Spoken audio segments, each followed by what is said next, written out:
¿Cómo de que no? Vámonos en vivo, damas y caballeros. Muy feliz lunes a todos ustedes. Espero que estén teniendo un excelente inicio de su semana. Feliz fin de semana. Espero que la hayan pasado muy bien, se hayan relajado, hayan tomado, hayan hecho lo que les haya gustado y parecido mejor idea. Aunque su esposa se enoje con ustedes. Y no me estoy proyectando. Bueno, vamos a empezar esto. Como siempre, tenemos casino con el tío Salo. Interesantes tiempos, sobre todo con la gran manipulación de Donald Trump. ¿Se acuerdan que habíamos dicho antes que era muy difícil tradear en contra de Trump? Bueno, en contra del mercado cuando Trump está sacando literalmente una orden ejecutiva cada día, ¿no? Que puede cambiar absolutamente todo.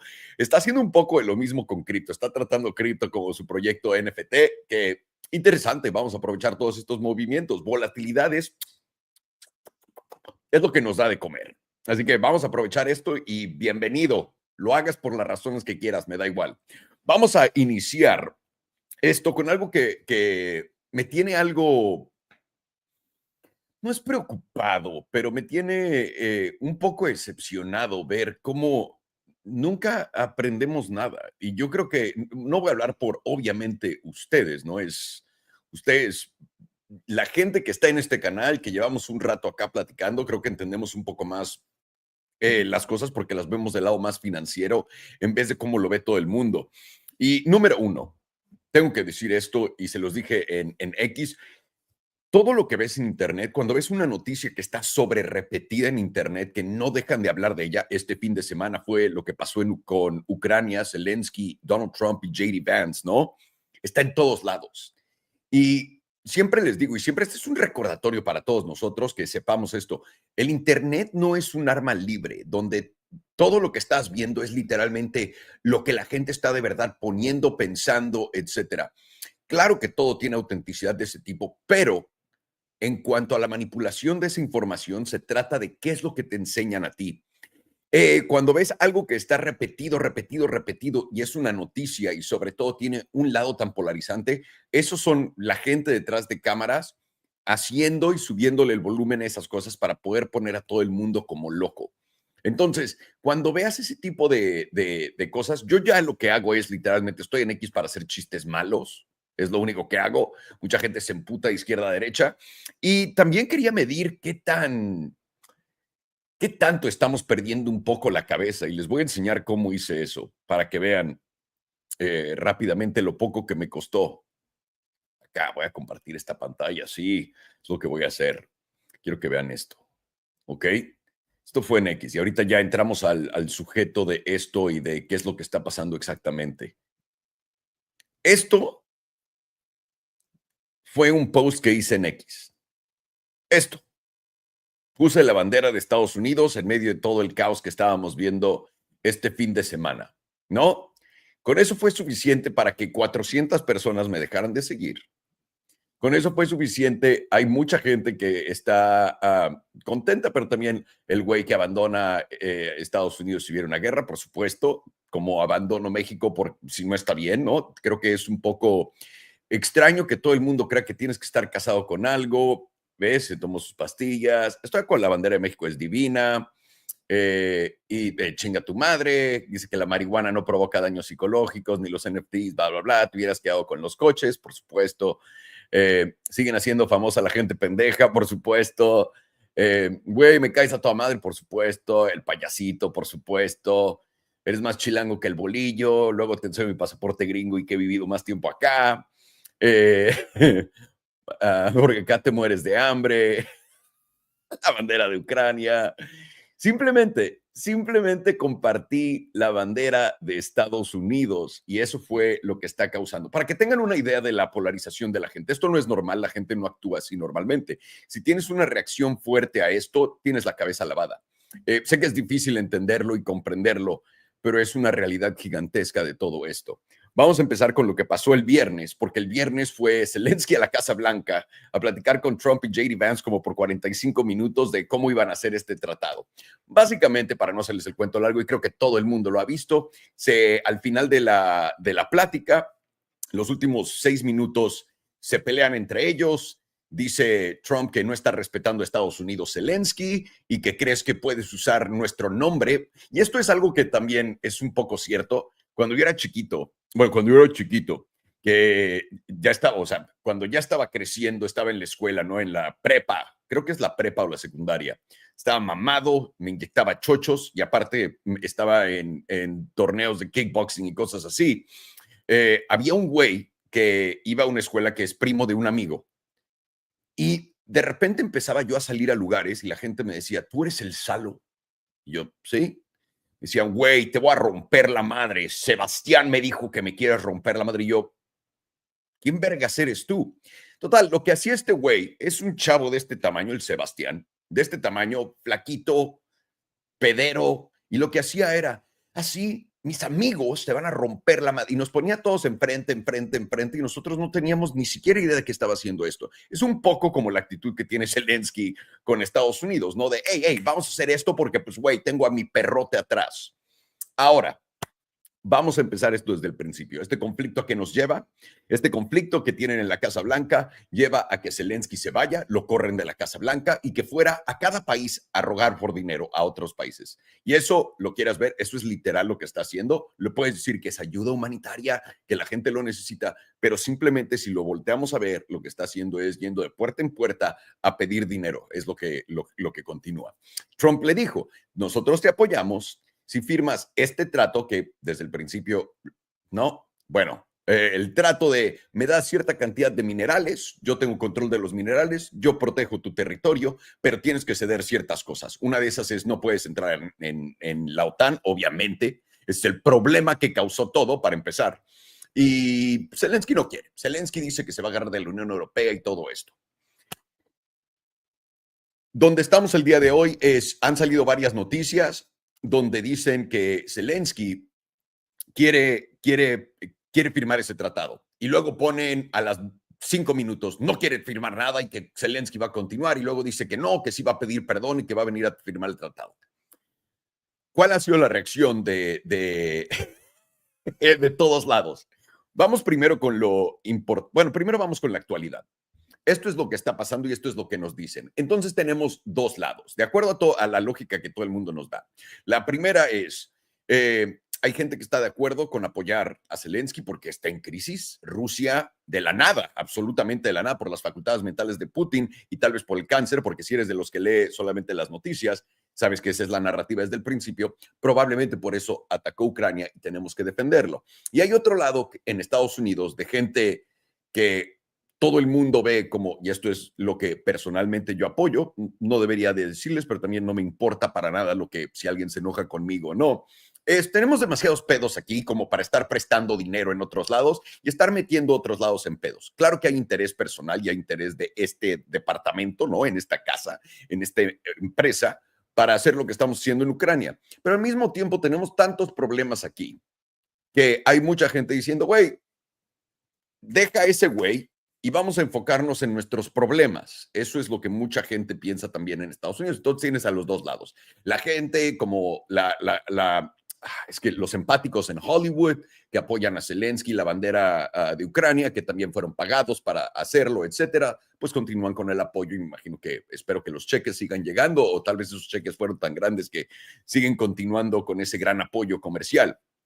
Ahora, la Unión Europea y todos los demás países están viendo a Estados Unidos por una razón y lo están poniendo en una luz muy negativa, enfrente de todo el mundo y esta es la reacción que estamos viendo en X, ¿no? Donde todo el mundo se emputa, donde pones una bandera de Estados Unidos y te ponen todas esas cosas tan bonitas.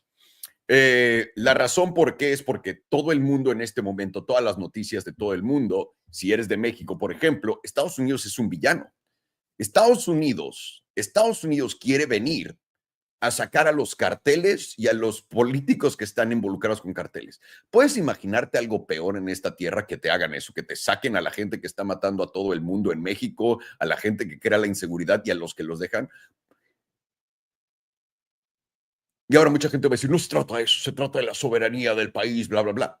La soberanía del país es lo que te han vendido para que no te cuestiones ni siquiera, ¿por qué nunca arreglamos nosotros mismos este problema? ¿No? Eso es lo primero.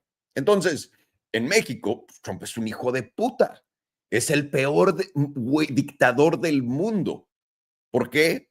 Porque todo lo que quiere es robarse todo, ¿no? Según esto. Entonces, así es como lo cantan, porque el gobierno de México toda la gente que está involucrada con los carteles, ¿no? No estoy diciendo tal vez, no sé qué parte del gobierno sea, no sé si sean muchos, no sé si sean pocos, pero toda esa gente que está involucrada con estos carteles, pues obviamente van a prender la maquinita en contra de, para que todo el mundo se sienta apoyando a México, que esto es, no se trata de México contra Estados Unidos, se trata dentro de México, los problemas de México tienen que ser resueltos, pero da igual, Estados Unidos no tiene lugar a ir a resolver los problemas de México tampoco, estoy completamente de acuerdo, pero es loco que dentro del mismo país, ¿no? Como yo, mi problema grande con todo Estados Unidos, y lo han visto, por años he estado diciendo, güey, estamos destruyendo esto, estamos destruyendo el otro, estamos descagando esto, estamos llevándonos a la chingada con todo esto.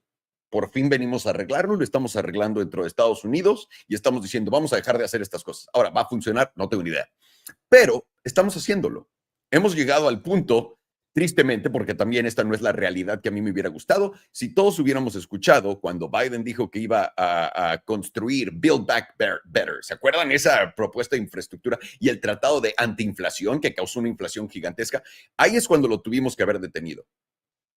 Si hubiéramos detenido eso, toda la inflación de la pandemia, todo eso, nada de esto hubiera pasado. Si hubiéramos detenido desde el principio la estupidez de la guerra de Ucrania, nada de esto hubiera pasado. Pero no. Dejamos que todo se vaya a la mierda, dejamos que hagan todo, y una vez que todo pasa, aquí es cuando empezamos a poner atención, porque ahora, recuerden, cuando Trump esté en poder, y eso es algo que tienen que acordarse completamente, CNN y Fox tienen ratings muy grandes.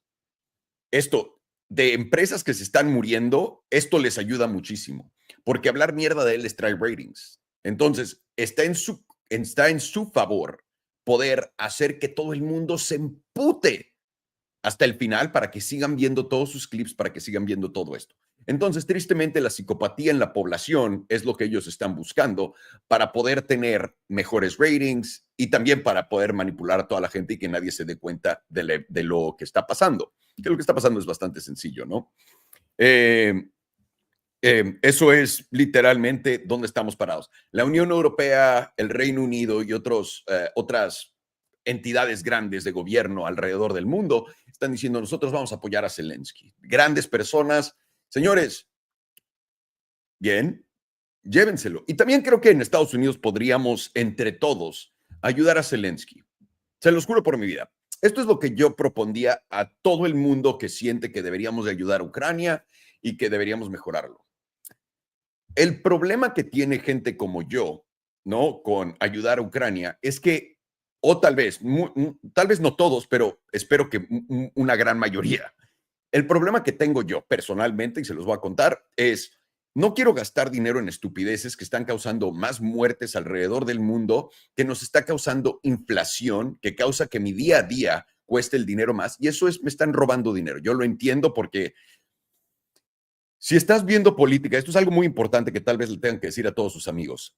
Si estás informado de política, en todas las noticias, en el periódico, en X, donde quieras, y lo único que estás viendo es la noticia política, pero no entiendes nada, no entiendes cómo funciona el dinero, de dónde sale, qué tipo de dinámicas ocurren cuando el dinero es usado de cierta forma y cómo usan los fondos, los gobiernos para poder trabajar entre todos ellos. Si no entiendes eso, estás viendo un show de magia y estás viendo todos los trucos de magia.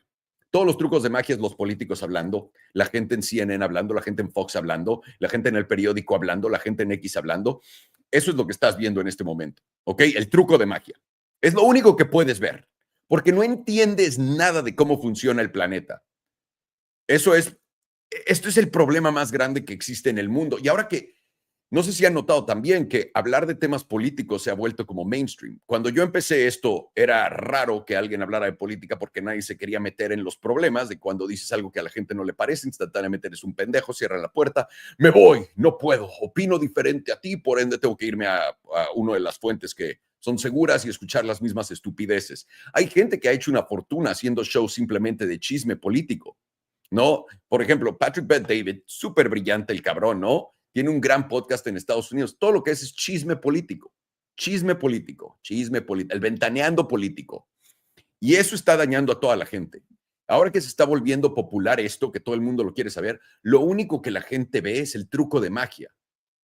Y la única vez que puedes entender qué está pasando es cuando entiendes cómo se hacen los trucos de magia.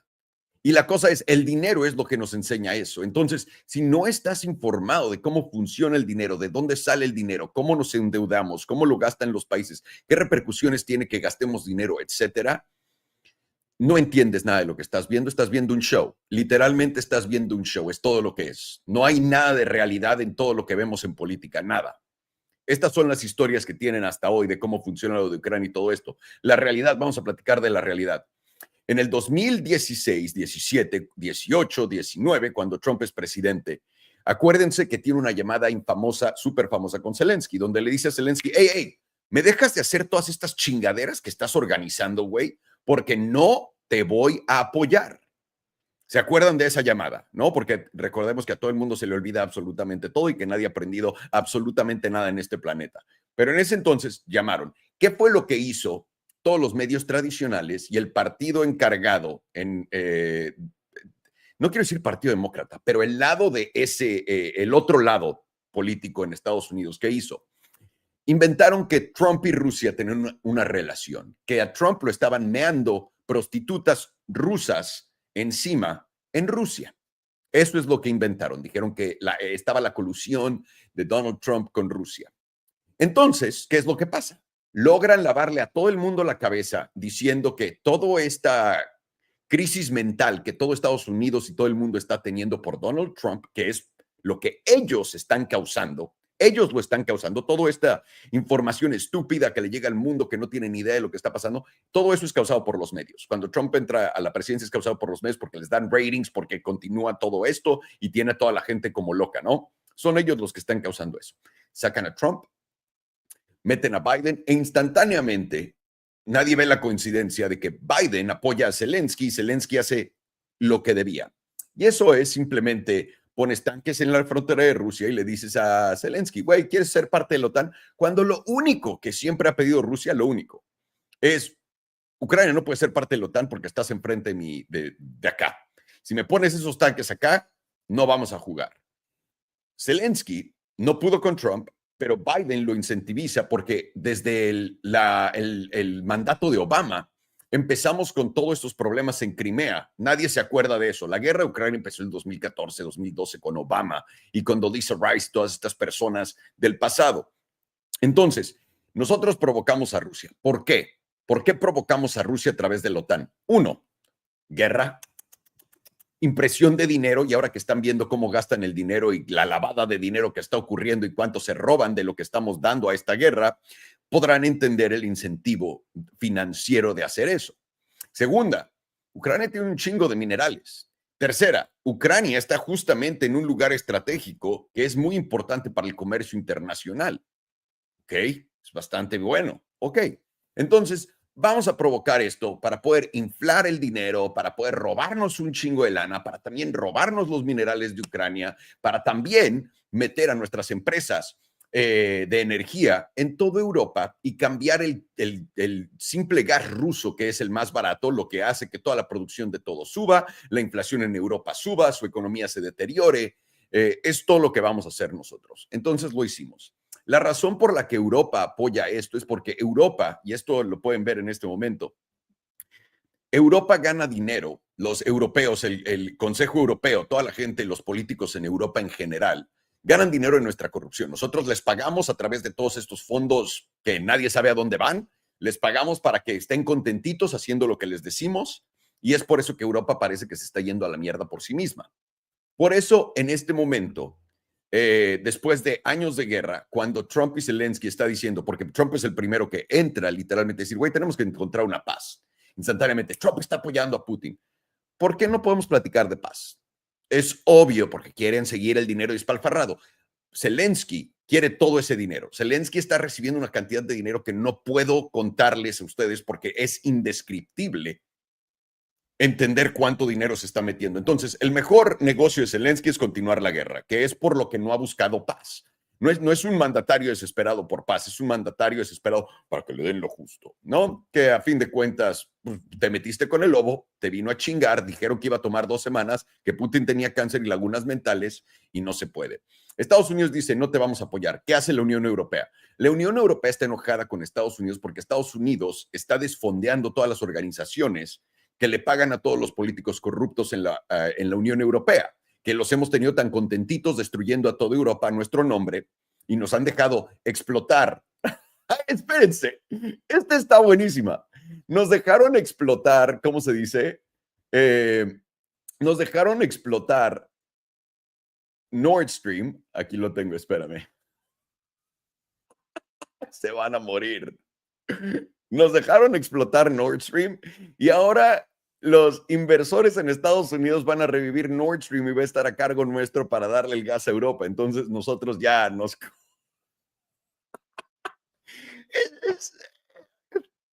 ¿No? O sea, desde el principio, ¿se acuerdan cuando voló Nord Stream 2 que todo el mundo dijo que fue Putin?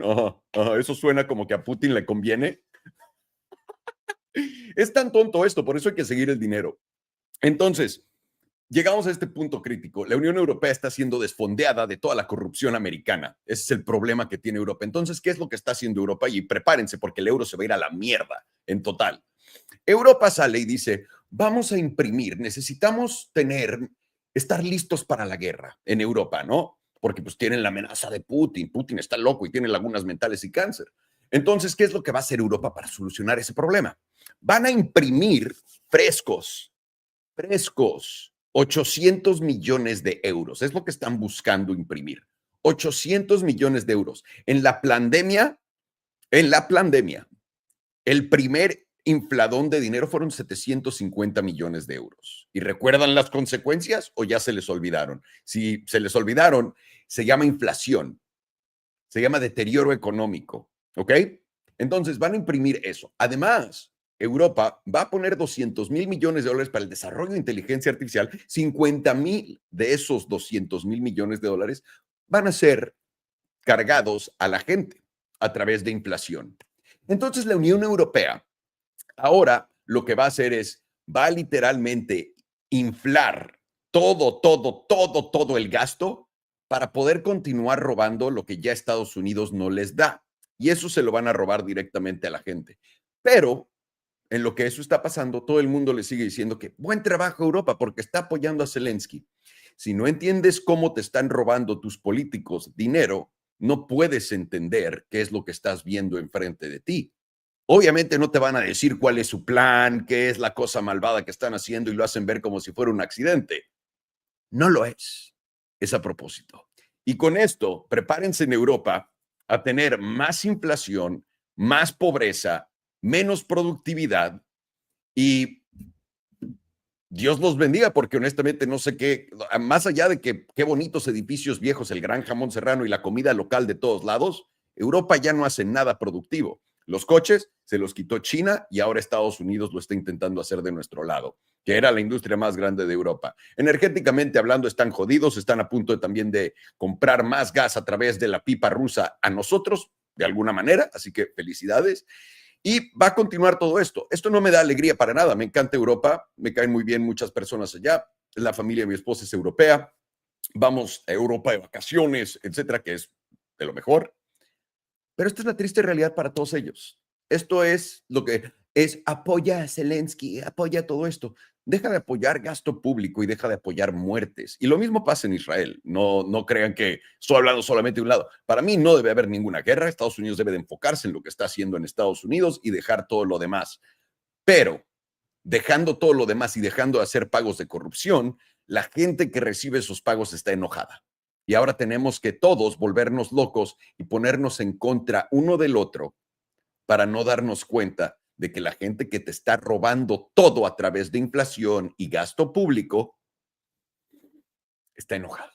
Pero bueno, eso es todo. Vámonos al casino del tío Salo para todos ustedes. Bienvenidos. Le vamos a dar con todo ahora que Donald Trump está dándonos el Donald Pump. Les tengo aquí al buen Alex, les tengo aquí al buen Farhan. Y para todos los que quieran aprender a hacer trading con nosotros, Vénganse, les damos opciones gratuitas, damas y caballeros. Para quien guste, tiene nuestro enlace de Discord en la parte aquí abajo. Se meten al Discord, todos los menús están en la izquierda, bastante, déjenme asegurarme que esté en la pantalla. No, por supuesto que no. Ahí está, me lo pongo porque, qué bueno que chequeé. Ya ves, Alejandro, estás mejorando. Aquí está nuestro Discord, te vas a meter, todos los menús están a la izquierda. Tienes los análisis de Alex, los análisis de Farhan por acá, todo le puedes picar acá. El chat general es bueno. Les voy a decir por qué es bastante bueno hacer esto, más allá de que Pablo se esté llevando un 202% en su trade. La razón por la que es bueno es buenísimo tradear con amigos o con gente que sabe lo que está haciendo en un grupo, porque te dan ideas, te pueden enseñar invalidaciones que no entiendes. Apoyarte en la comunidad es brutal. Personalmente, desde que me he estado apoyando más en mi grupo de trading, las cosas me salen mucho mejor. Y no porque yo soy un mal no, tal vez sí, ¿no? No soy al nivel de los demás, pero aprendes muchísimo y hay muchas veces que tienes cierto bias y crees que estás completamente bien y tienes que escuchar otras voces. Entonces, el Discord, absolutamente gratuito, se me hace el mejor lugar para eso, para todos ustedes. Dense una vuelta. También vengan a compartir sus ganancias, sus pérdidas, no seas mamón. Hiciste 1,400, no, 14,000 dólares. Ok, creí que era un porcentaje. Ok, 14,000 dólares, entendido. Buenos trades. Hemos tenido buenos trades, honestamente, últimamente. Dense una vuelta por acá. Vengan a dejarnos un testimonial si les ha gustado lo que han aprendido por acá también. Y también tienen cualquier duda, necesitan cualquier enlace de los que usamos, vénganse por acá. Y más allá de eso, también tenemos el famoso criptolingo. Por si escuchas algo acá, un término que no entiendes, acá lo tenemos.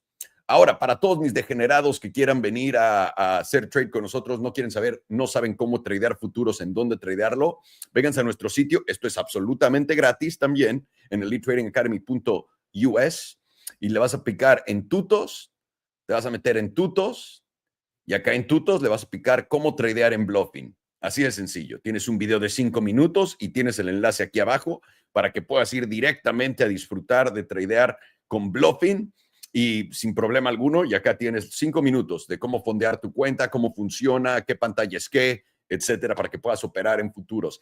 Y también, para la gente que guste, tenemos un enlace para que puedan también tradear con nosotros en BTCC, donde hay acciones en USDT. Eso quiere decir que puedes invertir en Tesla, puedes hacerlo un corto, puedes hacerlo un largo, puedes hacerlo con Nvidia, puedes hacerlo con Microsoft, etcétera, con el oro y con diferentes monedas. Así que bluffing, lo mejor para criptos y BTCC para lo mejor para acciones tokenizadas, señores. Ahí lo tienen. También Forex, pueden hacer Forex, comprar petróleo, etcétera. Sin más ni más, let's go to the charts. Ya saben, les vamos a hablar vamos a hacer la plática en inglés, después se lo traduzco a español y vámonos con todo. My boys, guten morning. Buenos días, muchachos. Yo. Has anything been announced yet? Because, you know, I've just been talking for 20 minutes and Trump likes to just surprise us with pumps and dumps. No? Especially in the morning. I don't think so, though. Okay, good. Good. How's the eye looking? Am I recovering from the nuclear chancla? You are. Honestly, I mean, now you don't look like you. Yeah, now it looks like no one threw a chancla at your eye. It's pretty good. Now you gotta make sure never to say calm down or you'll get the chancla. Oh, trust me, dude. My wife, one of the first things she ever told me was, I hate when people tell me to calm down and tell me to relax. Instantly. Like, that was like one of the first days I met her. So for like 20 years, I can't say calm down or relax. Because if I do, I know I'm getting a fucking nuclear reaction. So I'm not fucking with that. I get a piece of advice for all of the viewers. If you ever want your Latina girlfriend to calm down, you just say "Vete a la verga." She'll give you a kiss and she'll apologize and say you're right.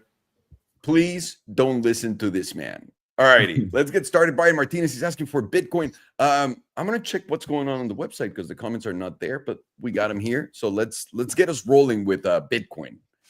Bitcoin. All right, cool.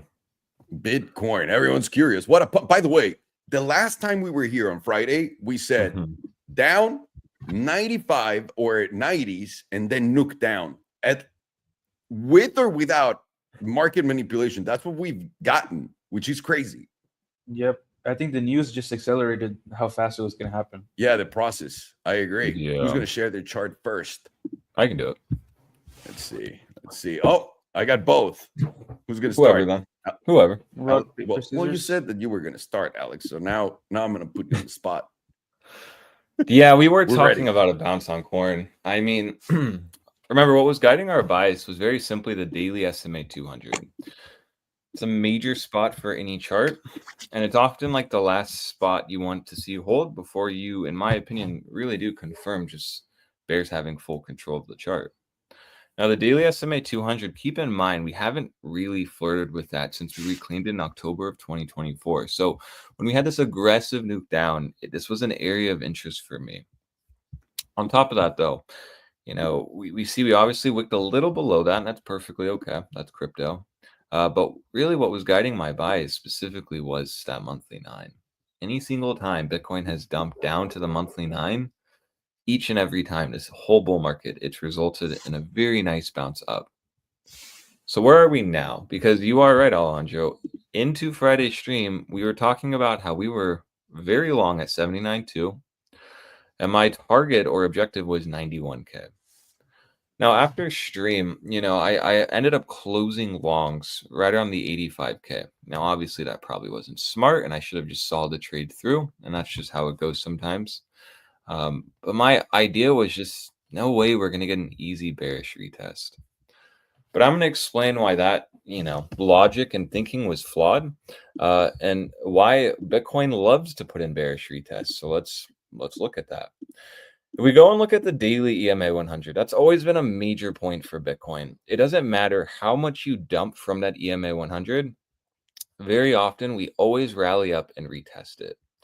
Now, sometimes you reclaim it, and in this scenario, it's not very clean. But very often, the point I'm trying to show is when you really break away from the EMA 100, which for this example, we moved 23%. We ended up bouncing from that point and then rejected down. Now, obviously, in this chop, there's no follow through. So let's actually go to a bear market and kind of see what we're talking about. You can just see how well that daily EMA 100 held. We even had that SFP here, very nice bull trap. We then fell through it. At this point, shorts were aggressively stacking in. You can see, even from that EMA 100, we had dumped 23%. And from that wick low, we pumped up, 23% and tested the EMA 100 before giving the real move. So Bitcoin loves to be dirty. It really does. It loves to fill all of this out, go up right to the edge of invalidating the downtrend, and then it nukes. And this is why we can use moving averages for our advantage, in my opinion. Now, we were watching for a bounce, and we got that. Now, this is what I call a white swan event. White swan is, the opposite of a black swan. That's when you get such good news unexpectedly. And you can argue, was this unexpected? But just the way it came out was definitely a white swan that resulted into a mega green dildo, a bear destroyer, essentially. We just moved almost 12% yesterday. But I'm still bearish here. And I'm going to explain why. Because even though that we got this move up, and even though I was wrong about 91K not rejecting, we still talked about the second short opportunity zone. And this one was when I talked about, talking about this support level here. It was very obvious to me. This support level was major for Bitcoin all the way up until we broke down from it. Now, sometimes we get easy shorts and we can just make shallow bearish retests here. But Bitcoin's going in for the actual, full-on retest at the spot that really matters. I have this LARP line drawn here. This seems very likely to me, and I have a mega short pending filled at 95.5. This seems very likely to me, and I'm gonna explain why. It just seems to me like right now we're in an environment that bears are totally losing. I mean, if you didn't cover any of your shorts here, you totally got smoked and you round tripped totally insane profits. On top of that, everyone is max bullish now. And generally with bull traps, that's exactly what you need. You need everyone to be on the camp that, we are in a bull market. We're about to hit all-time highs. Trump is about to save crypto markets as a whole, and we're about to get megally rich. But what bulls will just totally forget to, say is that, well, we did have a weekly trend shift. So the weekly is now in a confirmed downtrend. This is important because what we also see is even despite on that major move up we had into yesterday, which was the weekly close, you'll notice that Bitcoin was unable to close back above the weekly 9. Now, I wouldn't be bearish here if we had reclaimed a weekly close above 95.5. I'd actually, in fact, be talking about possibly a move back up to 99.6. But as long as that weekly 9, which has been solidly rejecting Bitcoin since we lost it in February, keeps holding as resistance, we have to be really gauging this zone as a rejection zone. Now, currently, we see onto this week, we're getting follow through. When you're getting a lot of events like we have to, with the crypto conference and Trump tweeting, you're going to get a lot of volatility. I mean, this is a very retail environment. Retail meaning just a lot of new traders entering the market, mom and dad on Twitter looking at Trump tweeting, buying Bitcoin, etc. But these are often when crypto becomes the most predatory, in my opinion, when everyone's on the camp that we're good now, this is it. And if you didn't long at 79,000, you're dumb. Generally those leads to major collapses. And remember, on even though it was a white swan, and even though we had a major pump up, very often these news pumps get retraced fully. So that is just something to watch. Now, what are we dealing with? Well, I was basically looking for a short at 95.5, and I still am. But this can quickly change. And I want two things to hold. I want to see this $91,000 hold. That way the daily 9 can kind of guide us up more. But specifically, I really need to see that EMA 100 hold on the daily. Because whenever we reclaim it and then we lose it, we often put in that, retest, and then we end up going down more. You can see here, we reclaimed it, lost it, didn't fully retest, went down more. You can see here, reclaimed it, held it, made a high, and then lost it. As soon as we lost it, we came down. And that's just how it is. I'm sorry, I just saw, and I'm sure on Bitcoin. Yep. Yeah, I know. It was a big dump, honestly. And the funny part is too, we had an Academy short at 93.3, 95.5, but I just closed it. I just figured I'm still open. Yeah, no, and very logical. This is exactly why I talked about if we end up coming to this zone, it's going to be extremely hard to catch this short because you're going to be dealing with, we didn't reclaim the EMA 34, but we are still above the EMA 100. So it's like, are we going to bounce off that and then move up? Or are we just going to reject the EMA 34? As history has shown in this range, that's been a big rejection point on Bitcoin. I always say whenever you get these major moves up, you always have to kind of be cautious whenever Bitcoin doesn't reclaim a major level like that EMA 34 or the weekly 9. So even though it's very bullish, you do have to wonder that. Now, I am still biased, so we're going to get a nice move up. I think we're baiting shorts before the conference. The conference, I believe, is that's in 4 days now, on the 7th. So, it's hard to say because, markets are very forward thinking. So there's an announcement today, though. Yeah, and you said that, and it's NFTs, right? No. He's announced. Trump is saying we're gonna have a big announcement today. It's gonna happen. It's a big announcement. This is bigly, and didn't say anything else. So I don't know if that announcement already came out. Which what I was saying about the NFTs is he's treating crypto like an NFT project. I see. We had an announcement of the announcement. So you want to buy, you want to go long on the announcement of the announcement, and then you want to sell on the announcement. Basically. Yeah. And I mean, looking at Twitter now, I'm not seeing anything. But we're at a big zone on Bitcoin. If we don't hold this zone here, the logic of 95.5 is the fact that we are in this range. Bitcoin loves the range, and I always talk about this. Whenever we reclaim the 91K, you're back in a range where resistance 95.5. But if we start losing this on top of the daily 9, you have to be cautious because the daily is still in a silver cross to the downside. The weekly trend is now down. And until proven otherwise, to me, it's slightly concerning because the weekly is looking like it's front running the EMA 9 and we're now down 5%. And I'm sitting there like, are we really going to get this bounce? Like if we start bouncing 5% from here, it just would be very predatory. So I'm very cautious of we might not get filled here. But that's perfectly okay to me because if, and something else I'm going to just note real fast is weekly volatility is starting to creep up here. This was at 0% yesterday. Now it's at 2.79% while price is going down. Just something to note. But if we today start losing the daily EMA 100 and 91K, I'm going to then be calling this scenario out of the window. I'm going to have to tighten my, risk, obviously, because I'm not going to get that easy short where my stop's at 97.1.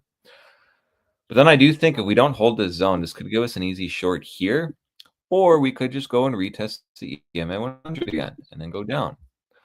That's why today, even though I want to be short and I'm very short biased and I'm ready to be short, I still have to be very cautious here, because what you don't want to do is scale shorts the daily EMA 9, because we very well could bounce here, specifically when we see that we're basically at the bottom of the 38.2% now, and that's not a good sign. I will say, you know, the fact that we are now all the way at the bottom of the 38.2%. A big point of my short was that we were going to at least hold the median, because we closed above it, or opened above it, I should say. And then from that median, we get that bounce to the 38.2%. You can see that perfectly lines up with the 95.5.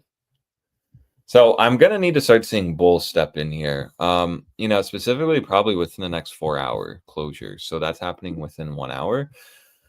You can just see here, if we start losing that EMA 100, what was the first sign of that major dump? Well, if we go and view here, you can see Bitcoin fell through that EMA 100 on the 4-hour. So it's very low time frame. That's okay, though, because I like the EMA 100 on most time frames. And you can see we fell through it. We retested it. We kept rejecting it. And then at that point, we rejected it all the way until, no, actually, my apologies. We didn't even reject the EMA 100. We were actually just totally rejecting the Silver Cross, the daily EMA 9. And from that move, I mean, I think we all understand that is what really let us down. So I'm very cautious here. I want to see bulls get this 4 hours specifically back above 91.4. Do that. This will look good. This will look like a sweep. We tested support. We went a little under it. We baited shorts. We're now ready to make that move up. And really, I mean, this is still like a 7% move up I'm talking about. So if you're shorting this with like a 20x, you're liquidated in this move up. That's why I am cautious here, because, you know, markets they often look to the future. And if Trump is hyping markets up, that's something big's about to announce. And we know that, you know, markets are horny for Trump news. It's just hard for me not to be like, we're going to at least test 95.5. But again, that'll be dependent on the daily. So we start losing daily, you know, the daily 91K on a daily close. Okay, then better chance we're probably not going to go up to 95.5. But, you know, right now we're at a pretty big spot. The 12 hours bouncing off the 9, just like I said about the daily. We want to get back above this range, and that way then we can have a move back up to that EMA 100 possibly. And we can just see here solid resistance, and that, you know, EMA 100 is pretty big for Bitcoin on the 12-hour. This is kind of my idea. We trap shorts, we get them horny. We then, you know, send it up very aggressively and very fast. That's the idea. Because we did talk about this, like we did say this on Friday's stream, that if we start moving up, this will result into a major move up very, very fast. And the whole idea of that was just that, you know, the faster the move is, the more FOMO that enters the markets. The more people are like, holy shit, I just sold at 79,000 and we're in a bull market. You know, Scott Melker is telling me we're about to hit 140K and the alt season is about to start. I need to buy Bitcoin here. Then, you know, we pump up a little more and then capitulate. So that's just still my bias. We're watching daily very closely. I want 91K to hold. If we can hold 91K, argument is still we're in a range. We start losing 91,000. Really haven't dealt with that in a long, like ever really, especially on a daily. If we start losing this zone on a daily closure, only other time we've had that was when we broke down. So you have to be very cautious here. Of course, daily is bouncing off to 38.2%. Welcomed. And we're back above the daily 9 and possibly about to get back above 91K. That to me would look good. And I was, you know, this makes sense. I mean, we broke out. We almost hit resistance. We're now coming down. This is like a throwback. The idea is that's what bulls are going to be interpreting this as. So when we do move up, you know, the nuke will be even harsher, because you're going to get all these bulls longing here. And, you know, that's why bull traps are so terrible, because they very well can just, you know, it's almost like the last bull trap we saw, which was pretty recent, which was here. When Bitcoin moved all the way down, hit the daily MA 100, a spot we were talking about, beautiful bounce from that, held support. Since we held 91K or 95.5, we had a nice move up to the top of the range at 99.3. Very fast move up. I mean, this from the wick low was in a matter of, 4 days, we went up 6%, pretty fast. Megally rejected though, and you can just see, you know, where this took 1, 2, 3 on the 4th we rejected. You can just see here, I mean, from that point, 3 days, we were just like way down. So, you know, bull traps are hard. They're hard to gauge, and sometimes we do front run levels. So that's why, you know, I'm watching today's close essentially very closely on Bitcoin. We're in a very hard zone now, and this is what I talked about on Friday. If we ended up going up to the zone, it's going to make it a lot harder for us to short and actually get those like easy trades where we just hit the level and then nuke. But that's kind of the idea, is like what we did here, where we just quickly hit it and then went down, is exactly what I want for this scenario. That would give us a pretty nice bounce too. Take out all the shorts. Monthly trend is now in bear territory. Weekly trend is down. 5-day pivot is still expanding, while the weekly is now starting to move up. This to me still seems very likely, and my move still is I do think 73,000 is brewing for Bitcoin. So I'm still going to be on that camp as long as we are under 97,000. So that's all I have on Bitcoin. We can look at Tether dominance, of course, and even visually on the monthly. I mean, it's like, did the bearish retest already start? Like, you know, reclaim support, lost it, rallied up. Is this the bearish retest? I'm unsure.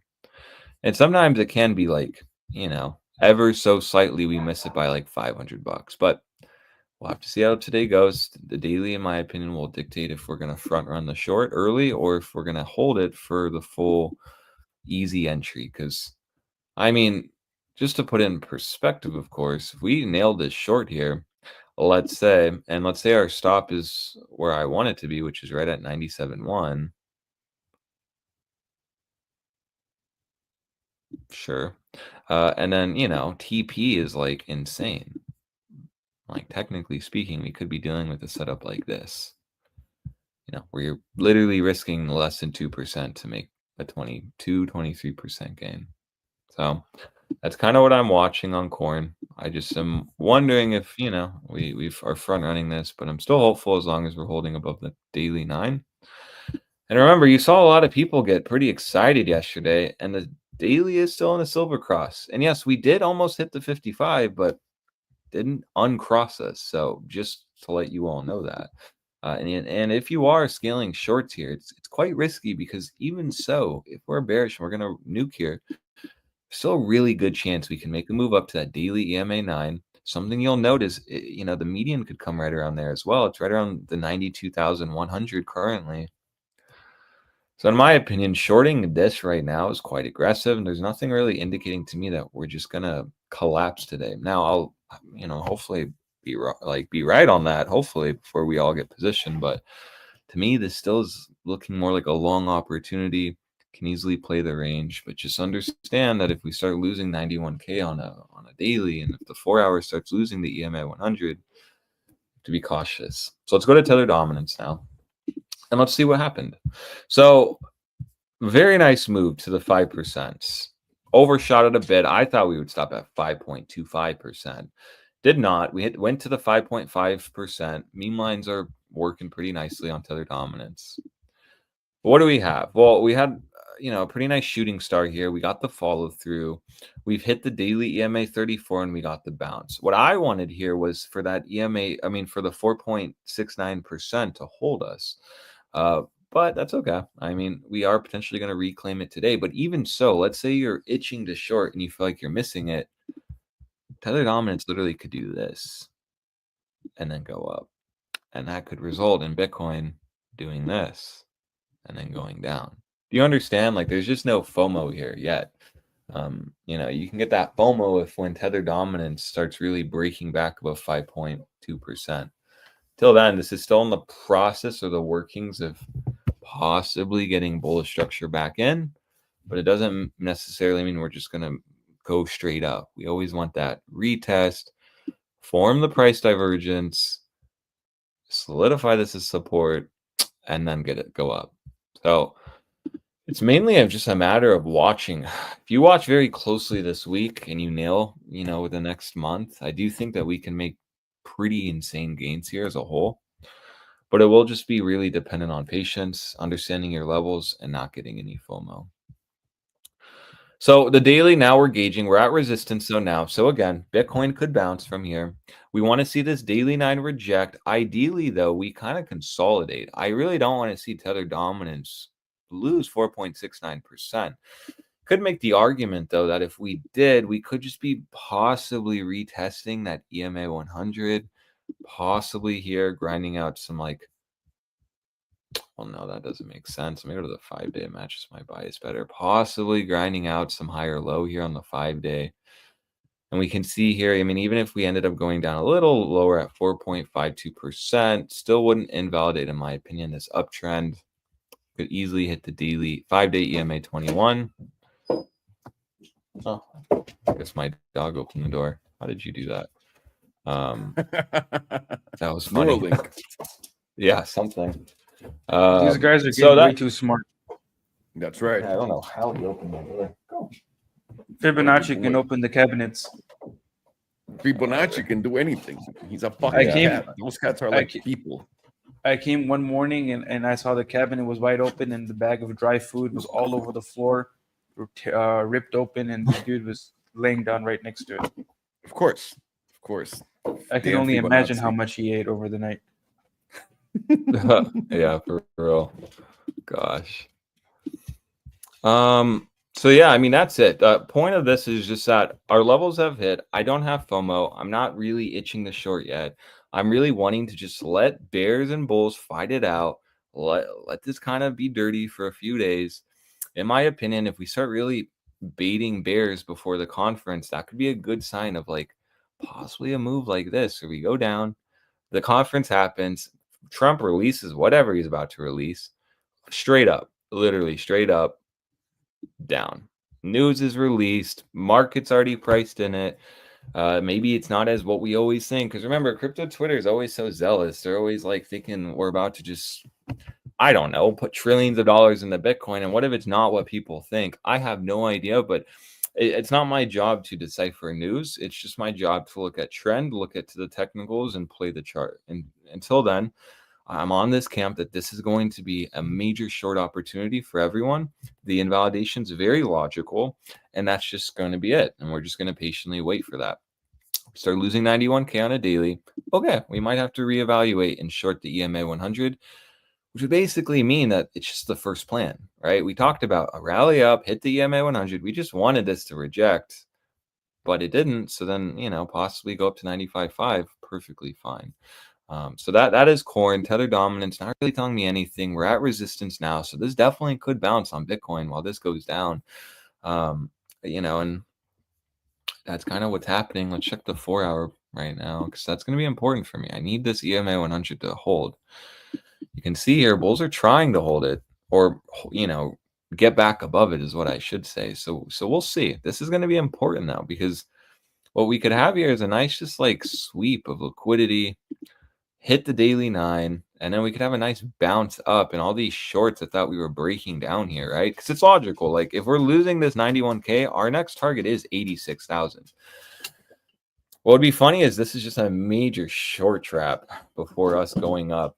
Because remember, all these people, if you short now, I mean, you have the risk of us going up to here and taking a 50% loss on your trade on a 10x, or just getting straight up liquidated on a 20x.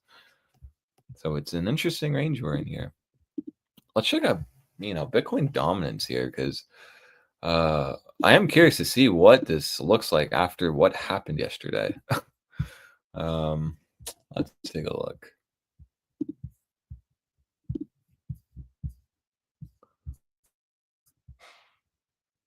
Boom, boom, boom, boom, boom. Okay, so like bulls are trying to, somewhat grind out some higher low here. The goal will be to get back above, in my opinion, 61.31%, which we're almost there. Very massive engulfing on the daily. RIP to your altcoins. I'll just quickly show this. It's like, yikes. Okay. But yeah, Bitcoin dominance to me is still looking bullish. We talked about this flipping trend. This is still in a weekly uptrend, and you need to be gauging the higher low. We talked about the higher low going right around the weekly EMA 9 that has occurred. We see the perfect bounce off the weekly 9, and this is moving up. So, I am just still looking at this as a trend shift, and Bitcoin dominance is still looking good. And that's why, to me, it's kind of stupid that we're holding shitcoins in an investment portfolio for America. It just seems kind of dumb to me. Especially, if you haven't really been here, these alts like to dump like 50 to 60 to 70%. So it is funny to see that Trump is buying Cardano and Solana on XRP, but the coin dominance is still looking good. And this is interesting to see because that was a pretty big altcoin rally we had yesterday. I think Cardano was up 30%. Solana we're buying because David Sachs was one of the original investors in Solana.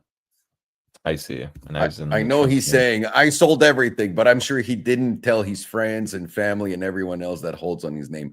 But he sold everything. So there you go. That's why Solana is going to be there.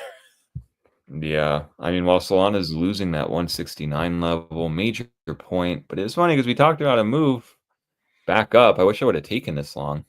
That would have worked out well. But whatever, no big deal. Bitcoin dominance is still looking very bullish to me. Today, you're going to want to see that daily EMA9 get reclaimed. That's basically all I have on Coin. There's really nothing else. We're just now watching the 4-hour, in my opinion. There's still 33 minutes. It's always welcoming that we're getting back above 91K. Hopefully that can launch us back above 91.4, but just be cautious of that because what occurred last time we deviated the 4-hour EMA 100, we just kind of stayed under the 4-hour 9, rejected the 21, and then that's just led to the collapse. So that's why 91K is very important, even in the lower time frames. Okay, this is different. So Dixie here. Oh, wait, wow. What the heck? Never mind. So we reclaimed the daily 9, reclaimed the 21, held the 21, pushed up, hit the zone at 107, mega nuke. So now again, it's the same criteria. You want essentially this EMA 100 to hold on today's close. It's very simple. If it doesn't hold, this is going to start really looking like a bull trap, in my opinion. You're going to want to start seeing this hold. So we'll have to see what this could mean for the closing. But yeah, I mean, we had a nice move from this zone, but it just didn't hold. I wanted this to break the 107 region and hold it, not reject it. So probably is not good for Euro. You can see here, Euro perfectly rejected. Came down. Actually, I'm curious to see where the monthly closed. That's really what I want to see. Nice. So, okay. Monthly is still in the breakdown posturing. The 38.2% moved up. Monthly median moved up. And this is still looking like a bearish retest. We lost it. We're now in the 4th month of us being under this multi-decade diagonal. Interesting. Curious to see where the monthly 5 is. Oh, you see, we're already there. So remember, the Academy is short on Euro. Our entry was there, so that was a pretty good move. But I mean, now still green, but still. I want to start seeing Euro reject here, very simply, and I want to start seeing the daily EMA 9 or 100 start getting us a bounce. Now, we easily can come down a little bit more on Dixie, but ideally into today's close, we don't see the EMA 100 get lost. And you'll know this is really probably going to go a lot lower and probably hit Farron's levels, honestly, closer to the 104 to 105. We start actually breaking February 24th low. If you start taking out that low, this is probably going to start dumping, which probably means Euro starts pumping. But I'm still hopeful. I think that was it, though. I mean, we can somewhat gauge. Let's just real fast. Let me just see how NVIDIA opened up. Okay, so nothing yet. Nice. Okay, yeah, that's all I have. So in summary, watch 91,000s today. That's going to be your guide. Gauge it with the daily EMA 9, in my opinion. You trade lower time frames. Gauge the 4-hour close right now because it is closing soon. Gonna want to start seeing this hold now. Just gauge the 4-hour EMA 100. You start seeing that hold, that's good. It's a good sign. Even if we wicked below, it doesn't matter. It's all about the closing basis of it. We need this to hold above. We need a 4-hour close above 91.5. We can do that. There's a really good chance we can make a move back up to 94.2. And at that point, you have to really wonder if you started shorting this based on a breakdown and it didn't break down and you're all the way back up to 94.3, are we just going to push up a little bit more before the dump?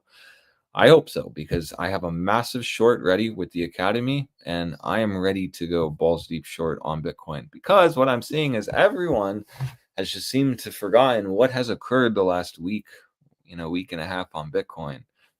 This is what we always say. It always just takes some volatility and a few green candles to get everyone back on the bullshit.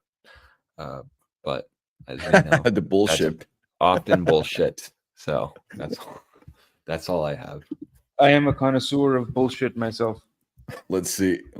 Oh, I think everyone in this screen is. Yeah. I think my camera's blurry. We all like to huff the bullshit. Oh yeah. Oh, by the way, guys, what's going on, Scott? Scott Milker here. Not to be confused with the other one. I'm Mr. Milker. Anyways, the SEC has. Yes, I'm Scott Milker. You know this. You milking her? Yeah, of course. You know it. Anyways, the U.S. The SEC has agreed to drop the lawsuit against Kraken. Guys, there's absolutely no headwinds on crypto right now. President Trump is a crypto president. 88 to the moon. All Cardano holders in their chairs are going to be jumping off the excitement from this. So yeah, it's looking good. Go long all the way. Scott Milker, 2025. Let's go. I got some good news for you, Scott. Thanks, Scott. It's gonna be so bullish, Scott, that the Cardano holders are gonna be able to join in on the fucking this time around. Nah, there is no. Now let me stop you, because Scott went out running. But let me say that's going to be impossible. Get the fuck out of here. Get out of here. What price would ADA have to go to for them to be able to join in on the fucking? I just think it's impossible. No. I just think it's impossible. I think it's like you're a fish. Like, no matter how much the price of anything goes up, you're going to be able to breathe outside of the water. You know what I mean? Like, you're a Cardano holder. No matter what happens to price, you're still going to do the same thing. All right, that's fair. That's fair. Touche. On the monthly right now, what is kind of driving my bias is this 38.2%, because as long as you're over the median, probabilities are of hitting that 38.2%. You could consider it kind of hit, because it front ran it by just a little bit. Like, if you were to look at it from a zoomed out point of view, it kind of looks like it hit it. So that's what I'm thinking, that if we do continue to bounce from here, we'll find our local top somewhere around that $96,000 area. That is where I currently have a short placed at. And the reason why I picked my entry for that instead of trying to front run it, it's because that then the risk will be not that high, not that much. My stop loss will be sitting at 97,100, and that from that $96,000 area is 0.7. It's like 1%, something like that. Risk of the upside if I'm wrong, yeah. And to the downside, where if I'm right, and for TP for my short is $75,000 to be conservative, and that's around 21 or 22% to the downside. With a calm, tranquilo, 10x leverage, it's like 200% gains. Pretty respectable for a very small risk to the upside. And right now, what you do have favoring that's playing out is that the jewel is losing its buy signal and it's carrying back over into a neutral.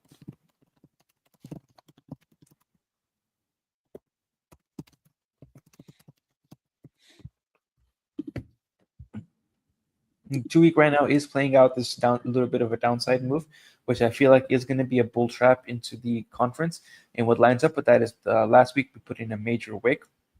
So we are usually whenever we put in a candle like this, although they can be bottoms, usually you do see the wick fill out a little bit, which would line up with this getting a move down to the 61.8%, right along this 21 EMA, right about like $82,000 to $83,000.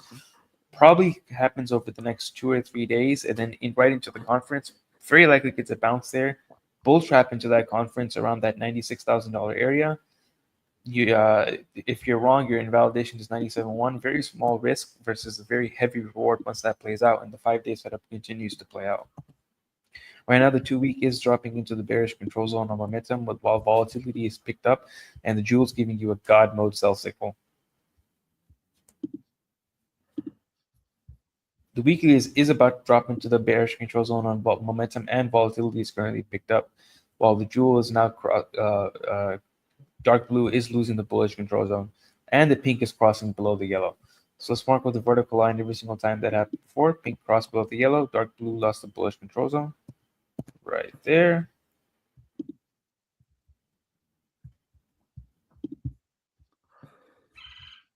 Right there.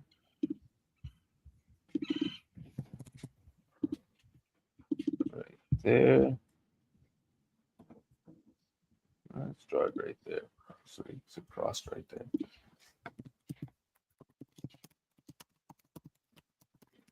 Let's do this one. This one's nice. And let's get one last one. That one right there. Let's see how much of a move we got to the downside. Uh-oh. How respectable was this? That was about 79.9% down. That's a lot. How much down? I'm sorry. 79.9. Oh, wow.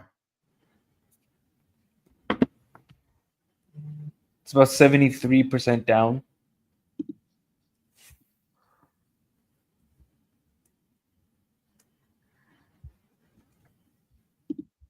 $63 down.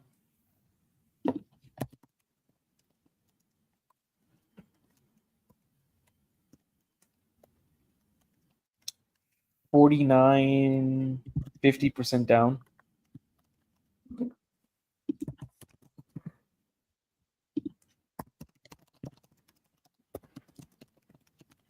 $69 down. Very beautiful number.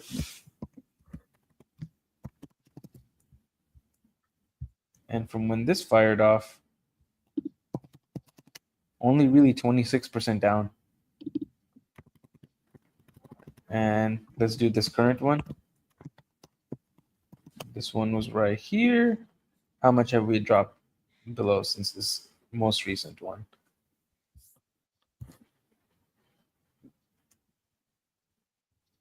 About 20%.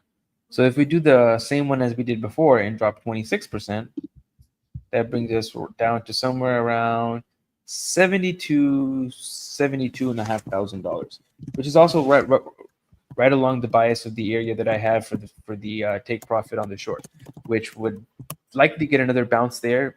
Almost certainly that would be a lower high again before we end up breaking down lower towards the mid 60s, and that's where I think we're going to get the bigger bounce at. And then if we do the other move of around 50%, the medium move, brings us down to about $47,000. Very nice. Beautifully fits my bias. Very close to my idea of what the bear market bottom will be. Just a couple $1,000s lower from there.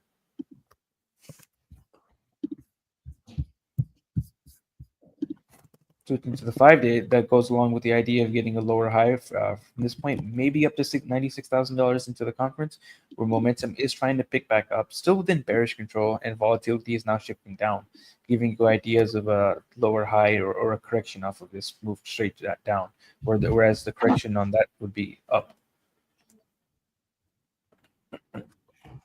2 days giving you the same idea where momentum is shifting up. Now it's above the moving average, very close to getting out of the bearish control zone. Volatility is going down, giving you an idea that this is likely a corrective bounce and not a reversal.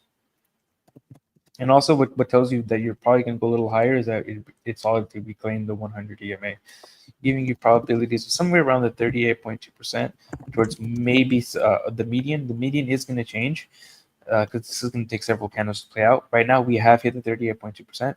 Median's at about 97. So likely on this next open, it moves down to somewhere around 96, and it will line up with that 38.2% on the monthly at 96. Daily is also flipped up on momentum, getting out of the bearish control zone, with volatility contracting the whole time, giving an idea that this is likely a corrective bounce. And then if you look at the jewel, it's now giving us a God mode buy signal right within the bearish control zone. very likely also lining up with the idea that we probably get a move up to somewhere around this top 38.2%, which right now is also at around $96,000.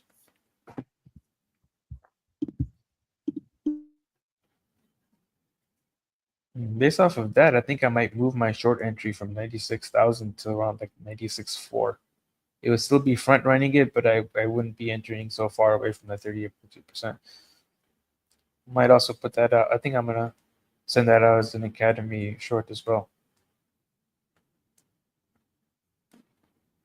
On the 4-hour, momentum is now starting to shift down after getting to very high levels to the upside, and volatility shifting down, telling you that this is likely going to be a correction to the downside before we get higher up. And based off of this correction, it does make sense because we hit the 97.5% of the HPDR. We hit the 95% from where we're getting this massive move. You could call it massive, I guess, depending on your definition of massive to move to the downside.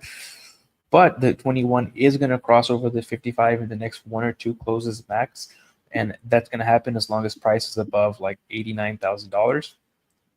So I could see a correction back down from there towards this 55 after the cross happens, or the 21 at that point. And that would likely be somewhere around like $90,000, maybe $89,000 after that cross happens. And after that does happen, I would expect a bounce from there towards the 200 at around $96,000. Shift to the other side. Ding! Oh, nice. Garlic bread confirmed the daily bullish divergence. No headwinds. No more headwinds. Thanks, Scott. You're absolutely exactamente preciso, Scott. Justo. Quarterly still has that active hidden bullish divergence. Very likely not going to continue to play out, because on this, probably not going to invalidate on this closure, because in this closure you have to invalidate it below 58,890. This one's going to be, but the next one's going to be a lot easier at 78,300. Then you would not only would you invalidate that hidden bullish divergence, but notice this: high, lower high, higher high price, lower high, higher high price, lower high, higher high price.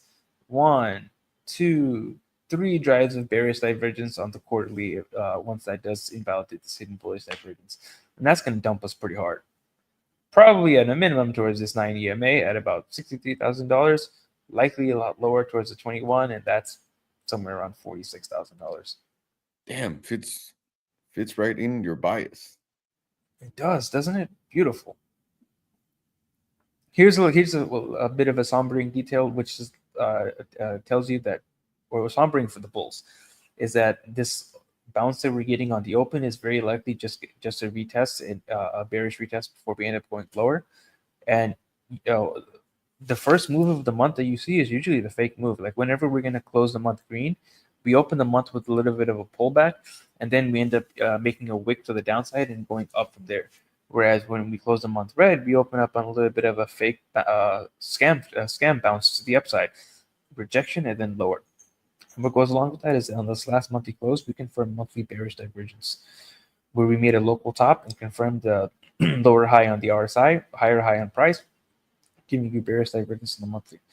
And a little bit of sad information is every single time we've had bearish divergence confirmed on a monthly, the cycle was over. Every single time.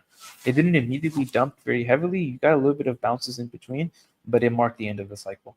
You got it right there. Confirmed bearish divergence, bear market, bearish divergence, 50 to 60% down, hidden bearish divergence, COVID dump. The hidden bear, like technically the COVID dump was supposed to happen because you had hidden bearish divergence on the monthly. Not really that much of a black swan. Every single time you had bearish divergence, cycle was over, or you got a 50 to 60% correction crash. So if we do the average move of around 50% from this high, brings us to about $54,000. 60%, 42,000. That wonderfully fits my bias. Because the minimum move was this one here, And this one was how much from the high to the wick low? About 53%.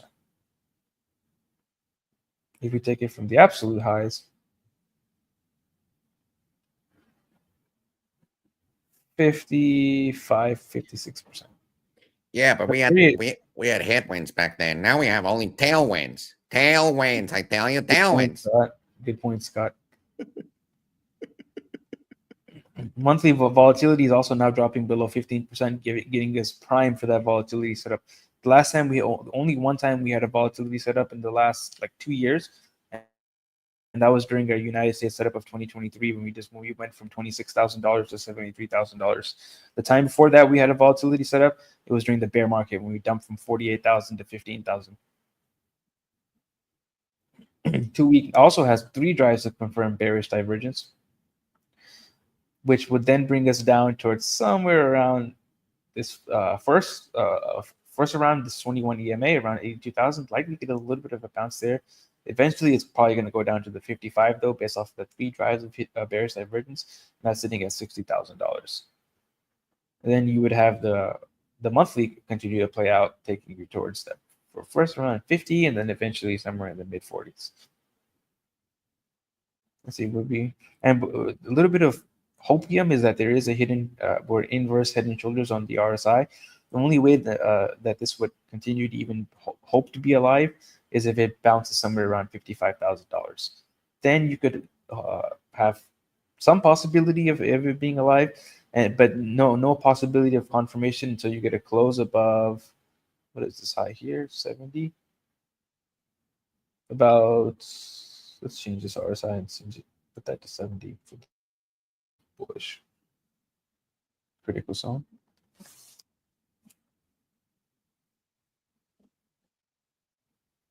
$88,100, then it's going to change.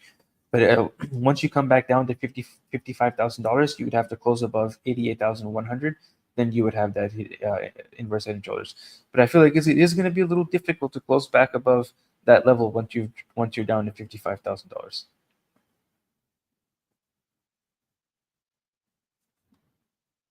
And we have that 2 week God mode sell signal on the jewel.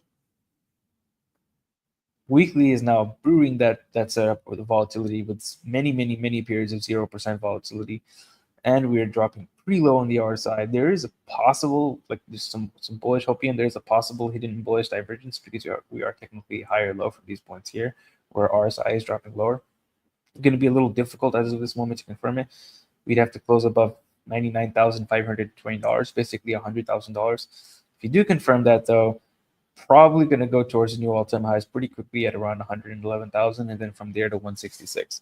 That is a very big if, however. No. All tailwinds. All tailwinds. It's a very big but. As if it was Colombian. Well done. On the 5-day, we have confirmed bearish divergence, and it's going to be active as long as we're closing below $99,520 with volatility expanding on the 5-day. We're going to go more into that on the momentum chart. No, never mind. That was invalidated. Come on. Sometime today.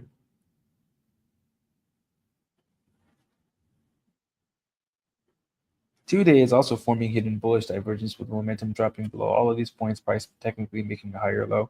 It would confirm as long if we get a close above 99,500 coins. So that would basically give us hidden bullish divergences across the board. If we can just close over $100,000. Daily, let's zoom in.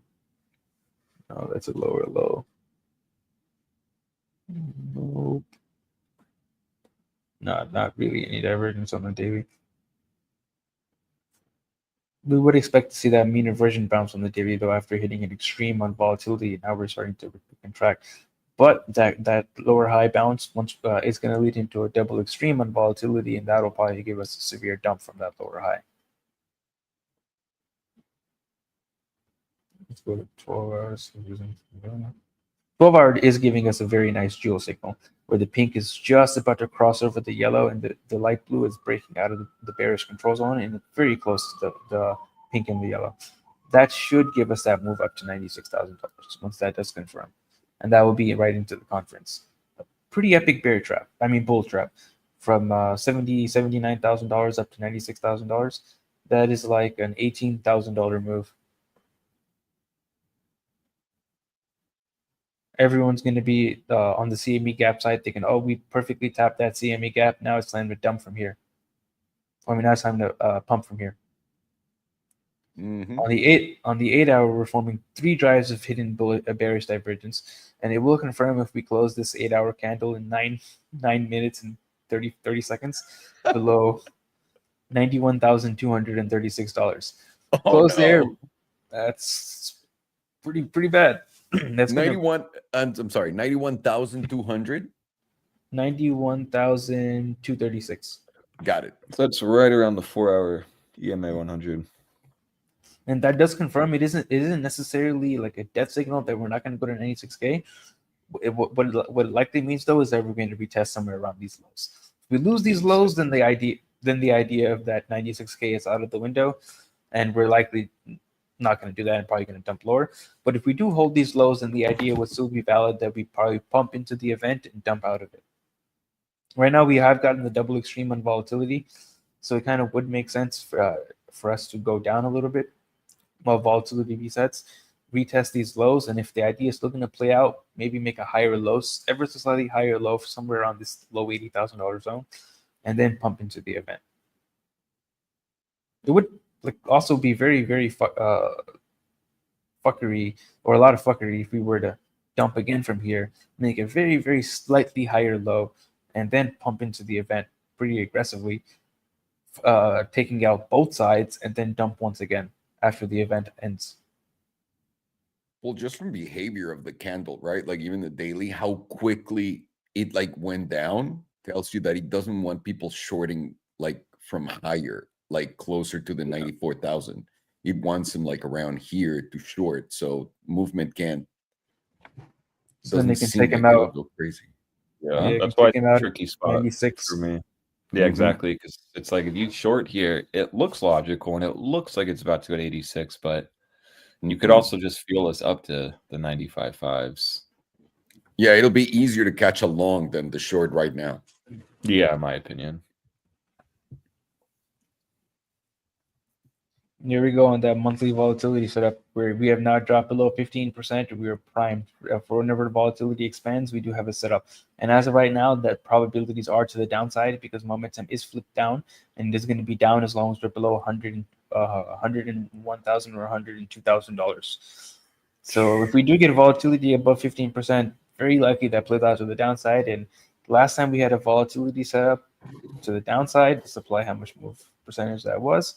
Flip down, we start to expand right there, right over here. So it's like that 60% down, 66% down. That's a lot. Mm-hmm. I don't know if you guys. What about the tailwinds? I don't know, Scott. What happened to those tailwinds? I was promised tailwinds. It's okay, Scott.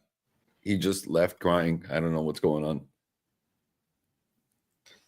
Where can I really not find another volatility setup to the downside? There's a lot more towards the upside on Bitcoin. Yeah.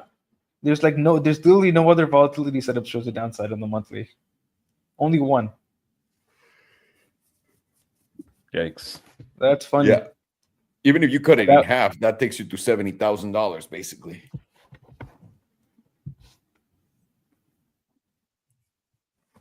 Like in the most hopium bullish scenario.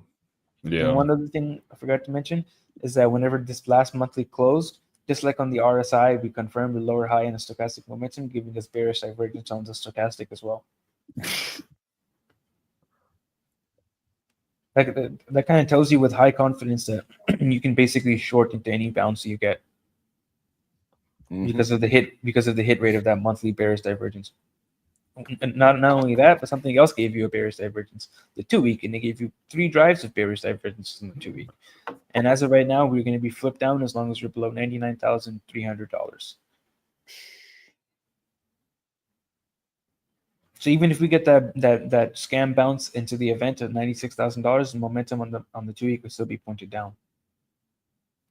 On the weekly, where that volatility setup is brewing, as of right now, if we start expanding, probabilities are very heavily to the downside because we're pointed down as long as we're below $102,100, which is a lot higher than where prices right now, and we're getting a derp of death. And we're rejecting the critical zone. This is looking quite bad. Looking like we're going to make our way towards the bearish control zone. 5 days giving you that setup. Volatility came down to many periods of 0% below the 15%. Started expanding above the 15%. It's now 21%. And momentum is now dancing around the zone to flip it back up. If it closes today or the next 3 days and 9 hours above 90,205, momentum will flip back up. Very unlikely that happens, though. Very likely this continues to the downside and that this closes below that number of 90,206 in the next 3 days and 9 hours. Does flip up, though, then this move to the downside will technically be over, and then we're going to be into it's not going to necessarily tell you we're getting a 5-day setup to the upside. What it's going to tell you is that this move is over, and now you're waiting for another move to happen. So you're going to have to wait for volatility to once again drop below 15%, and then once it expands, you have to see where momentum pivot is at. So all that would really do if we flip this momentum up is just end this momentum setup to the downside. Come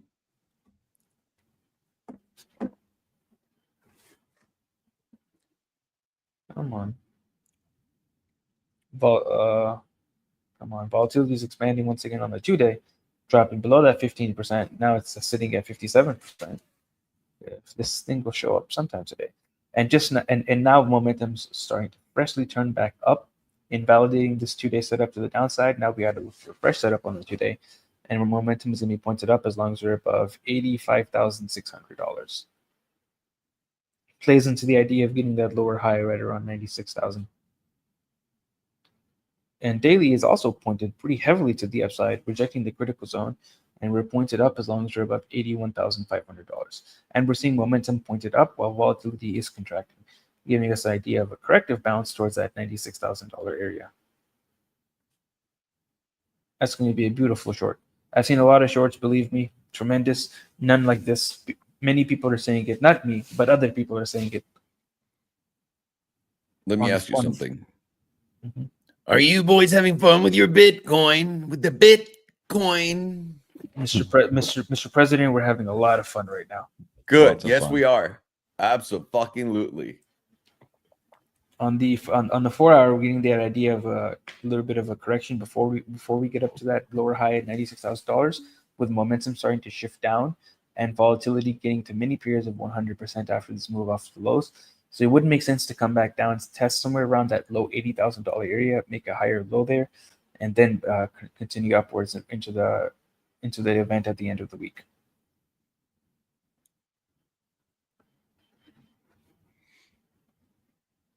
Let me switch to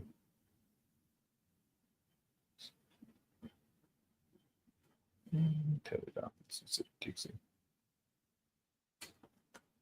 Come on.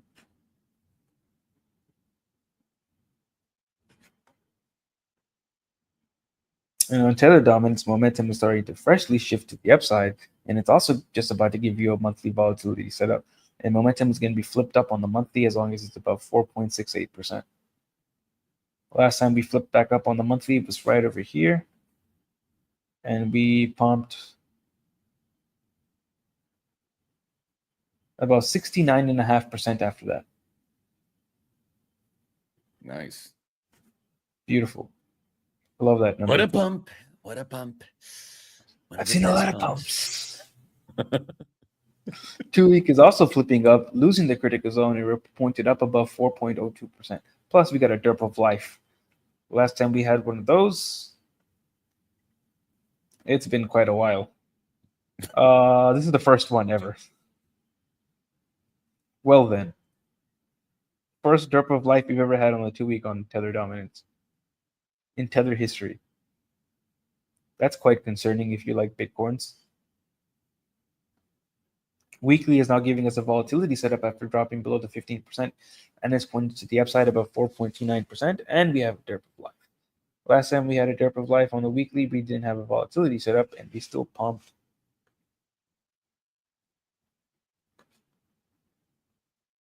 41%. Let's see if we have a derp of life with the volatility setup right over here.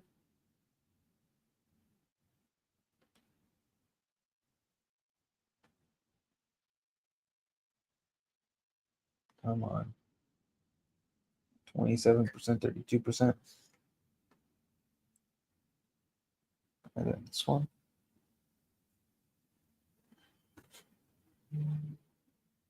172%. This is just a calm, a tranquilo 27%.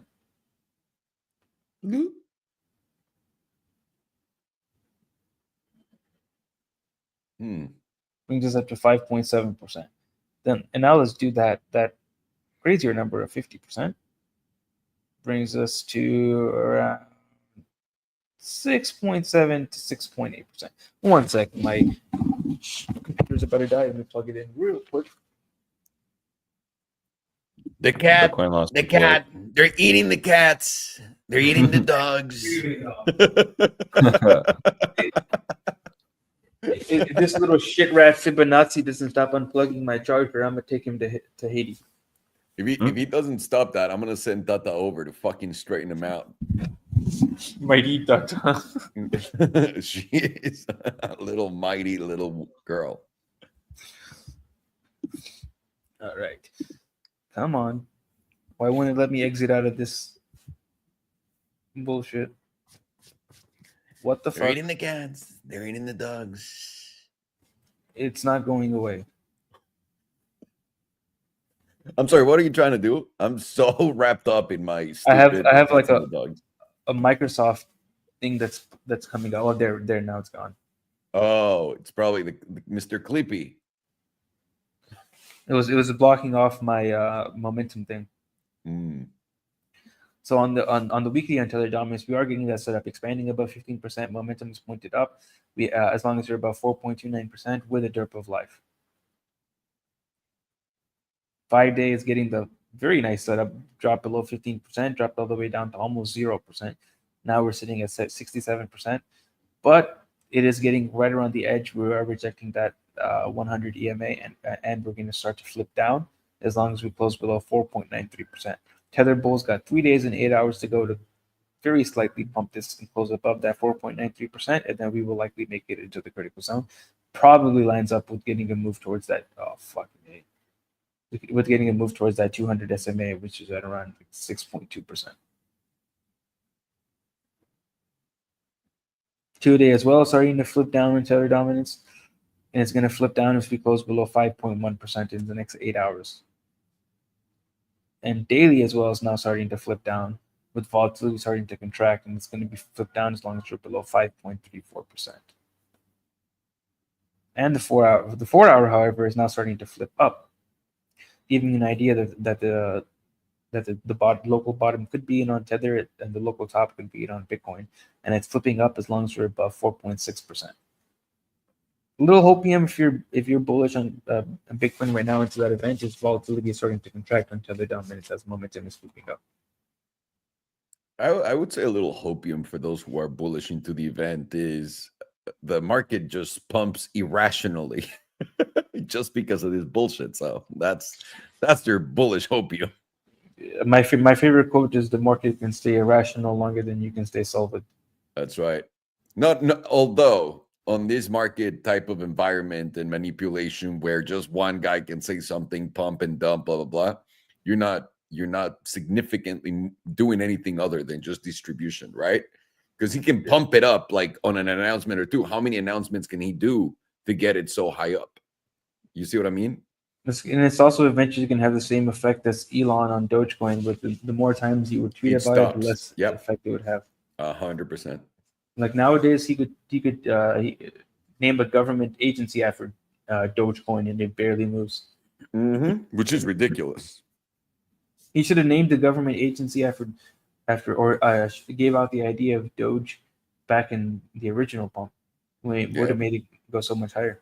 instead of SNL. God damn it. So all of the higher time frames are now aligning in the same direction. We rarely ever have every single one of these higher time frames aligning, and they're all aligning to the downside. The only time you ever have those happening, like realistically, I don't want to scare anyone, only times you ever have that happening is the bear market, where you have the monthly to the downside, the 2 weekly to the downside, the weekly, the 5-day, every single one is to the downside. The only one that's not to the downside right now is the quarterly, which in that high of a time frame, by the time it turns down, you're already deep in the bear market. Not only do you have monthly momentum to the downside, though, you have the pivot going up, and you have a volatility setup with confirmed bearish divergence on the stochastic and the RSI on the monthly.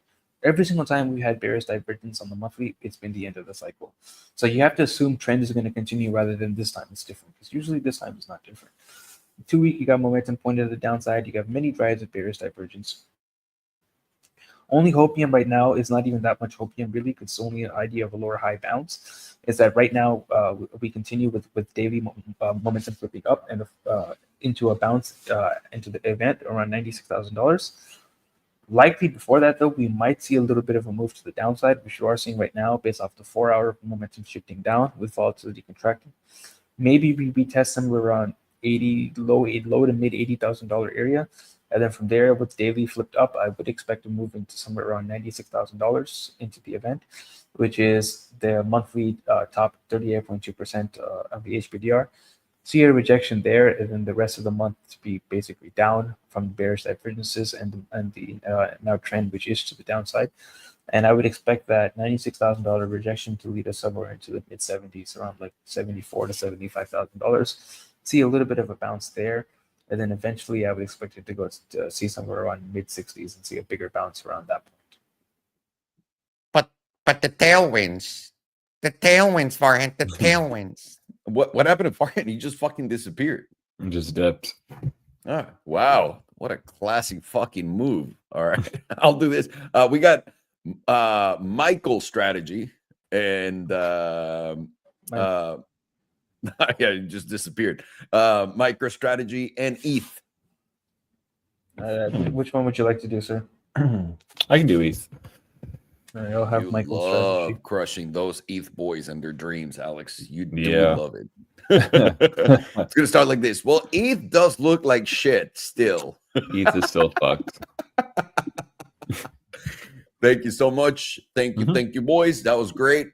Now, let me convey the analysis for everyone in Espanol as we go on to the next one. Now, what's the chart that I normally use for this? Here. Okay. What I like about this one is this level. That was a beautiful, beautiful rejection. Okay.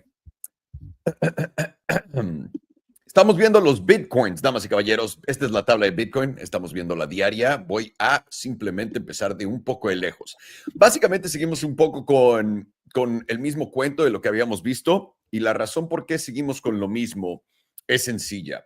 Porque ahora en esta temporalidad, en esta gráfica trimestral de Bitcoin, tenemos un doji por acá, una vela de indecisión. Más allá de tener una vela de indecisión, esto era algo que estaba por encima, ¿no? Iba a tener un cierre más alto que los 93.173, 137.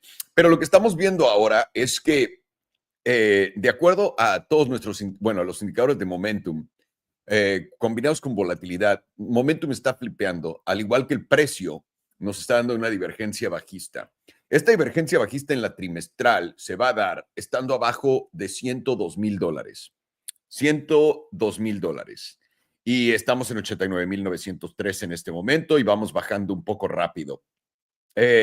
La cosa es, faltan 28 días y 8 horas para cerrar esta vela. Esta vela va a cerrar a fin de mes. Claro que estructuralmente hablando estamos haciendo altos más altos, por supuesto que sí, con bajos más altos. Eso nos pondría una tendencia alcista. Oficialmente esta tendencia trimestral se vuelve bajista perdiendo los 75,000. Una vez por debajo de los 75,000 podemos confirmar que es bajista. Pero recuerden, en temporalidades tan altas, normalmente esperar tanto puede ser letal para la gente. Para confirmar que estás debajo de los 75,000, ya perdiste básicamente más de 30% de la parte hasta arriba, hasta donde estás, por lo que no es bueno esperar todo esto, es simplemente para revisar tendencia y viendo que estamos haciendo en momentum, en el RSI, altos más bajos a través de todo este tiempo en la de trimestral, nunca en la historia ha fallado en avisarnos que estamos en un mercado bajista. Aún así, vamos a revisar volatilidad por acá. Vamos a darle una vuelta para calentar motores para toda la gente que está apenas entrando. Este es tu primera vez por acá. Este es nuestro indicador de volatilidad. Lo bajamos de acá, lo buscamos acá en indicadores. Se llama BBWP. La línea de colores es la volatilidad. La línea blanca es el promedio de volatilidad. La línea roja aquí arriba es 100%. La línea baja es 0%. Entonces estás oscilando entre el 100% y 0%.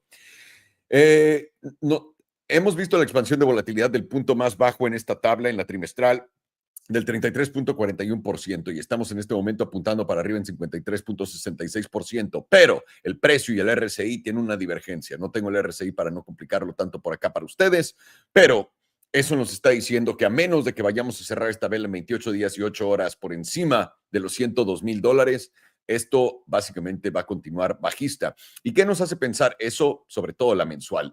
Cuando voltamos a ver la gráfica mensual de Bitcoin, tenemos esta vela potentemente topera, tenemos nuestro siguiente cierre acá. Esto es confirmación y además estamos viendo divergencia bajista oficialmente darse en la mensual con esta vela que cerró.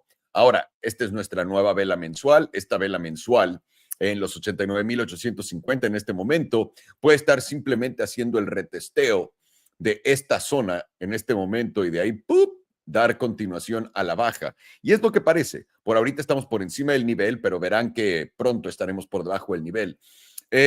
Además de eso, esta vela cerró por debajo del promedio del 5, nos dio divergencia bajista. En toda la historia nunca hemos tenido una divergencia bajista en Bitcoin, en el RSI, cuando no se ha acabado el ciclo. La última vez que vimos esto fue justamente acá, en este tope del 2021, donde el RSI simplemente hizo un bajo más bajo, pero el precio hizo un alto más alto, y eso nos dijo que era el fin del ciclo, y ahora una vez más estamos ante ello. Lo que nos da más preferencia y nos dice que queremos buscar más cortos que longs en este mercado. Pero como siempre, vamos a estar combinando de todo, viendo qué niveles importantes estamos llegando y a dónde no. Con eso dicho y hecho, además les voy a poner algo interesante con el HPDR para que lo vean. En nuestro HPDR mensual, nuestra media está en los 83,794 y nuestra parte alta está en los 104,880. Que es muy probablemente una zona de rechazo al precio súper, súper potente. No creemos que podamos tener un rebote hasta acá, pero eso haría un alto más bajo y daría continuación a la baja. Lo que también estamos viendo es que tenemos la parte baja de la zona azul en 62,288, pero, y vale la pena decirlo, nos está aguantando no nada más la media, también tenemos el promedio, el 9 en los 81,923. De perder los 81,923, tu siguiente zona de interés va a ser esta línea meme en los 69,000, porque el promedio del 21 va a estar más o menos por acá, a menos de que este movimiento se dé hoy, ¿no? Que sea un madrazo y ya no cambia nada. Con eso dicho, también podemos ver que la volatilidad está contrayendo y está, me parece, está en uno de los puntos más bajos de la historia en la tabla mensual. Así que tenemos contracción de volatilidad con una divergencia bajista en el RSI también en esta mensual y no flipa para arriba. También subió nuestro pivote. Nuestro pivote antes estaba en 92, ahora está en 99 en esta temporalidad. Vamos a la de 2 semanas.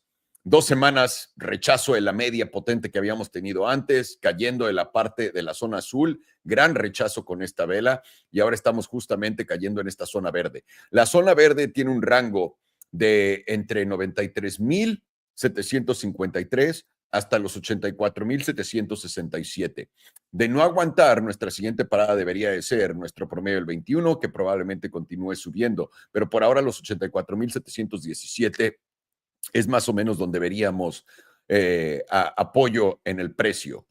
Además, tenemos volatilidad contrayendo una vez más, dándonos nada, y también momentum apuntando a la baja en esta temporalidad. Vamos a la semanal. Semanal, tenemos un poco de lo mismo. Habíamos visto los rechazos de la media de por acá, pero en la semanal tenemos un setup de volatilidad que se está calentando. Estos setups de volatilidad, para la gente que esté por acá por primera vez, existen dos, ¿no? Tienes los rojos con las barras rojas y las barras azules. Las barras azules quiere decir que la volatilidad está en casi cero. Esto es volatilidad nula.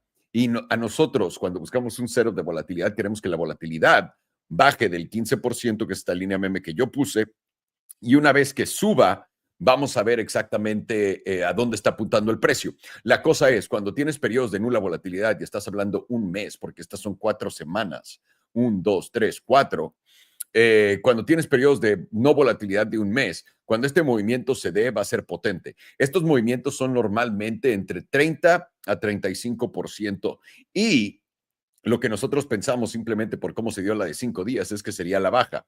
Si es que se llega a dar y vamos a usar la parte alta de esta vela, 30% estaría en 65,648 y 35% nos llevaría a los 60,000 planos. Si se llega a dar a la alza, puedes olvidarte de esto y pues altos históricos.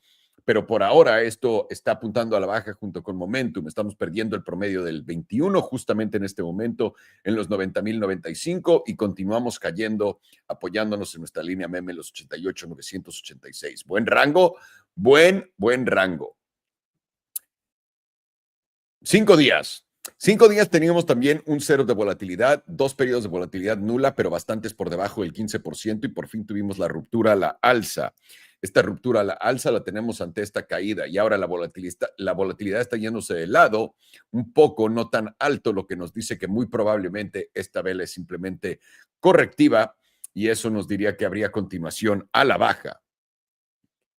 Más allá de eso, también puedes ver, tenemos, básicamente esta es una, pues hay gente que dirá que es un doble top, pero esta podría ser considerada una divergencia bajista de tope, además de que está rompiendo toda esta estructura. Ya literalmente te llevaste entre los calzones en la de 5 días hasta este punto. Siguiente parada debería de ser justamente los 69,227, que es también donde está el EMA 100 en la de 5 días. Vamos a ver cómo continúa. Vamos a tener un ojo bien pelado para la volatilidad en este escenario, porque ya está expandiendo, pero está simplemente no yendo tan potentemente. Vamos a ver si contrae y volver a subir, o si empuja más a la alza y continúa empujando el precio para abajo.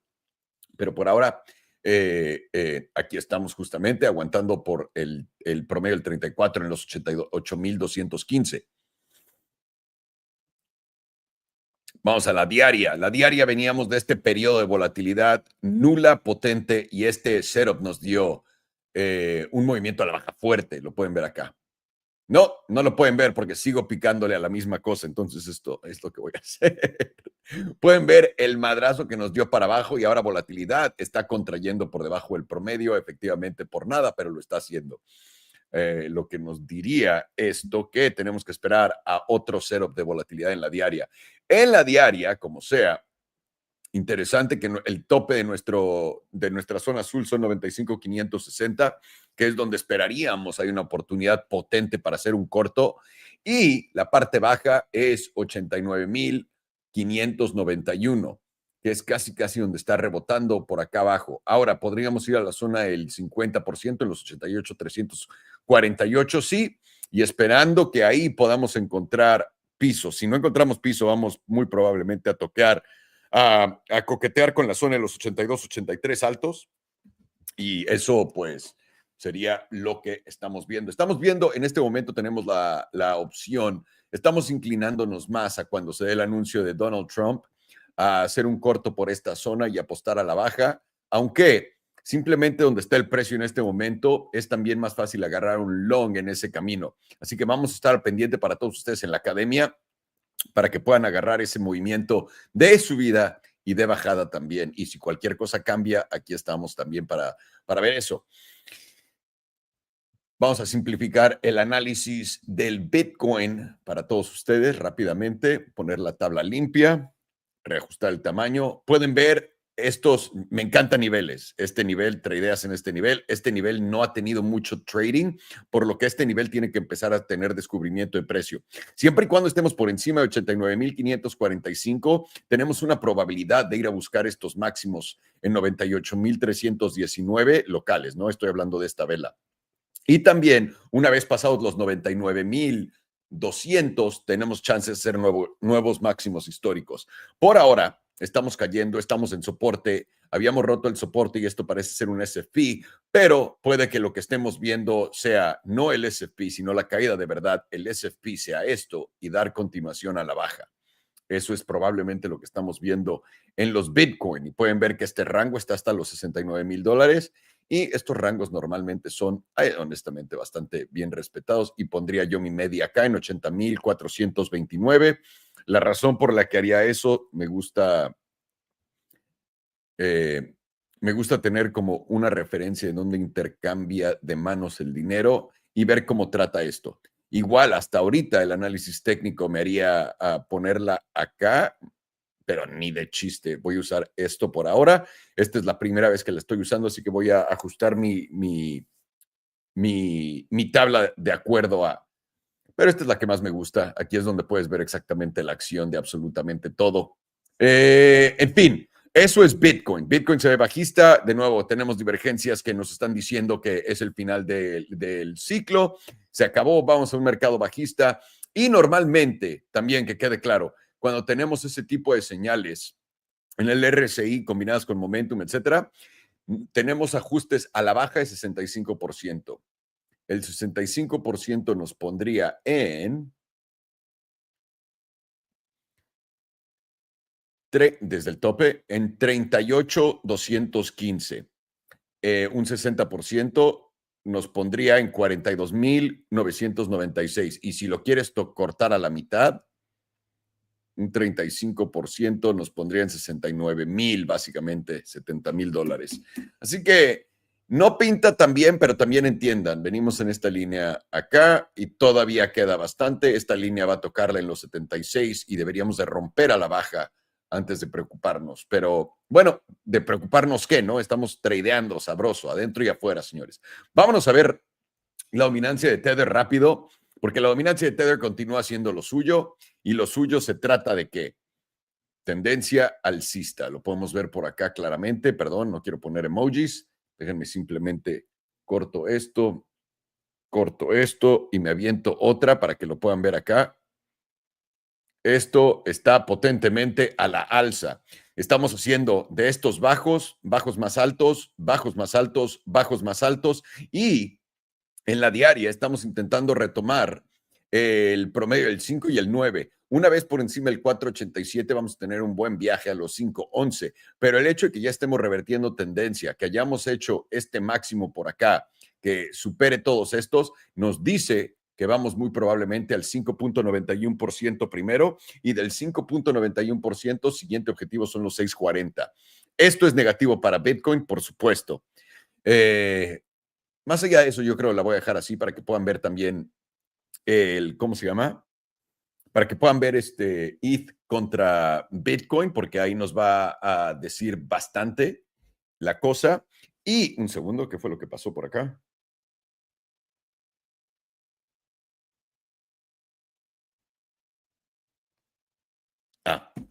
Ok. Estamos viendo esto por acá, bla, bla, bla, bla, bla, bla. Y, ya. Vamos a ir a nuestra siguiente tabla. Lo primero que quiero hacer simplemente es invitar a todos, a ver si que quieren aprender a tradear, manos que están acá aprendiendo o quieren apoyarse a la comunidad, los invito a nuestro Discord. Cáiganle, súper fácil de usarlo. Tienen acá los menús, los análisis de Alex, el análisis de Farhan, nuestro chat general. Y es bueno venir y platicar con otra gente de tus ideas, ver qué ideas tienes, qué invalidaciones tienen ellos, etcétera. Lo recomiendo muchísimo. A mí me ha ayudado infinitamente poder hacer esto y rebotar ideas. Criptolingo, para todos los que estén escuchando términos como SFP, etcétera, todo lo pone acá en inglés y en español. Al igual que, bueno, ven a compartir todas tus ganancias con nosotros, tus pérdidas. Esta tiene que ser la comunidad que más varo está haciendo. Definitivamente, JP se llevó un 118%, nada mal. Este tío JC Trade se llevó casi $5,500. Nada mal. Nada mal. La comunidad haciendo varo como se debe. Vengan a pedirnos tablas, vengan a dejarnos testimoniales, vengan a decir hola, vengan a ver nuestros enlaces oficiales para que no les vean la cara. Y recuerden, nunca les vamos a mandar un mensaje pidiéndoles absolutamente nada. Los queremos por quienes son. Y ahora, ¿quieren tradear futuros con nosotros? Estamos trabajando con 2 exchanges. Les recomendamos mucho, entren en Tutos. Es totalmente gratis esto y pícale a cómo tradear en Bluffin. Bluffin es nuestro intercambio que usamos preferido para todas las criptomonedas, para poder hacer futuros. Tienes un video de 5 minutos acá abierto para todo el mundo. Le picas acá para que te lleve a la página, te puedas registrar y tengas todo de acuerdo. 5 minutos te enseñamos cómo depositar dinero, cómo usar el exchange, etcétera. Y también en la parte de abajo puedes accesar a BTCC. BTCC es nuestro exchange que usamos para tradear futuros, tal cual como lo hacemos con Bitcoin, Ethereum, etcétera, pero lo hacemos con acciones tokenizadas como Tesla, Coinbase, MicroStrategy, Microsoft, Amazon, etcétera. Y también tienen Forex y otras cosillas por ahí. Así que tenemos un poco de todo y todos los enlaces oficiales están aquí abajo. Nunca te vamos a mandar un mensaje pidiéndote nada. Y con eso vamos a la siguiente, pero antes voy a hacer el plug también en inglés porque estoy seguro que hay tal vez personas que lo estén viendo en inglés. Así que se los voy a poner. By the way, never do the plugs in English, but if you guys want to join our Discords, we're trading here. The community is bilingual. We all speak English. We all speak Spanish. And whatever you need, our boys, Alex, Farhan, are giving you the analysis right here. Menu is on the left side, by the way, how you navigate a Discord, because a lot of people, it's really hard to navigate Discords. I fucking hate it. But this is pretty useful. This is completely free. Come over, read Alex's analysis. Read Farhan's analysis every day. Come check out everything that the community is talking about. You have any questions from anything that we're talking about right now? Here's the Crypto Lingo page where you can see all of our little weird language that we use here. P&L cards coming.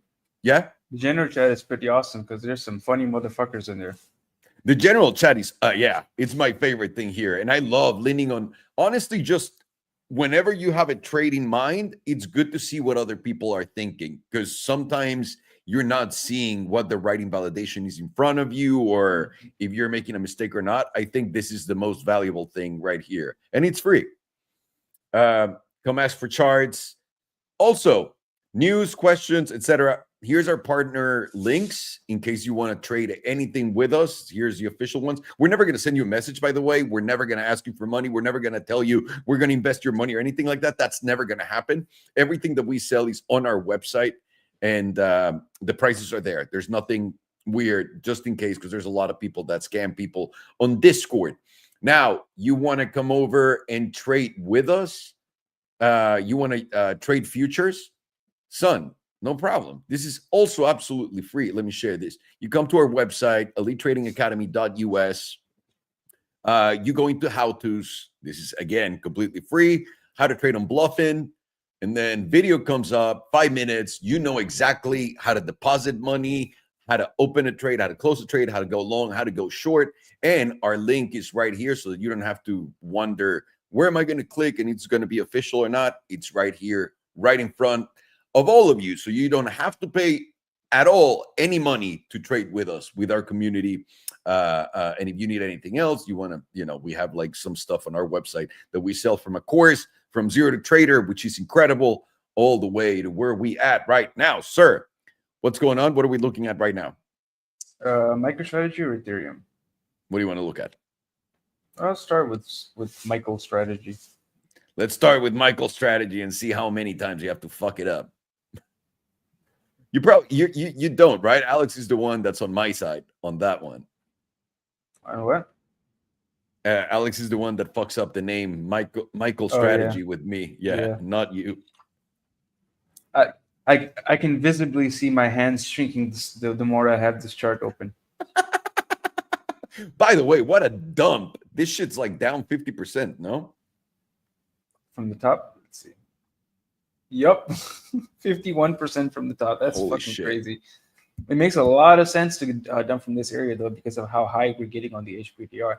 We went over the 100% to our current all-time highs. And as of right now, we got another tap of our 100%. So we are in the area where, like, even though we've dumped almost 60%, I don't think we're anywhere close to the bottom yet. I think this is going to continue to go lower just based off of where we are on the HPDR. At an absolute minimum, I would see a retest or a reconnect of this 5 EMA. And even that from the top is around like 62% down. That's pretty crazy. But what's a lot more likely is somewhere around this 88.3%, which would be a reconnect with the 9 once it rises up. And that's at about $180. That's quite low from the top. That's like a 66% move down. And that would be like one of the more bullish scenarios if we would come back down and down somewhere around the 88.3%. And immediately from there, I wouldn't expect like a move down and then straight up because of how extreme areas we are on the HPDR. I would expect us in the most bullish scenario to come back somewhere around this zone and to go sideways for a little bit while these ranges can step up. And then I would expect us to retry these highs. But as of right now, it looks like down more likely than up. And in the most bullish scenario, a bounce in this situation. But in a more bearish scenario, it's likely to make its way back towards the 38.2%. Whereas of right now, that's at a very low number of $55. If it goes sideways for a little bit and the 38.2% can rise, like it did like in these zones, then that price area would change. But that would just, you wouldn't really know where that goes unless you can see into the future. Momentum right now is at very, very extreme levels, and the volatility is at very extreme levels, sitting in the high 90s, which also goes along with the idea of getting that pullback. Monthly right now is starting to attempt to flip back up on momentum, and volatility is still below the moving average, however, and we're not getting a God mode sell signal out of Jewel on the monthly. Last time we had a God mode sell signal was right around this point, and we got it confirmed around here. About 78% to the downside, 79%. That's a little scary. Let's say from when we confirmed it, right there, 79%.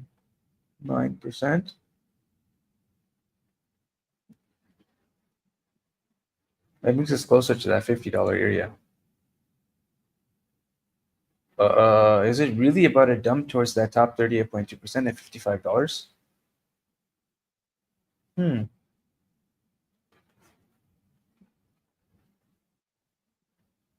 2 week now is getting pretty extreme areas into the bearish control zone on momentum. Volatility is now starting to go sideways a little bit. Does make sense to get a little bit of a bounce here where we are right at this 21 EMA. So if we do continue to hold this 21 EMA, I would see a bounce towards maybe somewhere around the 9, which is about like $300. But I would expect that to be a lower high, another lower high, and then continue to dump down towards the 21 at about 169. Beautiful number. If you look at the Jewel on the 2 week, yeah, the most beautiful number of all time. Jewels, this is the most beautiful jewel of all time. Pink is crossing below the yellow, dark blue crossing below everything else, crossing out of the bullish control zone. That's a pretty nice sell signal. Let's draw this with a vertical line.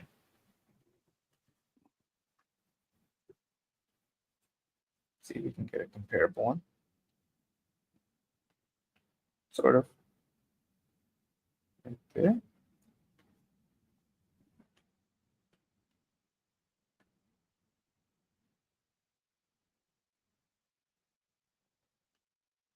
So right after our live, just so you know, Trump is doing the investment announcement. But this is such an NFT move. I'm going to announce what we're going to be investing in. So this is just the announcement of the announcement. Imagine he says they're buying 2 million Bitcoin for the federal or the strategic reserve. No, it would go to $8 trillion in a second. Like, I'm buying 2 million Bitcoin, 10 million Ethereum. Buy 10 million Ethereum. We love Ethereum. Okay, let's see if we got any other ones. No, that's it. Not much history after that. So we'll just see what happened after all of these setups. Nice dump. Dump Rooney.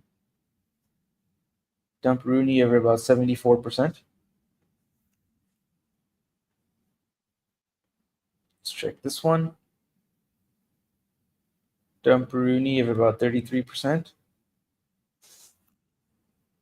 74, 33.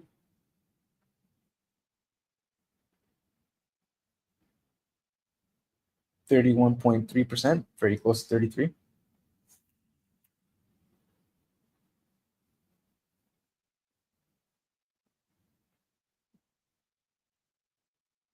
%. Let's see how much it was immediately before it went down, before it went sideways for a little bit. About 35%, very close to 33.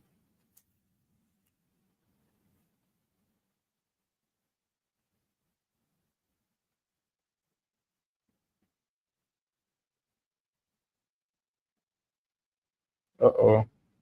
78%.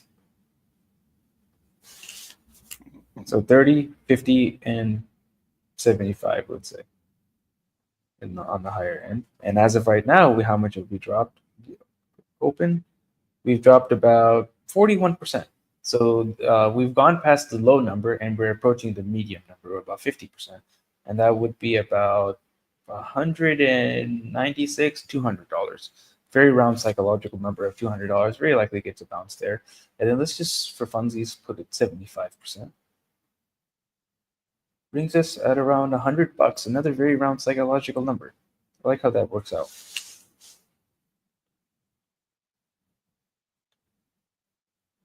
Weekly, now we are getting the jewel flipping, the momentum flipping back down, rejecting getting into the positive areas, and now the momentum volatility is once again flipped up, and now the jewel is entering into the bearish control zone. Very likely with this setup, get another retest of this 55 EMA.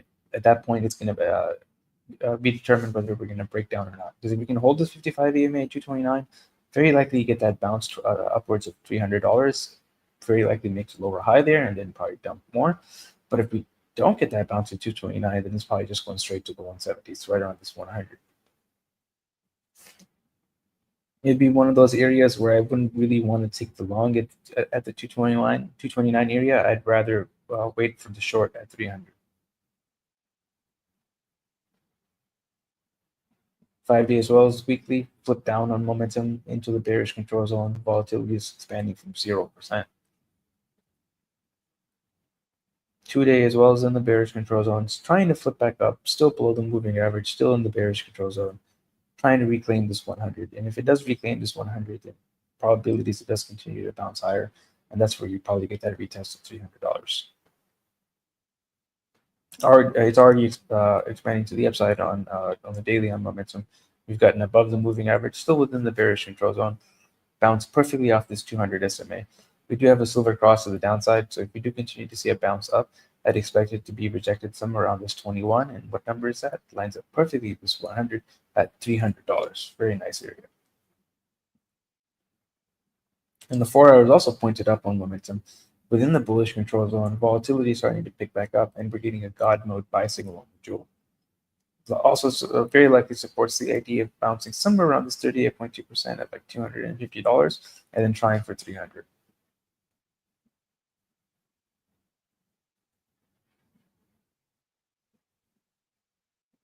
Ding!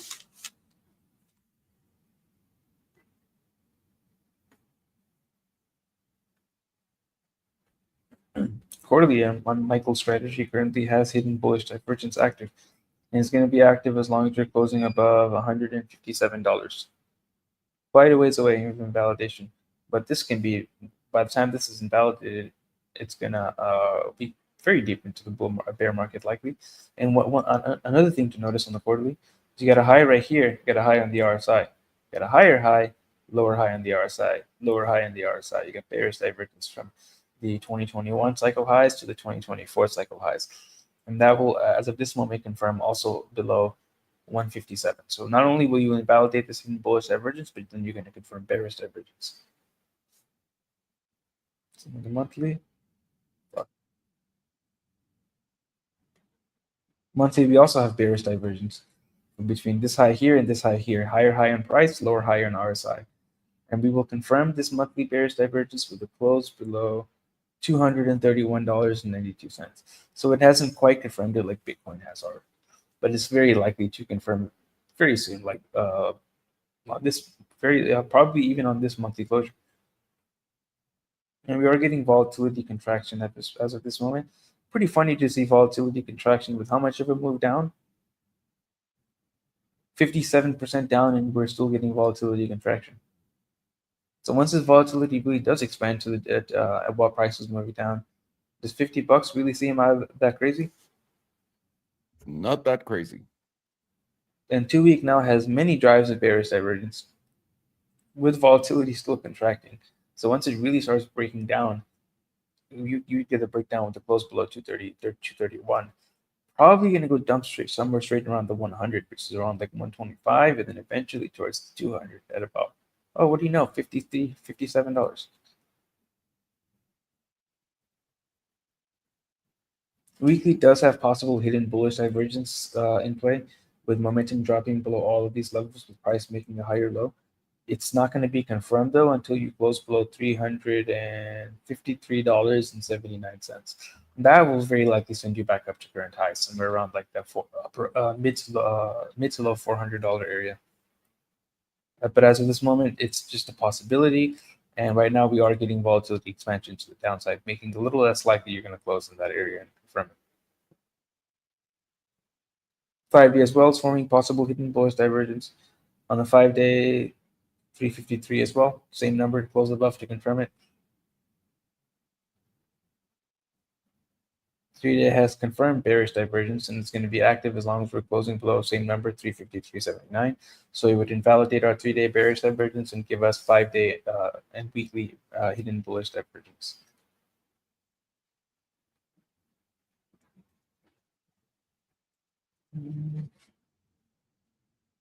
Daily is now working on a drive of regular bullish divergence. It's going to confirm in 4 hours and 18 minutes, assuming we close over $271.46. That will very likely send us up towards somewhere around that 350 to what is that, 353, $355 area. That's going to be, if we can hold that area, that will confirm our weekly and 5-day hidden bullish divergence, just sending us up to the towards the mid 400s. It is looking a little promising now. MicroStrategy, I believe, usually bottoms before Bitcoin, doesn't it? It tops before Bitcoin. It doesn't it bottom as well? So, I mean, I'm sure I'll check it out right now. On the 4-hour, we're getting that God mode sell signal with volatility still contracting. Kind of looks like that daily bullish divergence will confirm. Oh, accidentally saved. Now I have MicroStrategy is saved on my RSI chart. So it topped in February of 20. Oh, no. Hang on. Yeah. It topped on February of 2021. And then it caught its major bottom either on May of 2022. I think it's May of 2022, but it went really close to it again in January of 2023. So it bottomed way below Bitcoin, dude. Way before. Before? Yeah, because Bitcoin bottomed in like December of 2022. So, and then I retested it in January. The quarterly right now on the MicroStrategy is getting right at the edge of flipping down, and it will flip down if we close below $197.60. We got 28 days and 4 hours to go to keep above this number, because if this does flip down, the last time quarterly flipped down was right around this zone here, and that was from the wick highs 82%, 85% down. Sheesh. Let's apply 85% down from these wick highs.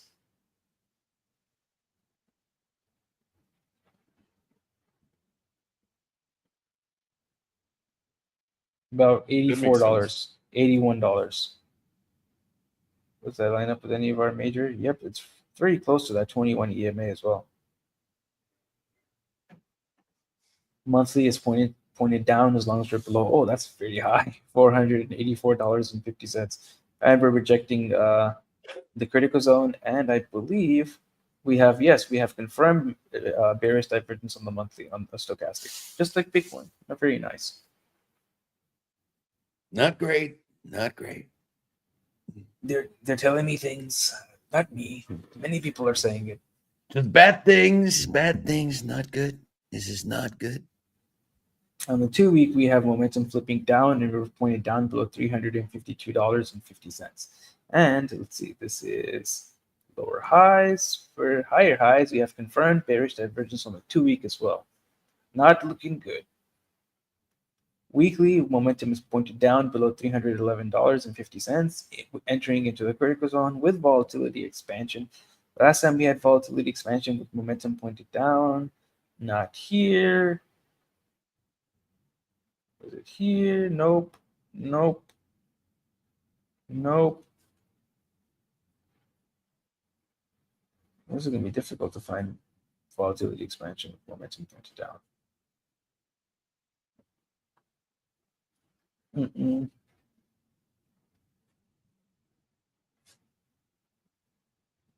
Right here.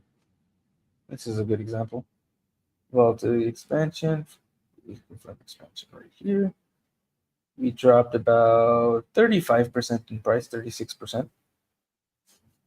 Let's just do the 36% to 35% from where we are now.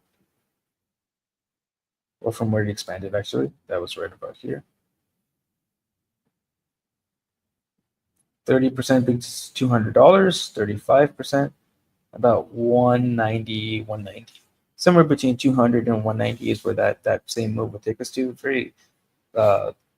It makes a lot of sense to bounce in that area as well, because it's that psychological $200 area. Although that bounce likely does fail and does probably go slower. 5-day as well is pointed down as long as we're below $348, $47, $48. 2 days getting close to flipping back up, although it's still pointed down. It will flip up in the next 4 hours and 13 minutes if we can close above $281.03.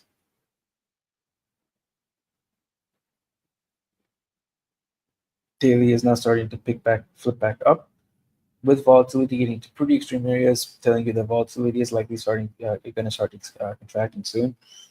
But as of this moment, it is still expanding, and it's pointed up as long as you're above $238.60.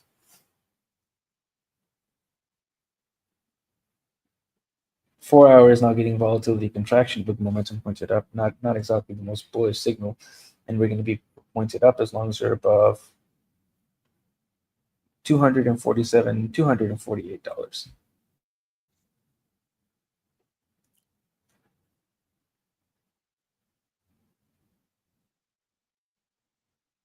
So just like Bitcoin, all of the higher time frames are now all starting to align to the downside. You have monthly momentum pointed down as long as you're below $484.50. You have confirmed bearish divergence on the monthly stochastic, just like Bitcoin. 2-week has confirmed stochastic bearish divergence with momentum pointed down.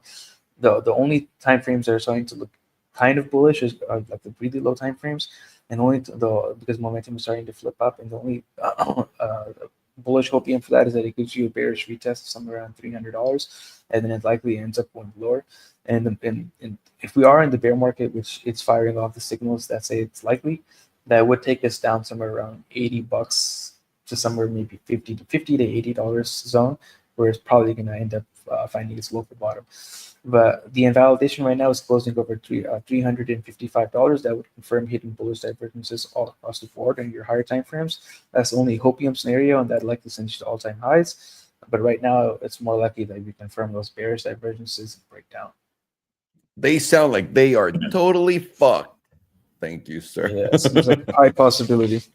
Yeah, it seems like it's everywhere all across the board. Thank you. I'm going to take a quick piss real quick. No. You stay here and don't piss. Okay, Jeff. They're going to piss on you. It's going to be like the Russian collusion. You don't want people pissing on you. It'll be great. Golden showers. It'll be refreshing. I've gotten a golden shower. It's one of the best showers. Ok, estamos viendo Strategy. Ya no tengo que decirle MicroStrategy. Estamos viendo Strategy, que es una empresa de Michael Saylor, el genio que gasta todo su dinero en comprar Bitcoin. Ahora, algo que vale la pena notar. Esta es una tabla de 2 semanas. este fue el tope de Strategy en el 2021 y esto fue en febrero. ¿Qué nos quiere decir esto?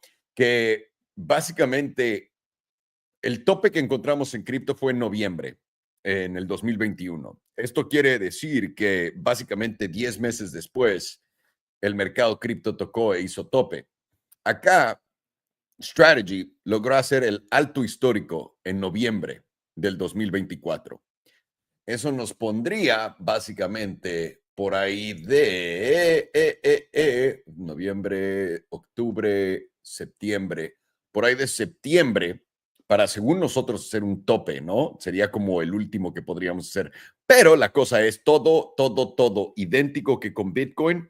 Todas las temporalidades altas son bajistas y temporalidades en muy corto plazo son alcistas, lo que nos dice que probablemente vamos a ver un rebote para dar continuación a la baja.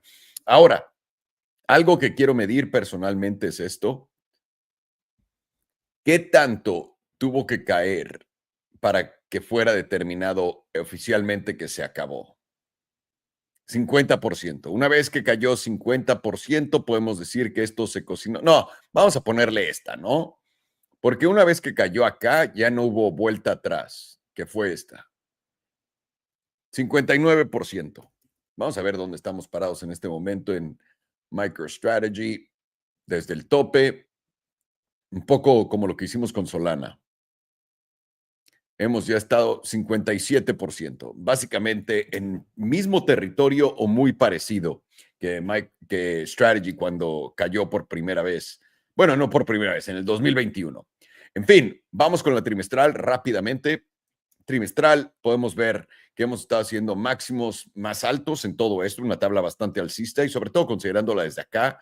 Más allá, antes de eso, no había tanta acción en Strategy. Y lo que hemos visto es que estás creando bajos más altos, altos más altos, y estás muy por encima de tus promedios. El 5 está en 207, el 9 está en 161 y Strategy está cotizando en 264. Esto sería bueno, pero sabiendo que tu momentum y que las divergencias bajistas que existen en Strategy en esta temporalidad, pues no empieza a pintar tan bien. Y más también que tuvimos un cierre por encima de este nivel de los 278 y ahora lo estamos perdiendo. Perder este nivel va a ser bastante importante para Strategy porque mi siguiente nivel, lo voy a poner acá en vivo con ustedes, está justamente acá en los 169,69. Eso fue una excelente coincidencia, por cierto. Eso dicho, vamos a la mensual y vamos a empezar a ver en la mensual con el HPDR también para darles una buena idea de dónde está parado esto. Volatilidad está en extremos, viene del 100% y está contrayendo, lo pueden ver acá. Entonces no tenemos nada más que esa contracción de volatilidad después de haber tenido esta volatilidad que nos llevó a máximos históricos. Y también, para que vean, nos rechazó el 95%, solo le quedaban 5% de probabilidades de dar continuación a la alza. Por ende, estamos cayendo. Y mínimo, siguiente objetivo va a ser nuestro promedio del 9 en los 248, la parte baja de la zona azul en 207, el promedio del 21 justamente en 181, o vamos a caer a la parte alta de la zona azul en los 167, que coincide bastante cerca de mi línea meme que acabo de poner enfrente de todos ustedes en este momento. Ahora, para ver lo contrario, tendríamos que cerrar por encima de 277. De 277 podríamos tener otra vez un shot a ir a los 382. Este es un gráfico mensual y falta todo el mes para cerrar. Literalmente acabamos de empezar el mes el día de hoy, solamente para que lo tengan en mente.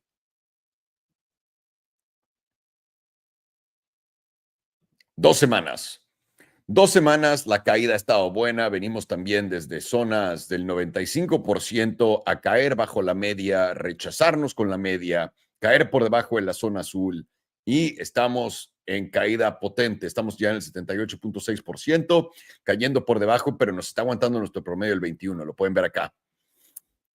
Siempre y cuando nos aguante nuestro promedio del 21, podríamos ir a retestear esta zona en los 280, 279 y de poder romper a la alza, probablemente vayamos a donde están los 302, que es donde está nuestro promedio del 9. Y ahí es donde encontremos un nuevo mínimo más alto. Eso sería lo que nos haría pensar en cómo se ve la tabla. También vienes de extremos, no tienes nada con volatilidad contrayendo. Vamos a ver la semanal. La semanal también nos lleva al 88.3%. Aquí atención, porque de no poder cerrar esto en 4 días y 5 horas por encima de los 265, vamos a los 229 primero y después a los 197.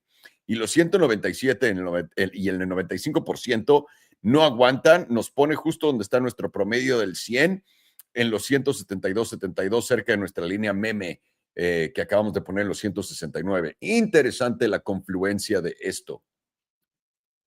Volatilidad, por cierto, acá sí nos está dando un setup de volatilidad bastante agresivo y ese setup de volatilidad es, para sorpresa de nadie, a la baja. Esto apenas está en 38.10%. La primera zona a vencer van a ser los 41% para la volatilidad y de ahí se va a 100% casi, ¿no? Firmado. Vamos a ver, 5 días, adelantarnos. Volatilidad está expandiendo ante esta caída, pero no oficialmente porque está por debajo del promedio. Vamos a mantener un ojo aquí bien pelado en la de 5 días. Y en la de 5 días nos está rechazando la zona del 50%, el promedio del 5, el 21 y el 9. Ahora estamos perdiendo el 34. De perder el promedio del 34, que está en 264.45, vamos a ir a los $248. Y de no aguantar eso, una vez más, nuestro EMA 100 coincide con nuestra línea meme por acá en los 169, pero primero veríamos si podemos hacer una parada en los 219. De no aguantar los 219, ya saben a dónde vamos después. Diaria, puta, qué caída, extremos, lo que nos está sugiriendo una consolidación sólida por un rato y nos abre más la idea a venir a visitar la parte baja de la zona azul en los $314 tal vez, o tal vez en el peor escenario para los alcistas, los 304, que es donde está el promedio del 100, el 21, 21 y el 100 encontrándose por acá. Si eso llega a darse, esto sería para hacer un alto más bajo y después dar continuación en lo que todos estos niveles básicamente se ajustan a la baja. Así que no importa cómo lo quieran ver, puesto sencillito para strategy. Ahí les va en la de harina, que es la diaria, ¿no?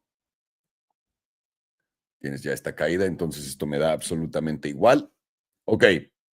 También tienes el cero de volatilidad, me da absolutamente igual. Lo que tenemos que ver con strategy es esto.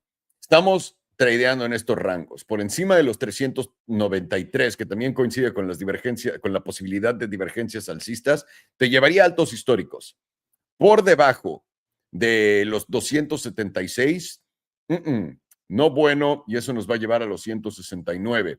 Siempre y cuando estemos por encima de los 276, vamos a tener un buen chance de ir a visitar esta zona en los 300 para hacer un alto más bajo. Básicamente algo o así, ¿no? La razón por qué lo pongo así es porque me gusta cuando hacen ese piece y luego ves la tomada de liquidez, pero la vela no pudiendo pasar. Esto es completamente cada quien los va a hacer con experiencia, aprendes qué es lo que funciona y qué es lo que no, con ojo de buen cubero. Así que muy probablemente sí, veamos un retroceso a esta zona en un pompazo en lo que se ajusta todo, empieza a bajar y le da más espacio y camino a esto para continuar cayendo. Pero MicroStrategy claramente en la temporalidad diaria pueden ver alto, alto más bajo, alto más bajo, alto más bajo, alto más bajo. Y ahora bajo, bajo más bajo, bajo más bajo y el siguiente bajo a barrer, lo que quieres aguantar si eres alcista, 232.31. Quieres poder aguantar acá. De no aguantar, 169 es muy probablemente donde vas a acabar con el precio. Y si eres bajista, definitivamente quieres simplemente perder el nivel de los 263, después los 232 y eso te pone donde quieres. Si eres muy alcista, quieres romper y tener cierres por encima de los $370, eso te casi garantizaría por encima de esta linita, te garantizaría venir a esta zona una vez más de tope. Pero por ahora lo que nosotros estamos esperando es sencillo con MicroStrategy. Es un poco de esto, para después dar un poco más de esto. Objetivo para nosotros por ahí de los $80 a la baja en strategy. Así que atentos. Vamos a estar al pendiente para mandarles también una señal de esto, ya que lo podemos tradear en BTCC. Dale, vámonos con Ethereum, damas y caballeros. It's time for the Ethereums, and I'm reading a contract right now. We love Ethereum. We love Ethereum. We love Ethereum. Don't get it out, Eric. Eric, put Ethereum back in the bag. It's going to be great. People are going to love it. They're gonna be able Only to thing that should use. be out. Only thing that should be out is Louis C.K.'s Shalom. Get it, sir.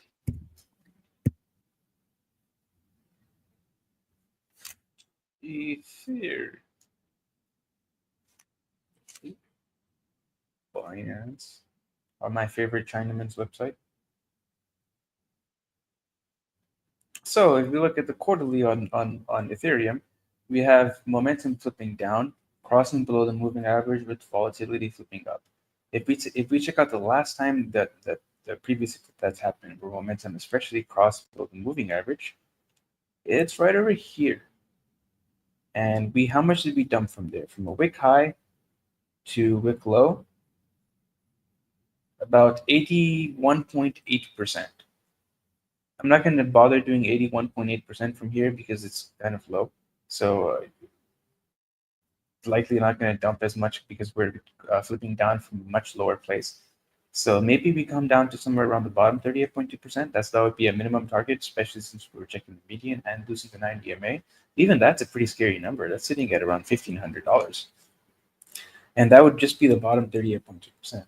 That's same place last time. But last time, whenever we found our bottom, our macro bottom at around $800, $900, that was at the bottom 38.2%. So it would be along the same bear market as it did last time, wherever it made the bottom at the bottom 38.2%. So that it does give a possibility that actually you could use the HPDR to give you probabilities. It gives you a 61.8% chance that that $1,500 area could be our next bear market bottom. Maybe a little bit of a wick below it, but 1,500. Let's say if you want to give it a range, 1,200 to 1,500 is a very, very high probability area of being your next macro bottom, or bear market bottom, if you want to call it. Do we have any jewel data? No. Monthly is now starting to try to flip back up, still but above the moving average, below the moving average, rejecting getting into the bearish control zone. If it gets above the moving average, that will be some slight bullish opium, and that will align with closing above that 38.2% at $2,350 in the next 28 days and 7 hours. If you can do that, then there's some hopium is back alive, and you probably get a retest of this 38.2%, which is sitting pretty high right now at almost $4,000, sitting at about. Actually, this exactly at $4,000. Once you're getting a retest of $4,000, very likely going to take the liquidity in these previous areas and probably going to go significantly higher. And my bias right now is that doesn't happen, and it continues to reject this 38.2% and eventually come back down to towards $2,000. Next time around, it taps $2,000. It's likely going to break down towards somewhere around $1,700. 2 week is already starting to play that out, with momentum starting to shift back down into the bearish control zone, volatility is shifting up, the jewel is starting to reject getting into the bullish control zone, and we're losing this 100 EMA now. If we close below this 100 EMA at 2290 in the next 13 days and 7 hours, very likely going to continue dumping pretty heavily towards somewhere around the 97.5%. Because right now that is at $1,500. Very biased fill. 5D is now starting to shift back down on momentum after trying to get out of the bearish control zone, not being able to, while volatility starting to shift back up. And now the jewel's getting the pink crossing below the yellow and the dark blue crossing into the bearish control zone. Let's see what the vertical line last time that's happened. Pink crossing below the yellow, dark blue, right there.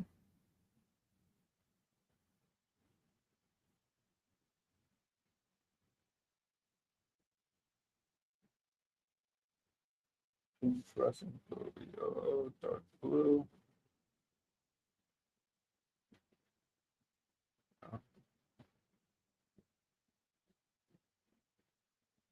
Right there. Oh, that one's nice.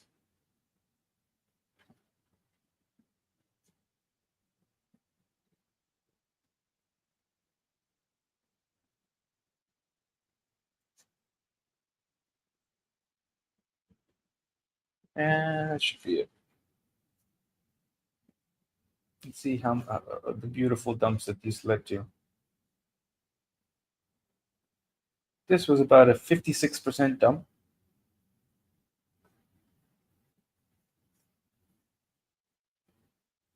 This was 47%.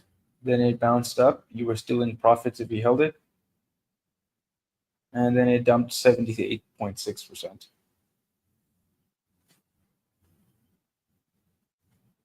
This one was a failure.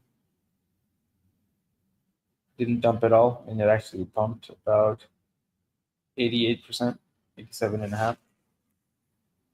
So 2 wins and a failure. This one also a failure. So 2 wins, 2 failures. Let's see, if we were to take that 30% number from here, from this open, brings us to about $1,750. Lines up with my bias bouncing at the 1700s. And then if you were to take 35%, very close to that bias of $1,500 as well. 5 days trying to pick back up on momentum, still below the moving average, still within the bearish control zone.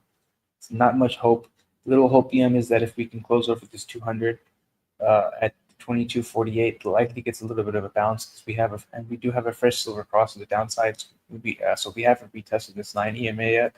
Close over this 200, likely gets a move up to the 9 at about like 2600, 2650. Likely retests this 9 EMA, rejects the 9 EMA, confirming the silver cross, makes another lower high, and then after a lower high, you usually get a lower low, and that one will break this 200 solidly. 2 days in the bearish control zone as well, with momentum volatility still picking back up. Jules giving you a fresh sell signal. It's not looking good, bruv. And this candle to the upside is basically just a bearish retest of this 38.2% and a massive rejection.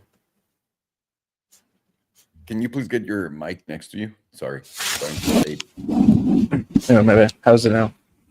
Perfect. You get a little sipperoonie of this water. RFK would be proud.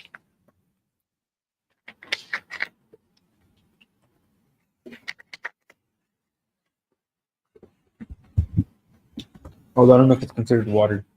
It's that twist stuff they sell in Mexico. Sparkling water with lemon. It's not bad. That's still water. Hopefully it's not purified and natural water you're drinking. That's what you need. On the daily, you're starting to get momentum shifting back up, getting above the moving average with volatility contracting. Give you an idea of a lower high. Same idea that I have for Bitcoin. Where this is the second largest crypto, so it would probably follow. And right now, the jewel is starting to curve back around and lose its sell signal. So my bias is basically on Ethereum, same thing as on Bitcoin, where we're likely to come back down, maybe retest these lows, which we are getting right now, pretty significant move down.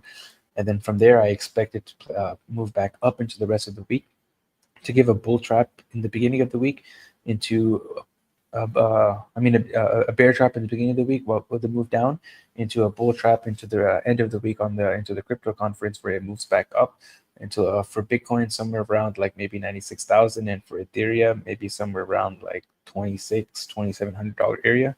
From there, I expect a rejection and new lows.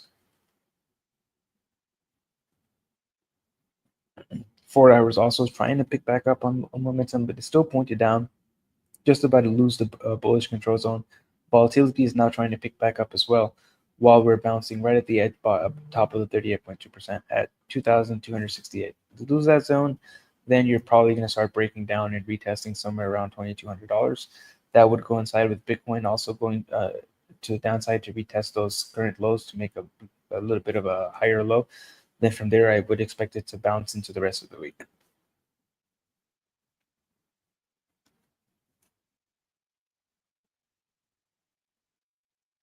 Ding!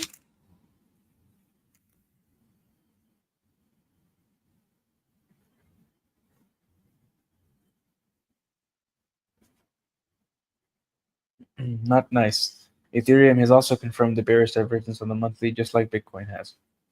And it's going to be active as long as your closing monthly is below $3,744.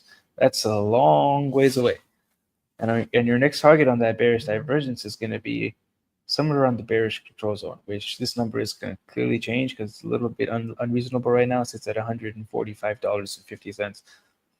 Imagine Ethereum goes down to $145. It did make a lower high, so if it makes a lower low below $900, hey, maybe it does go to $145. 1 Ethereum equals 1 Solana. 2 week is now getting confirmed 3 drives with bearish divergence. It's going to be active as long as we're closing below $2,857. Your next target off of that is going to be the bearish control zone. This is a more reasonable number of $800. Even that's quite low. Weekly is now very close to getting a weekly silver cross to the downside. Last time we came this close was around October of 2024, right before we get that beautiful United States setup. This time around, we're likely to confirm that silver cross, especially since we have bearish divergences across the board on the 2 week and the monthly. And confirming that silver cross likely gets us that move down to somewhere around that critical zone, which right now is at 1125.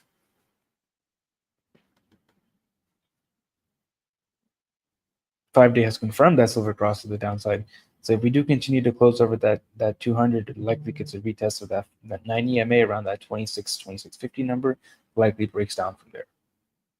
That would be a very nice short to cash that 9 EMA at around 2600.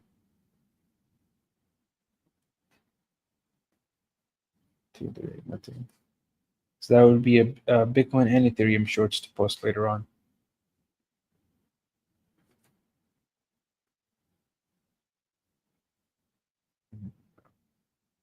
Time to check them out. Oh fuck! I just accidentally saved it. Ding.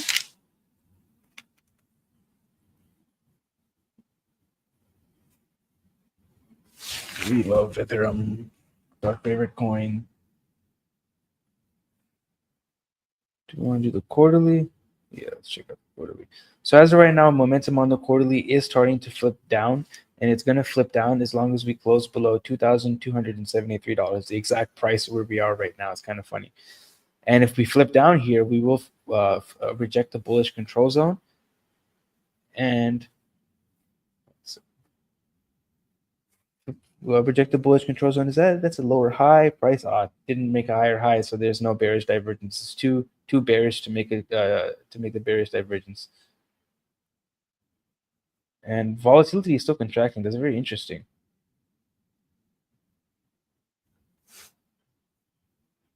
On the monthly, we're getting momentum to the downside with volatility expansion, rejecting the bullish control zone, and it's going to be flipped down as long as we're below $2,886. 2 week is getting volatility expansion with momentum to the downside, and it's going to be down as long as we're below $3,535. Weekly is pointed down as long as we're below $2,812. 5 days pointed down as long as you're below $2,528. 2-day pointed down below $2,412. Every single time frame is pointed down, except for the daily.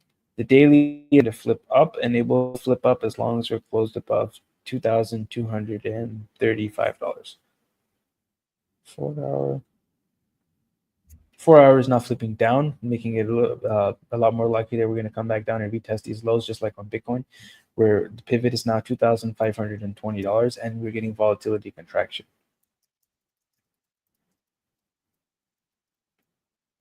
So all of your high time frames on Ethereum are now starting to align in to the downside, just like Bitcoin, where momentum is also all starting to flip down. On one difference is though on Ethereum is that we're getting monthly volatility expansion with momentum to the downside, whereas Bitcoin doesn't have that yet, and Ethereum has the bearish divergence confirmed, just like Bitcoin does, likely giving you pretty significantly lower targets around 1700, and then a little bit of a bounce there, then 1500, probably get a larger bounce at 1500. I'm going back and forth whether I think 1500 is going to be the macro bottom or not. I think maybe might be. I want to see the reaction in that area. I think good chance 1500 could be the macro low. And now you're getting every single time frame to the downside. The only time frames that are now slightly bullish, just like the daily, with momentum starting to flip up. However, the 4 hour is slipping down, to give you an idea that you're probably going to come back down and retest some of these lows, maybe make a slightly higher low, and then pump into the conference into somewhere around like $2,700, likely rejects there, probably dumps pretty aggressively towards $1,700 from that area. Damn. Damn. So what you're saying is we should go super long on Ethereum right now. Oh, definitely, for sure. Got it. And you should go long exactly at 26.50. I'm going to do that. Also, I wanted, let me look at the next one. So we got Coinbase, Rivian, and Amazon. Oh, and XRP too. So you pick whatever you want to do of those. I'll do XRP order. first. Of course, Mr. Garlic Bread. Thank you so much. Vale. Estamos viendo Ethereum y lo voy a hacer lo más rápido posible para poder hacer las más de estas que podamos. Esta es la tabla que habían visto antes, lo que les había dicho. Estoy en la diaria, ¿no? Que estas oportunidades en Ethereum son legendarias normalmente porque ha mantenido siempre esta estructura alcista.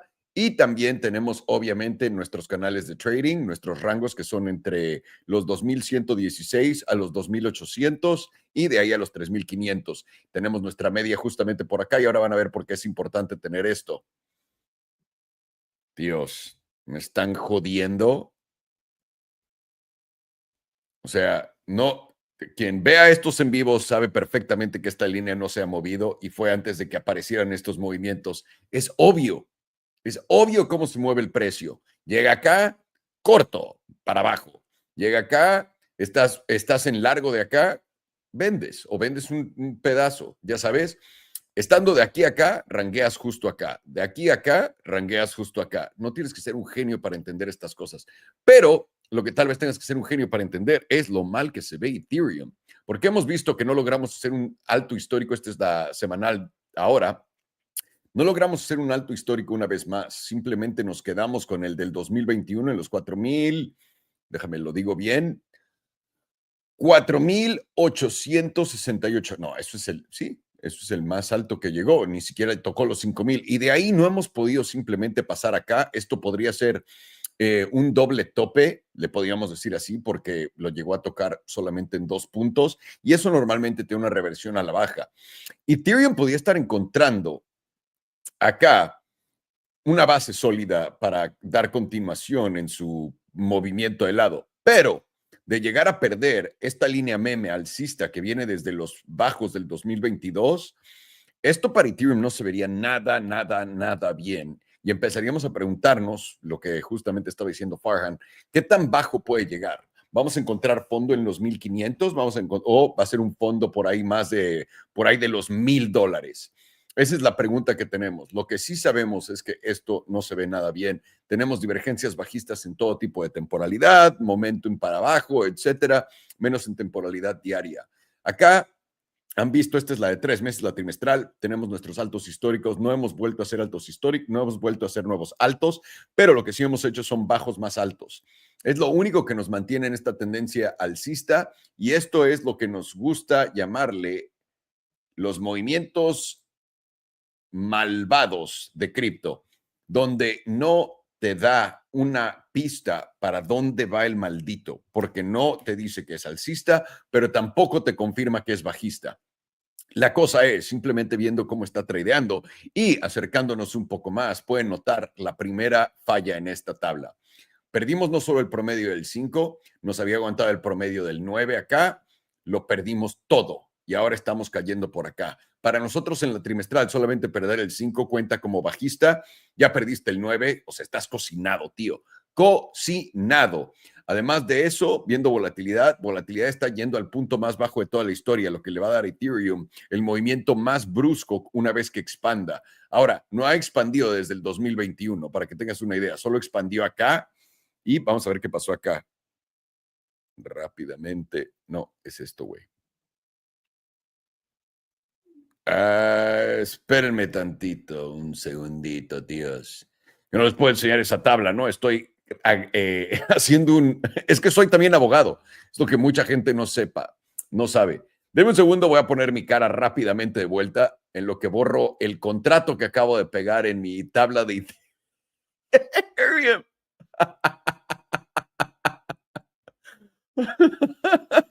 ¡Qué mamada! Ok, ahí está todo. ¿Queda borrado? No. ¿Saben qué? Va a ser más fácil si hago esto. Cabrón. Ahí está. Ok. Ya los puedo traer de vuelta. Disco. No, no. La única que se lleva servicios gratuitos de abogado es mi mujer, nadie más. Odio ser abogado. ¿Qué estoy viendo? ETH Bitcoin. Vean la caída de ETH Bitcoin. Puede que nos esté dando el premovimiento a lo que vamos a ver, porque ETH Bitcoin ha hecho exactamente lo mismo que había hecho Ethereum solamente. Y ahora tuvo su breakdown, empezó a caer. Primera zona fue justamente esta. Y de ahí podría aún caer más, simplemente basado en todo lo que estamos viendo. ETH Bitcoin.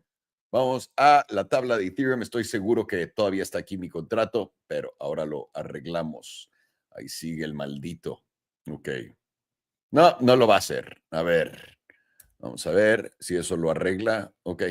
Eso parece que lo arregló. Ok, el único pompazo que nos dio volatilidad fue justamente esta vela verde y después se volvió a contraer, así que no hizo absolutamente nada, solamente jugar en estos rangos potentes. Vamos a la mensual y ahí ya podemos poner el HPDR también. En la mensual podemos ver un poco de lo mismo, altos y podrías decir que esto es más alto que este, pero obviamente no que este. Y aquí ya creaste un bajo más bajo. Esto es algo que aquí a mí me puso en súper alerta. Una vez que vi que llegaba a los 2073, creó este nuevo bajo, eso a mí me da más preferencia para abajo, a la baja. Y acá tenemos nuestro promedio del 100 en los 1477. Atentos, más allá de eso, también tienes estas velas potentísimamente bajistas y en este momento estás pintando otra vela topera por acá en la mensual, que es, una vez más, esta vela apenas está empezando. Así que vamos a ver. Y no nada más eso, nuestra vela mensual pasada cerró por primera vez desde 1, 2, 3, 4, hace 4 meses, por abajo del promedio del 5, abajo del promedio del 9, abajo del promedio del 21, abajo del promedio del 34 y se fue a recargar al 55. De perder la zona de los 2116, nos vamos a ir a los 1500. 1116 para abajo, nos vamos a los 1500, muy probablemente. Vamos a ver qué nos dice el HPDR en este tipo de situaciones. Sí, básicamente, efectivamente, un poco de lo mismo. Ya nos rechazó la zona azul, lo podemos ver acá, ni siquiera la media la última vez que nos rechazó fue en agosto, desde entonces no la hemos ni siquiera tocado.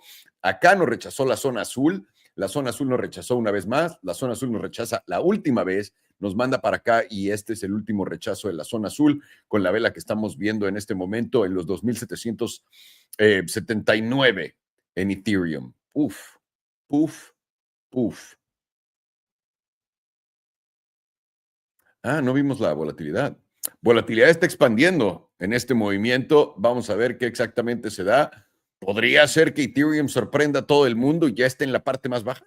No tiene cara de, pero pues mínimo por ahora nos da esa esperanza, a menos de que vaya a haber continuación de la caída y eso sería brutal con ese setup de volatilidad en la mensual, por cierto.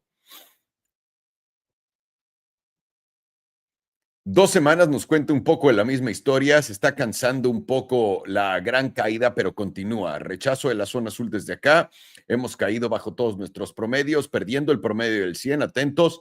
Acá el promedio del 100 está en los 2304. De cerrar tal cual estamos, siguiente parada son los 2116 y de barrer este mínimo en los 2073, vamos a ir a buscar la zona del 95% mínimo en los 1694 y probablemente acabemos en el S&P 200 por ahí de los 1500, exactamente, por ahí de los 1500. Semanal, habíamos tenido esta expansión de volatilidad ante la caída, ¿no? Es lo que fue exactamente, ¡plup! Y pues continúa. Esta expansión de volatilidad está en 58.33%, pero tampoco fue el mejor setup de toda la historia.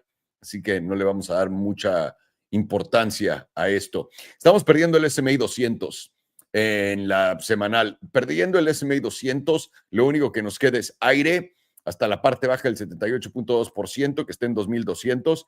Y de perder esa zona, tu siguiente objetivo van a ser los 1,900, lo que te pone ya en territorio de 1,500 una vez más en el 95% en la semanal. 5 días ya en extremos, esta caída se está cansando, por lo que probablemente vaya a consolidar un poco el precio. En la de 5 días estamos por encima del promedio del S&P 200.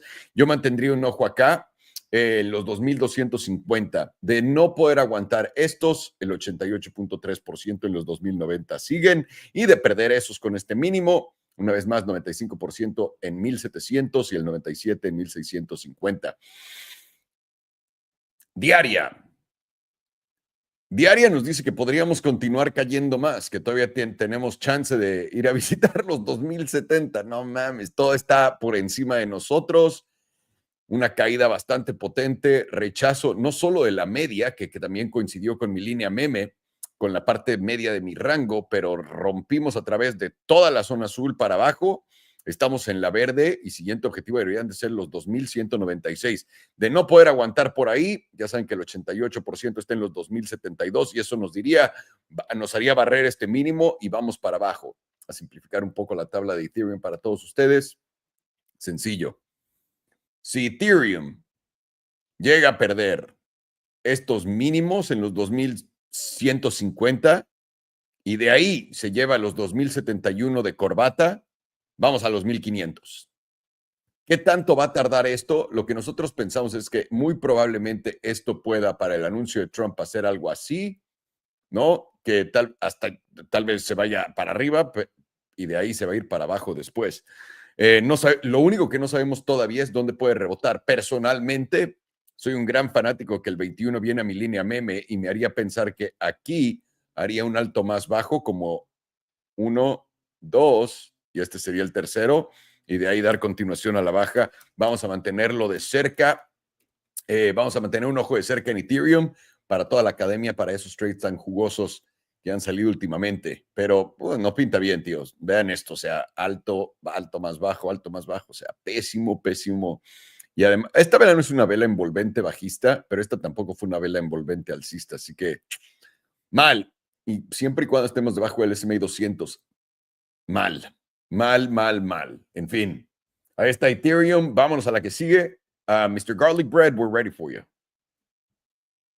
Beautiful. Let me share my screen. It's a very nice bounce that we see on XRP. Dude, Very XRP nice. is bouncing like a motherfucker. It's the only one that actually looks bullish now out of the major coins. Yep. We're back over that 61.8% where I wanted to see to get a move up to that 161.8%, which right now that 61.8% sits at $2.34, and that 161.8% with Bitcoin breaking down. I just don't see that happening. I don't know why it looks like that. It's at $6.38.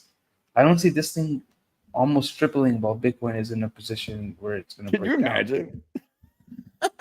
Imagine this tops Bitcoin. The most entertaining outcome is the most likely. Sadly, that's why I wouldn't completely eliminate it from the radar right now. Hey, just imagine how smug the XRP people are going to be if it tops Bitcoin.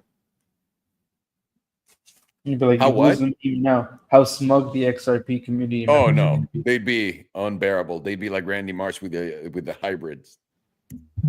Momentum now is still within the bullish control zone, just red. Momentum is still in the bullish control zone, just right now and freshly entering into the bullish control zone with volatility pointed up and the jewel breaking out of the bearish control zone with a buy signal. It's kind of looking bullish. On the monthly, momentum is shifting back up after a little bit of a move to the downside. Where it's crazy to see monthly momentum to the upside on XRP while it's down on Bitcoin, Ethereum, and basically every single thing else. Not only that, but it held perfectly this 5 EMA. It didn't even come down to the 9. It's in such a bullish posture. It's crazy. It's just solidly holding the 5 EMA while Bitcoin is breaking down, and volatility is supporting the momentum to the upside. Jewel is in a nice buy signal as well. It's just. Not even this one is even in the bear's favor because momentum is pointed down, but it's approaching right to the reset zone while volatility is completely resetting all the way down to 8% now. Whereas last time volatility expanded, we got a massive bump to the upside. We got like over 500% move. And now while volatility resets, how much have we really lost? from wick high to wick low of about 48%. Where we are right now, only like 23% from the wick highs, while volatility resets the entire time.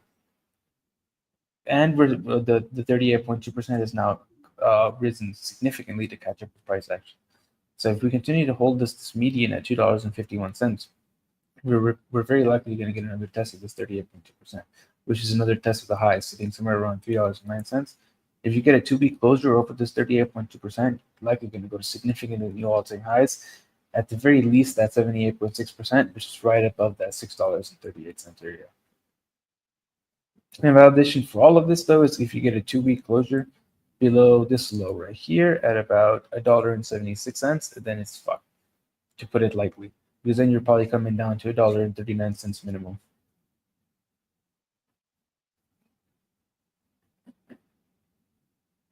Weekly is also shifted down on momentum, approaching the bearish control zone with volatility contracting at the same time, making it more likely that this is a correction instead of a breakdown.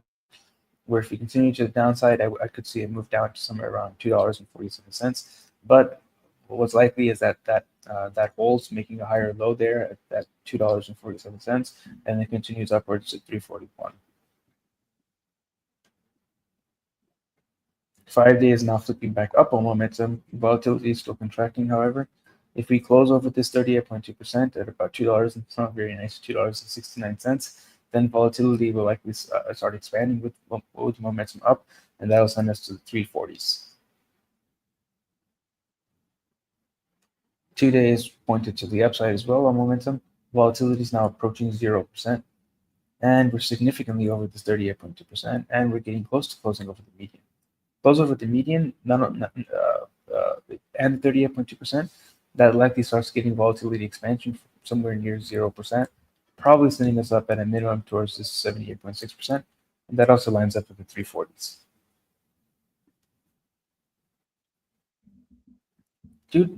Daily is now about to freshly silver cross to the upside, and it will cross as long as we're above $2.51 or $2.52. And momentum is now in the bullish control zone. Volatility just about to freshly pick back up. And the jewel is now giving us a buy signal within the bearish control zone. It's marked with the vertical line every time we've got a buy signal within the bearish control zone.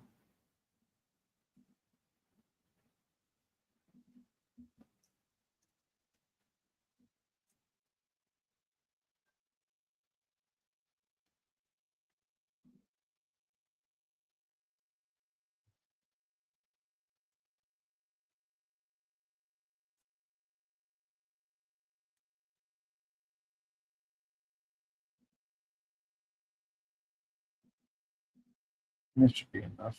Uh-oh.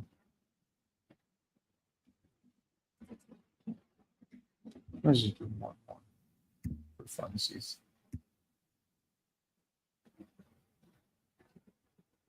We do it for the love of the game. 45% to the upside.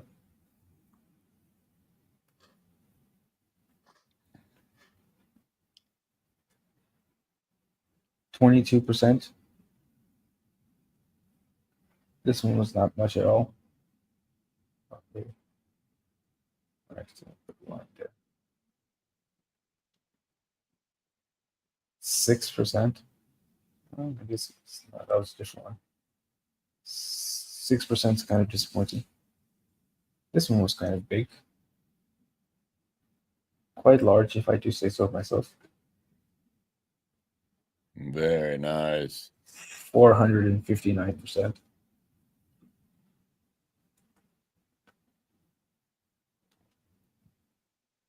46%.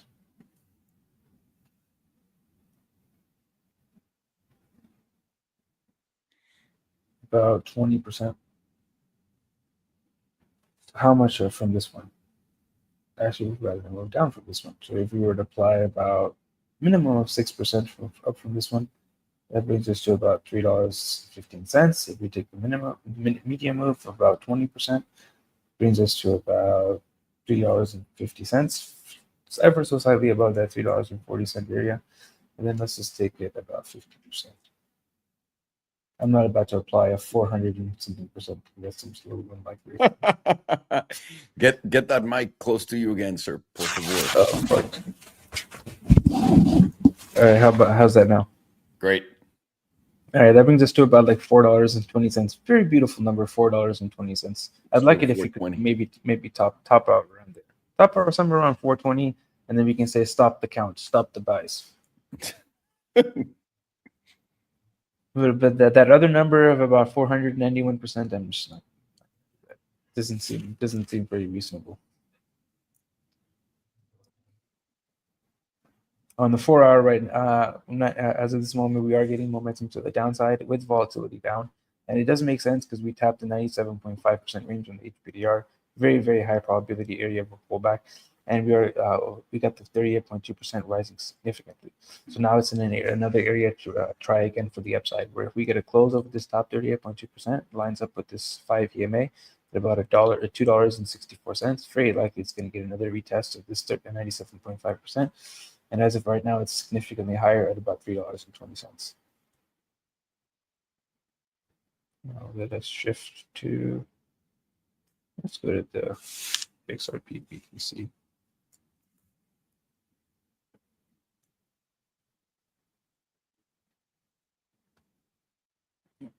Looks quite good.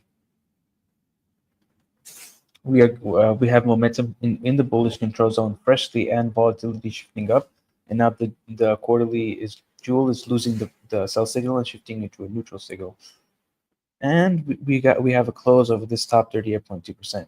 For the last time we ever got a close over the 38.2% was right over here, and it's only ever happened once in history, and we went all the way up to the 100%. Going up to the 100% from here, from where we closed,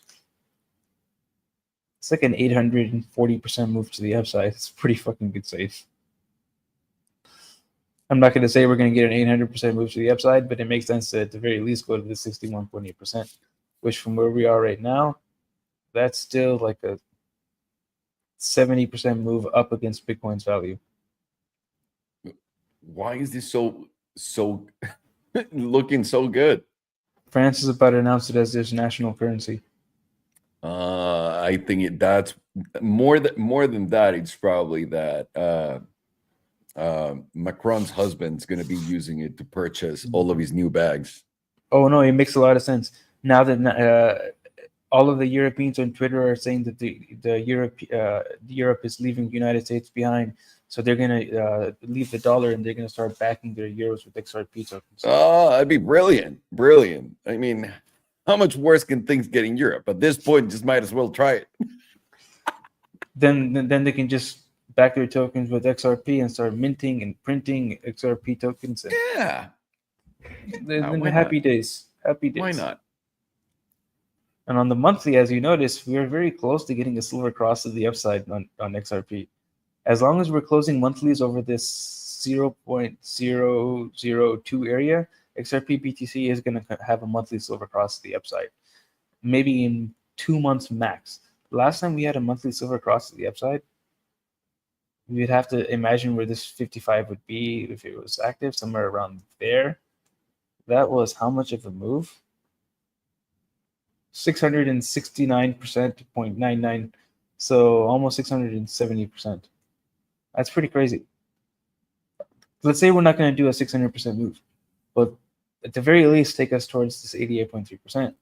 That would be from price right now, about 31%, and then towards the 95%, that'd be about 200%, 230%. And that's versus against Bitcoin value. And that still wouldn't even be half of that previous move of 600%. Oh, I just noticed this as well. XRP BTC on the monthly, we are getting the pink crossing above the yellow, light blue crossing out of the bearish control zone. That's a pretty fucking epic buy signal on the jewel. Why does XRP look so good? Weekly now has a fresh silver cross to the upside. I'm sorry, you were saying that? No. I was just going like this. I'm sorry. All right, no worries. So we do have a fresh silver cross to the upside, and this week, this move to the downside we saw over this previous week was exactly right to that 9 EMA. We tested the silver cross, and we got quite the bounce from that wick low, from that 9 EMA. We are currently up about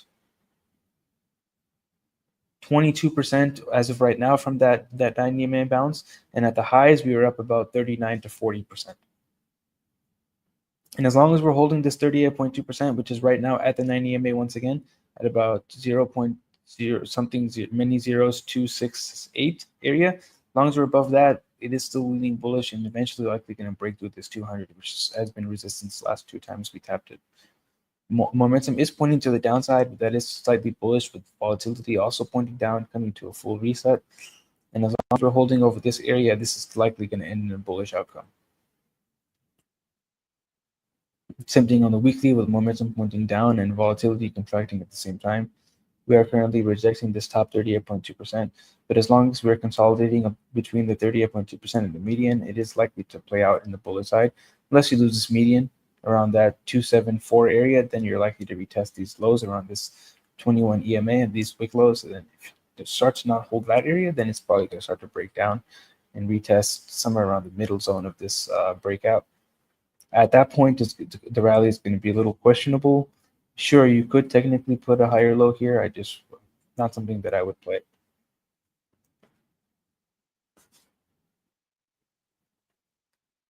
On the 5-day, XRP BTC is starting to look quite good, with momentum starting to push back up, rejecting the bearish control zone, and volatility coming to basically 0%. If we can get it close over this top 38.2%, volatility is going to start expanding, and then XRP is going to start blowing up against Bitcoin. But you also have to remember, just because it's going up against Bitcoin, doesn't mean necessarily it has to go up against the US dollar. It could just not go down as much while Bitcoin is going down, whereas Bitcoin goes down more. Well said. Yeah. Well said, because that's important to know for people.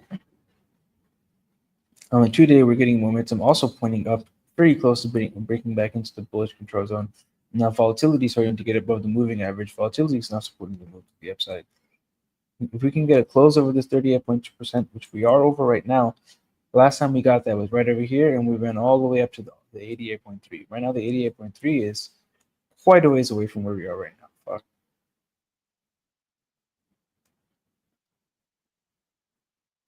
It's about 42% away from where we're at the moment. And that's against Bitcoin value, so that's quite the move. And on the daily as well as within the bullish control zone and buy signal on the jewel. Let's switch to the RSI. Ding. No. Bing! There it is. Bling. Nope. It would have been nice if this would have given us an easy bearish divergence like Bitcoin, but nope. But he had to be a dick. We got 3 drives of active bullish divergence on the monthly, never got invalidated, or the 2 weekly, I mean. And it's going to be active as long as we're closing above $1.94. And now we're starting to get volatility contraction, and it's in the position to start putting in the second extreme on the volatility. The confirmation of that's a double extreme to the upside would be getting a 2-week close over $3 and 3.028. Then that likely sends us to all-time highs, probably new all-time highs. Weekly currently has active hidden bullish divergence as long as we're closing above $1.94. And the confirmation of a breakout to the upside on the hidden bullish divergence is going to be a close over the same number of 3.028. And that would be our double extreme on the volatility as well. 5 days now getting ready to put in a third drive of hidden bullish divergence. Very interesting. And it's going to confirm as long as we close above 2.365, which we are a good amount above right now. And the next target on that divergence would be somewhere around that simple moving average, which right now is at $3.53. Very close to that $3.40 area.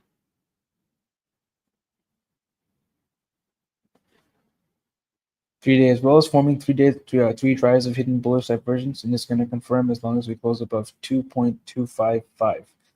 And that will send us to somewhere around the bullish control zone, which right now is at, well, actually the simple moving average first, then the bullish control zone.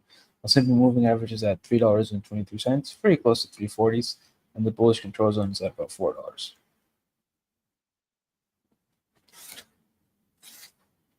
Today. Today, as well as forming many drives of hidden bullish divergence, it will confirm with the close above $2.83, and that would very likely send us up towards the bullish control zone at 332, very close to 340. Biasing all over the screen. The daily now has confirmed regular bullish divergence, and it's going to be active as long as we're closing above $1.94, which that same number to confirm that bearish divergence. And that it's going as long as it's active, we should be it should continue to the upside.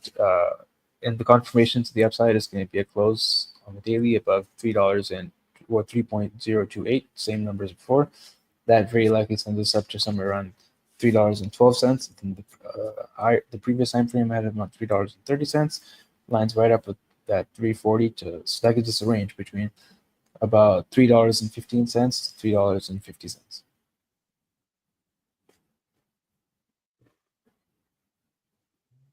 Nothing on this one. Just go back to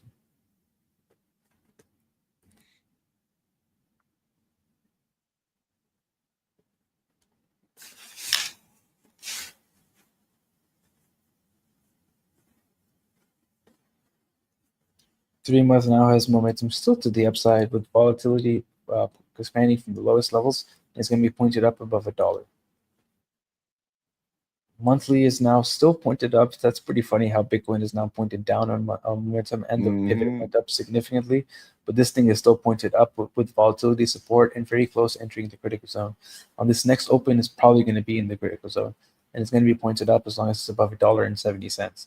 This is the first time it would ever enter the critical zone in this thing's history on the monthly. But why? That's the question. But why? The 2-week is now very close to starting to flip back up, and it will flip up as long as it closes above $2.69. A very beautiful number. Seen a lot of numbers, believe me. People bring me numbers. People bring me numbers from left and right. Seen them all. And we do have a dip of life, but you could argue that it's been played out because we've got a 500% move to the upside.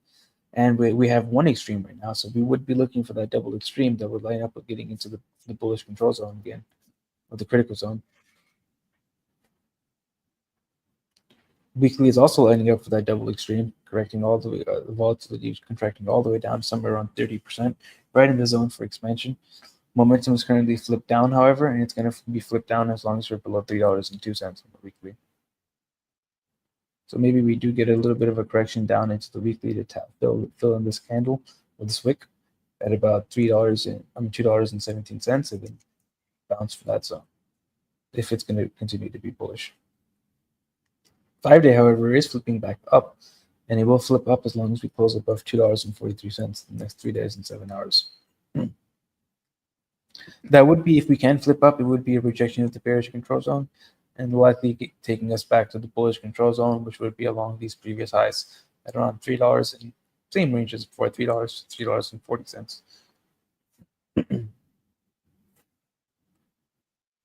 2-day is now starting to flip back up as well. Interesting. And it's going to, if it flips back up here, it's also going to be a rejection of the bearish control zone, and it's going to flip up as long as we close above $2.58. Daily is already flipped up with volatility support and a derp of life, and it's going to be flipped up as long as you're above $2.18. Last time we had the derp of life, how much did we go up? From here, we went up about 61%. Supply 61% from this derp of life.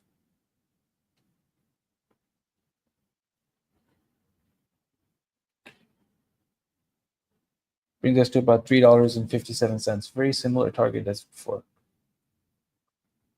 Very interesting. 4 hours now hitting many periods of 100%. Starting to, is this contracting? Yeah, it is now dropped below the moving average and is now started contracting after many periods of 100%, with momentum pointing down, which is slightly bullish to see momentum down with volatility contracting and not momentum down with volatility expanding. And it's going to be down as long as you're below $2.92. We do have a fresh silver cross at the upside on the 4 hour, and we are just around the 9 EMA.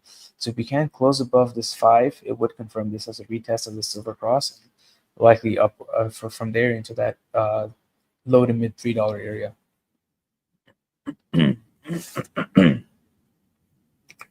So unlike Bitcoin, all of the high time frames are still aligned to the upside, whereas Bitcoin has started shifting down. This thing is still on the quarterly pointed up as long as you're above $1. On the monthly, we're pointed up as long as you're above 170. And for the first time ever, we're going to enter into the critical zone. It doesn't have any of those bearish divergences that Bitcoin has. From here, maybe we get a little bit of a pullback to somewhere around $2.15, but likely the higher time frame trends would still continue to play out. Getting a bounce somewhere from that 215 area to somewhere around eventually $3 to $3, maybe $3.15 to somewhere around $3.40. If you can get a weekly close over $3.40, then you can maybe see a movement to that long-awaited number of $6.38. As of right now, I just see it a little bit less likely than before. Sorry to break it to the community members. Maybe we can see $3.40 one more time. I have a very hard time seeing confirmations to that $6 number as of now. And from here, we see what's going along with the idea of the pullback in the short term is that the low-term time frame momentum is starting to flip down with many periods of 100% volatility. So that likely brings us down to somewhere around that 215 to maybe 230 for a bounce. And then that bounce likely continues the monthly and quarterly momentum to the upside towards that current all-time high area of $3.30 to $3.40. Why? That's the question. All righty. Do you know which ones are next or not? I Coinbase. do not believe it. Okay. Nice. Let's do the base of the coins. Brian's bald. Yes, Brian's bald. Let's go. Vale. Estamos viendo XRP. No tengo ni puta idea por qué, pero XRP se sigue viendo alcista y el comportamiento del mismo, comparado con los demás, lo pone en otro plano. No sé por qué, no entiendo, pero bien por todos los miembros de la comunidad de XRP, ¿no? Que es como se les dice. Vamos a empezar con los 3 meses, por supuesto, la trimestral. Podemos ver que XRP había logrado en el 2021, en el 2017, perdón, un tope en casi los $2. Después volvió a topar una vez más, pero esta vez no cerró ahí en el 2021 y ahora tuvimos el cierre trimestral más alto de toda la historia en $2.07 y ahorita estamos intentando básicamente cerrar esta vela que todavía le falta 1 mes y 7 horas, todavía más arriba que la pasada. Eso sería bastante, bastante bonito para todos los miembros de la comunidad de XRP. Y de no darse, básicamente se estaría dando esto igualito. Pero en este punto, Momentum está todavía apuntando para arriba, por arriba de $1. Estamos en $2.6, cotizando en 2.58, por lo que estamos muy por encima de. Con eso dicho, los voy a traer para acá para que vean volatilidad, cómo continúa apoyando este movimiento de expansión. La pongo por acá para que vean en esa vela verde. Eso quiere decir que volatilidad continúa expandiendo a la alza, empujando el precio a la alza. Bien. Entonces, ahí tienes un setup muy potente en XRP. Vámonos a la mensual. En la mensual tenemos volatilidad empezando a intentar contraer. Aquí vamos a poner muchísima atención después de haber tenido esta expansión brutal que nos llevó hasta estos puntos. Y viendo la tabla así, literalmente no te dice nada. Esta vela topera no sirvió para nada. Luego dimos este pompazo, luego este zambombazo a la baja, pero no es una vela envolvente bajista porque esta vela verde llegó hasta los 3.4 y ahora estamos literalmente consolidando en esta zona. Lo que normalmente sería un patrón de tasa y agarradera, ¿no? Un cup and handle. Y el objetivo de esto simplemente serían los $6. Pero no creo que se vayan a dar este ciclo. Se me hace bastante imposible, simplemente. No tanto por el comportamiento de cripto, pero por lo que significaría la evaluación de XRP como un total. Eso es lo que no tendría sentido en mi cabeza todavía. Después sí, porque vamos a continuar devaluando el dinero. La Unión Europea está a punto de poder imprimir $800 mil millones para poder ponerse bien para la guerra y todas estas cosas, y no para robarle todo su dinero a toda la gente. No, no, no. Así que puede que esa evaluación venga pronto en todas las ciudades europeas. Y esto se vaya a los $6, así que pendientes a ello. Por ahora podemos ver que estamos algo sobrecansados, aunque estamos en el 88% siendo rechazados, pero seguimos aquí, en el 88%, en la zona amarilla, arriba del 78.6%, arriba de 2.46 en la mensual, deberíamos de intentar buscar mínimo los $3.06. Y eso nos pondría en altos históricos en XRP. Vamos a mantener un buen ojo por ahí, en la volatilidad también en ese setup. En la mensual, para que sepan, pues ya ven, la cagué. En la mensual tenemos nuestro punto pivote, nuestro precio pivote para que esto se vuelva bajista, es por debajo del 1.7. Eso quiere decir que si tienes un gráfico mensual, si pierdes tu promedio del 9, el EMA 9, muy probablemente esto no se vea bien, pero por ahora faltan 28 días y 7 horas y bastante por encima de, así que atentos. Atentos, atención, atención. En la de 2 semanas estamos cayendo en la zona azul después de estos rechazos del, que es la amarilla, es el que es 88.3%. Después de esos rechazos estamos cayendo en la zona azul. La zona azul nos apoyamos en la media, lo pueden ver justamente acá, en los 2.51 y rebotamos. Por ahora, siempre y cuando estemos por encima de la media, deberíamos de ir a buscar la zona de los 3.08.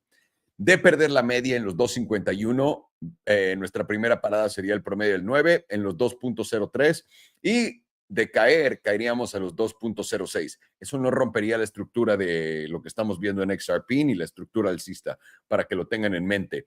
Por lo tanto, estamos viendo, y mientras estamos viendo la volatilidad contraer, por lo que no nos dice absolutamente nada. Ahora, semanal estamos en la media, perdiendo la media. Eso nos debería decir qué está pasando en la de 2 semanas. La media está en 2.89. De perder la media, deberíamos ir a la parte baja de la zona azul en los 2.47. 2.47 sería suficiente para encontrar un buen suelo y poder dar continuación a este movimiento en los 2.41, que nos pone muy cerca de altos históricos, si no es que nos daría los altos históricos en XRP. Interesante. Este es como el canal de la muerte. Volatilidad está contrayendo, no nos dice nada. 5 días en XRP, tenemos el rechazo de la media, nos hizo un front run y ahora venimos cayendo, caímos hasta el 88.2%, que coincide con mi línea meme justamente acá en el 1.95. De ahí rebotamos, superamos una vez más nuestro promedio del 9.59, 21.59, y ahora estamos intentando entrar en la zona del 50%. Vamos a cerrar esta vela en 3 días y 7 horas. De poder aguantar acá, deberíamos tener un viaje gratuito una vez más a la parte alta de la zona azul, a la parte baja de la zona azul en el 2.69. ¡Nice! Y de poder romper acá, mínimo otro viaje a la media, y eso nos pondría en 3.07. A nadie le molestaría poder lograr eso. Diaria. Nos cuente un poco de por qué teníamos que corregir acá. Estábamos una vez más en extremos en la parte alta de esto. Por ahora, y esto va a ser bastante interesante, porque en la diaria, teniendo este cierre, tienes 2 sopas, ¿no? Pararte en los 2.49, ir a la parte alta de la zona azul en los 2.35 y encontrar tu siguiente rebote, o poder cerrar por encima del 2.67 e ir a visitar los $3. Lo que les quiero enseñar es esto. En la diaria volatilidad está expandiendo, pero en verdad nada, o sea, está yéndose de lado. Quiero que vean esto. ¿Ven todos los promedios acá? Esto de rebotar a la alza va a rebotar muy fuerte. Esto de perderlo a la baja va a caer muy fuerte. ¿Dónde están tus niveles? Bastante fáciles de ver y de entender, ¿no? La cosa es, aquí es donde nos quieren jugar bastante sucia la cosa. Tienes este alto, después tienes este alto, pero de ahí no has hecho un nuevo alto y creaste este bajo. Pero ahora, esto, de acá a acá, bajista. Pero de acá a acá tienes este mínimo, un mínimo más alto. Tienes estos máximos y estos máximos más altos. ¿Qué eres? ¿Alcista o bajista? De acuerdo a simplemente dónde están los puntos pivotes de toda esta tabla, seguimos siendo muy alcistas. Creemos definitivamente que pudiendo cerrar por encima de los $3, vamos a tener un viaje gratuito a intentar buscar altos históricos. Probablemente, y si llegamos a tener altos históricos y nos volamos la cabeza, estamos hablando de los $4.20. Y a la baja es bastante sencillo. Si a la baja, para empezar, pierdes esta zona una vez más, luego pierdes esta línea meme en los 1.94 y de ahí te llevas este mínimo, 1.54 sería tu próximo objetivo, 1.54, 1.7. Y ahora, recuerden que en la mensual 1.7 es lo que nos lleva para volvernos bajistas. En la trimestral es $1, así que todavía tiene bastante camino. Pero una vez yo pondría justamente esto. Aquí para abajo, negativo en el 1.95. Encima de esto y sin llevarte sigues alcista. Y poder aguantar todavía consolidación por encima de esta línea, aún más alcista. Lo que está siendo difícil es poder hacer entradas en XRP, porque las invalidaciones son muy grandes, muy grandes. Pero se ve alcista de a madre. La cosa es dónde puedes aprovechar esas entradas tan deliciosas. Tal vez en el 2.46 para un long, ¿no? Y si se lo llega a llevar de corbata, el retesteo del 2.2 sería la zona interesante aquí en el EMA 100. Así que lo tienen XRP, muy alcista, no entiendo qué esté pasando, pero nos lo llevamos a casa, damas y caballeros. Vámonos con Coinbase. ¿Qué tenemos de Coinbase por acá? No tengo nada. Coinbase, Brian is bald. Muy boldo. Wait, how do you say bald in Spanish? Pelón. Muy pelón. The stupid things that make me happy is crazy. I can be entertained like a little kid. Instead of with a box, you just give me these type of things. That's it. That's all I need. I don't even need the fucking cardboard box. And it kind of makes me want to learn Spanish even more whenever people get the little giggles whenever I say it's amazing. Spanish. Yeah, fuck yeah. Get it, sir. We have a very beautiful United States setup right here on Coinbase. Very beautiful. I've seen a lot of setups. This is my favorite setup. We got this. We got right here Texas. We got Florida. We got the East Coast right over here. I had to remind myself which direction was which one.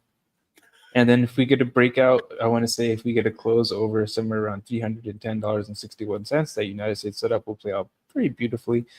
Probably somewhere around to the 95% on the HPDR, which right now is sitting somewhere around $536. But that's a very big if. It's very big, but like if it was Colombian, you got to close over $310.61. That's a very big if, because that's quite a long way away from where we are right now. That is about 41% away from where we are right now. As of right now, the median is sitting at $194.84. We are more likely from this posturing to get it moved down to that median, which lines up basically perfectly with that 21 EMA at $199, only $5 away. Very high probability bounce area. Even if it's going to be bearish, it's likely to bounce in that area. It's short term, with momentum is currently pointed back up, freshly moving above the moving average. The last time we did that on momentum was right around, we were below it for here. Over here, we came back up. Let's draw that with a vertical line.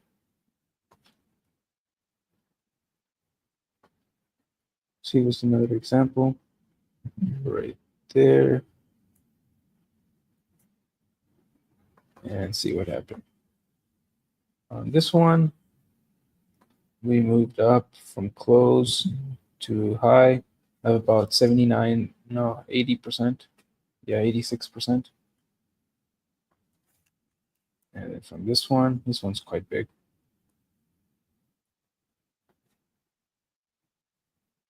$355%, very tranquilo.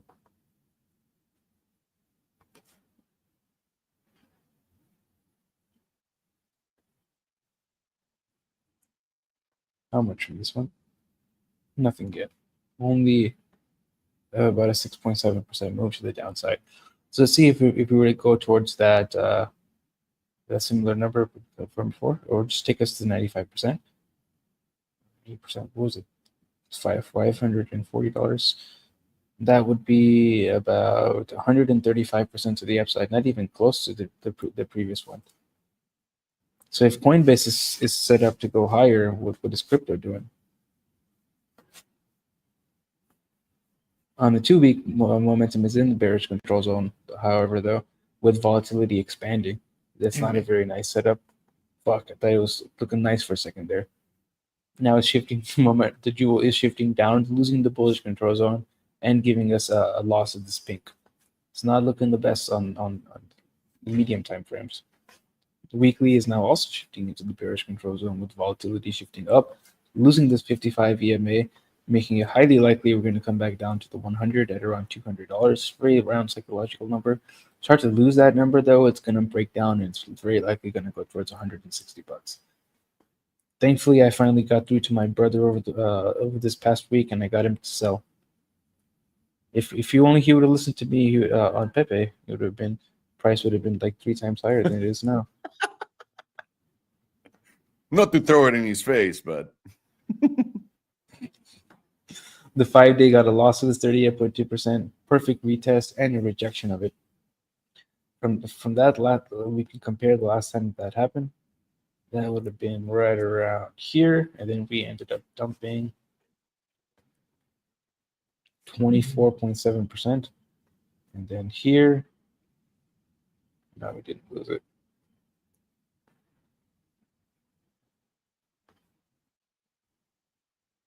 Lost it there.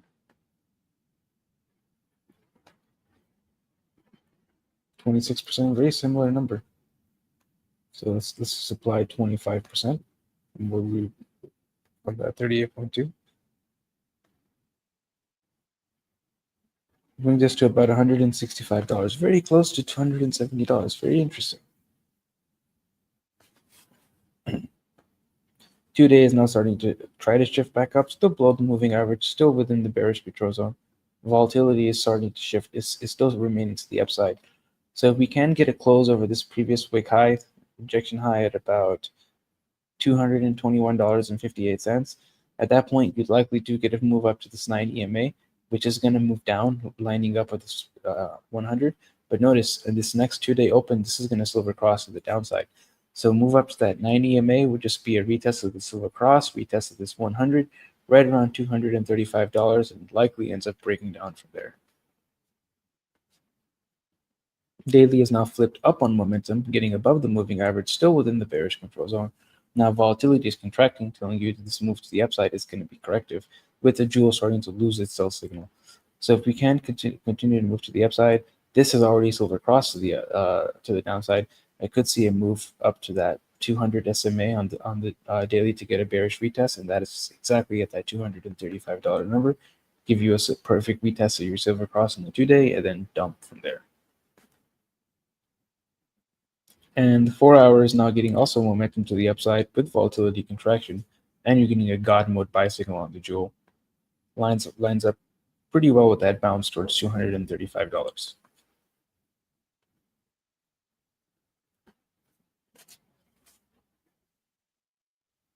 Ding! What I like about stocks, one thing I like is that you don't have to go through all of the different exchanges to find the right chart. yeah, it's all the same. Monthly, just like Bitcoin now, has confirmed bearish divergence. That's not nice. And it's going to be active as long as you're closing the monthly below $302.40. The next target off of that bearish divergence is going to be the middle zone. Right now, that's sitting at $128.19. Now the monthly jewel has now lost the neutral signal and flipped back over into a sell signal. The last time we flipped freshly into a sell signal, I'll draw with the vertical line. Right here, fresh sell signal. How much did we drop? 35% on price. So let's take our fresh sell signal from here and apply 35% from here.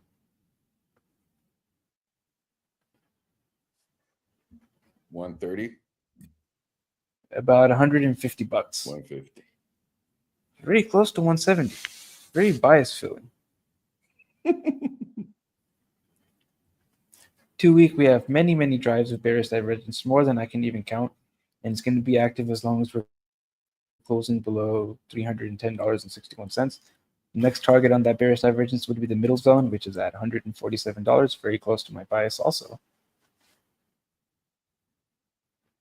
Weekly, how low did we go here? Nope, not quite. Nope, no hidden bullish divergence. 5-day, we did go lower. So there is some possible hidden bullish divergence on the 5-day. But to confirm it, you'd have to close above $302.40, and then you'd likely get a move up to those 350 highs, probably higher, towards somewhere in the fours. But that would be pretty difficult to get a close over that at this moment. 3-day now has confirmed bearish divergence, and it's going to be active as long as you're closing below $302.40. And your next target off that bearish divergence would be the bearish control zone, which right now is at about $191, $192. And you're expanding from 0% volatility off of this dump. Likely, you're just going to get a bearish retest before you dump again.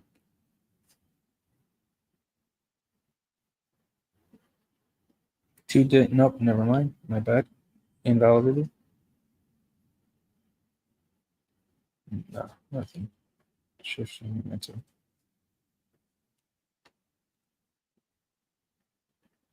Bing!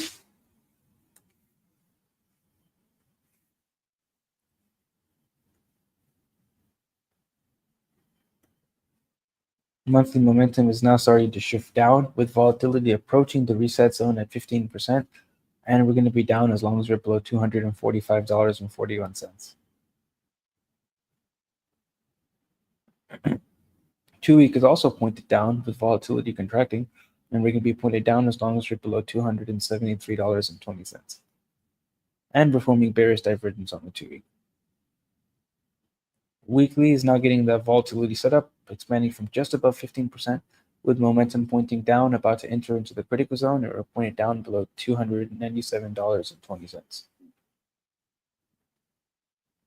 5-day is also getting a volatility set up, volatility starting to expand, and we're pointed down as long as we're below $302.23.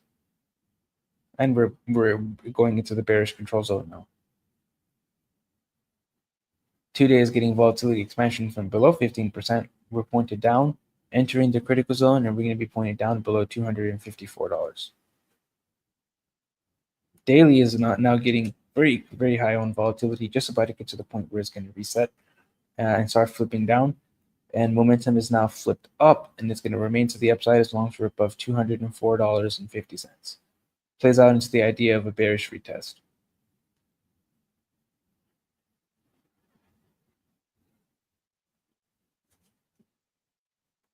4-hour as well is now starting to flip down on volatility.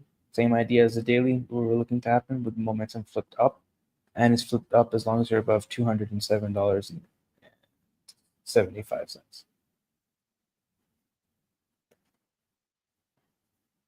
So as of right now, just like Bitcoin, all of the higher time frames are starting to shift down, and they're putting in bearish divergence as well on the monthly, just like Bitcoin. It is kind of starting to look cooked. Like, to be honest, to put it as the children say, cooked. No, then you start to switch down to like the even lower ones, like the medium term, like the weekly, the 2-weekly. They're also starting to shift down.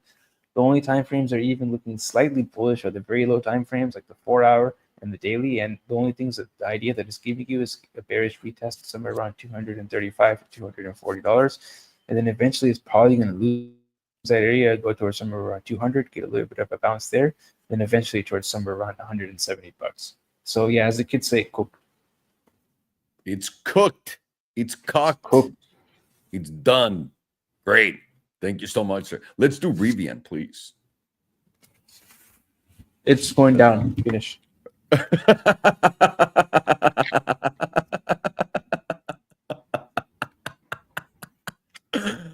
Oh, I wish.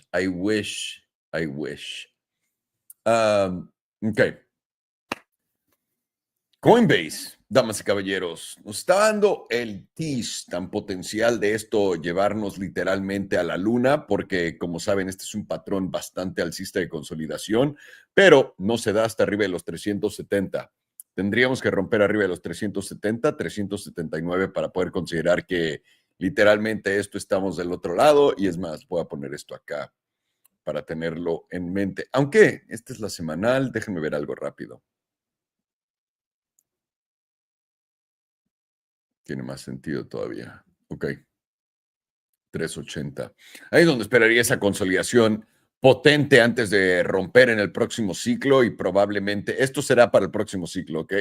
Esto no es hoy, esto va a ser el próximo ciclo. Voy a poner esto y digamos que rompemos a la alza por acá. ¿A dónde nos llevaría eso? $730. Pero de nuevo, para esto faltan 4 años. Y antes de eso, ¿qué va a pasar? ¿Vale? Hemos visto que Coinbase desde que salió en la mensual llegó a un precio de altos históricos en $428. De ahí, en el 2021, justamente con todo cripto, al mismo tiempo, en noviembre del 2021, nos dio la perfecta señal de adiós, adiós, adiós en 368, que fue el tope, y de ahí prosiguió a caer hasta el nivel de los $31. ¿Qué compra Coinbase en $31? ¡Qué brutal! Pero estos altos nos llevaron a bajos y hemos creado bajos más altos todo este camino, altos más altos, pero ahora, de acuerdo a todos nuestros indicadores de momentum y volatilidad, puede que esto esté cocinado igual que Bitcoin. Y ahorita vamos a platicar de el por qué.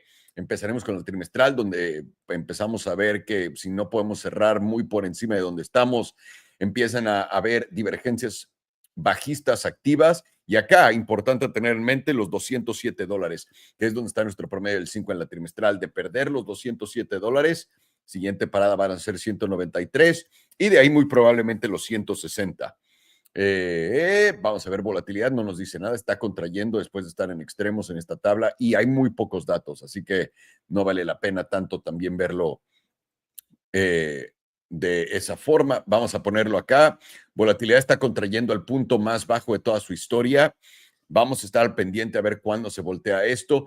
La mala noticia acá es que momentum, para poder flipear momentum para arriba, tendrías que cerrar por encima de 300 y cacho dólares, y ahora estamos bastante por abajo, estamos en 214, lo que nos dice que probablemente esto ya se cocinó, además de que hay una divergencia bajista activa en la mensual, igualito que lo hay en Bitcoin, y eso nos dice, padres, madres, que esto muy probablemente ya se acabó. Y además, en la mensual estamos perdiendo nuestro promedio, el 5, ya lo voy a borrar porque ya no lo necesitamos en estas. Y el 9, una vez perdido el 9, para nosotros empezamos a considerar que podría estar cocinado este mercadillo, y es lo que estamos justamente viendo. 211 va a ser la zona aguantar, de no aguantar, nos vamos a llevar este mínimo, y de ahí vamos a los 160 una vez más, para empezar la profecía de que esto se va a cocinar. 2 semanas, caemos del 9, perdemos el 21, estamos perdiendo el 34 y de hacerlo nos vamos a ir a los 198 y de ahí nuestro promedio del 100 empieza a popular justamente en los 164, justamente en esta zona que es donde probablemente vayamos a visitar pronto, chío, pronto. Aunque volatilidad está contrayendo acá, no nos está diciendo nada. Lo que sí estamos viendo es que en temporalidades más cortas, vamos a ver si puedo usar el HPR en esta madre. Sí. Estamos algo necesitados de un rebotito, es lo que tiene cara de, pero siempre y cuando cerremos esta vela, que todavía le faltan 11 días y 2 horas por abajo de $219, nuestro siguiente objetivo debería de ser los 177 y eso nos pone ya en el objetivo de los 160 y cacho, que no sería bueno.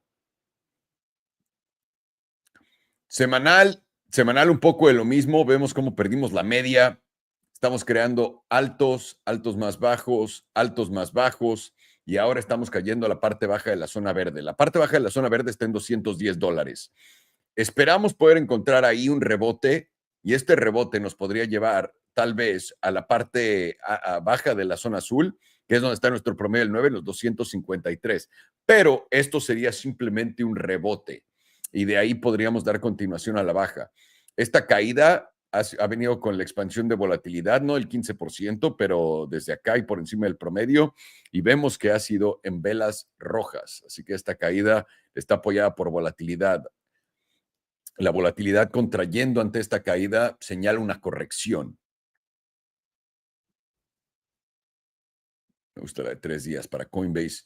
Coinbase también aguantándose y estamos justamente creando una vela que ocupa todo el 78.6%, el 61%, la zona verde, básicamente.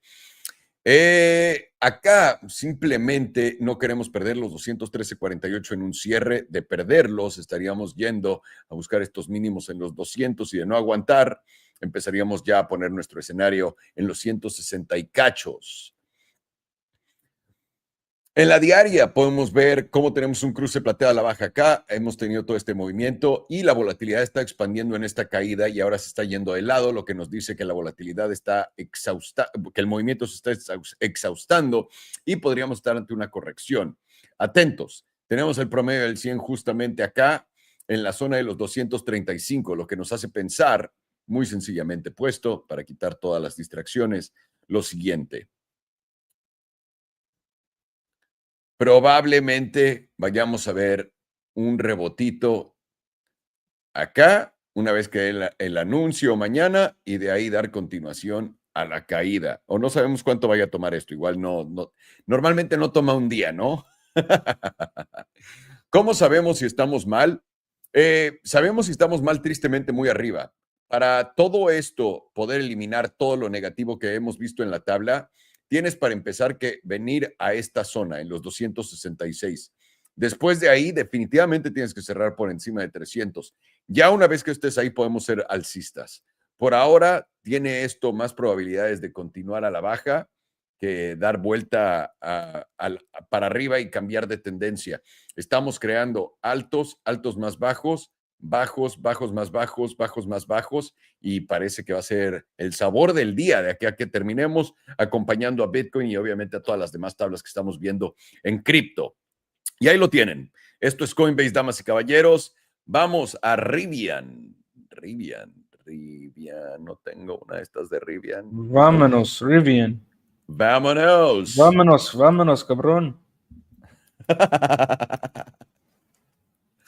Bam, bam, bam. All right, so on the monthly on Rivian, to summarize that, we have a rejection of this top 38.2%, and now we're getting a loss of our 9 EMA and the 5 EMA. As of right now, we are sitting at this bottom meme line, not getting much bounce at all, looking like we're going to break down towards the median. The median sits at $10.19, goes along with momentum right at the reset zone. So if we do continue to the downside, we are going to get momentum shifting down with volatility shifting up. That's a recipe for a breakdown. The only hopium is going to be if you can bounce at $10.19, a very big piece of hopium there. Then we can get another retest of this this meme line. But however, it's going to be still fucked, like, to put it scientifically, fucked, as long as it's below this wick high of around $14.45. What's more likely is even if you do get a bounce of this meeting, which you likely do, probably get a short-term bounce. At the highest, it'll probably get is somewhere around, what is this low? Of around $11.32 to maybe $11.82. Very likely rejects there and then probably breaks down to the bottom 38.2%, which right now is at about $7.35. Very close to the area where I think is going to be the macro bottom for Rivian. On the 2-week, we are getting momentum starting to shift down. Volatility is sitting almost at 0% at 5%. We have lost the median, and now we're getting a rejection off of the median, where if we continue to close below the median, we're probably going to get volatility starting to expand from there and coming from almost 0%. It probably takes us pretty aggressively towards somewhere around that 78.6% like we did last time. And right now, that 78.6% is at about $6.96. Weekly is now flipping down on momentum, with volatility starting to expand from 0%. We're getting pretty close into the bearish control zone, and we've lost the median and we're rejecting it. Just about to lose this moving average. Very likely going to dump us towards somewhere around the 61.8%, which right now is at about $10.10, very close to that $10.20 area. Very likely gets a bounce from there to maybe around 1130 to 1180. 5 days now lost the median as well, got a rejection of it. Very likely take us down to somewhere around the 50% to maybe the 61.8, between $10.05 and $10.38. Same zone as that $10.20 median.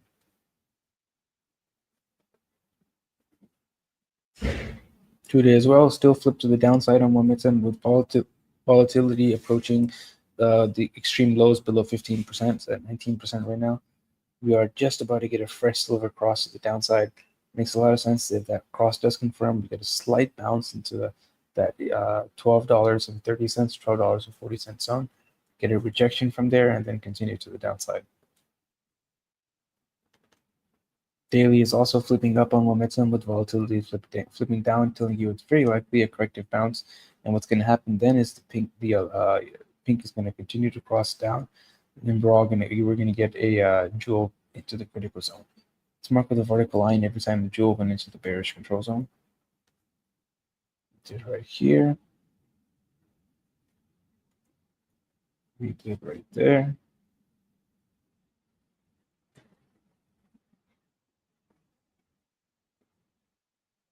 Right there. Oops.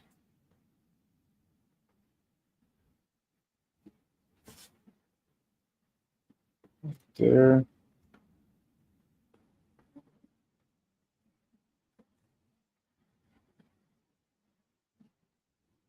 Right there. And right. That should be enough.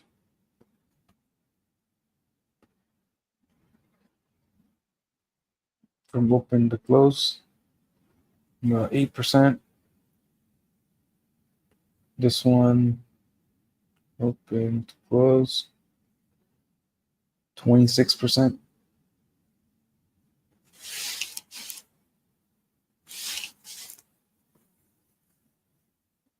This one, open to close, 22%. Very in line. Okay. 27%, very in line. This one was a failure. So if we apply from here in the open, about 8% for the low number. That brings us to about $10.47, very close to that 10.20. And then we apply 25%.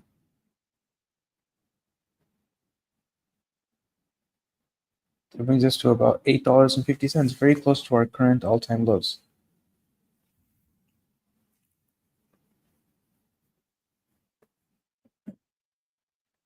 On the 4 hour, we'll indeed looking amazing. Looks like you should go in with your retirement account at full whatever leverage they give you. On it. On the 4 hour, we're getting momentum shifted up, very close to the bullish control zone. Volatility now expanding from 0%, and the 4 hours giving you a buy signal on the jewel. So as of right now, we are getting a pullback. We want to see this top 38.2% at around $11.78 continue to hold. And if that does continue to hold, you should continue to see this move play out to the upside towards around $12.30 or $12.50. Very, very high probability that area is rejection and then continues lower.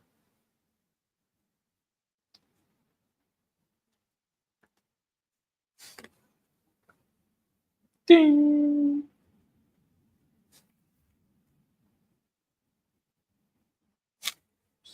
Oops. What?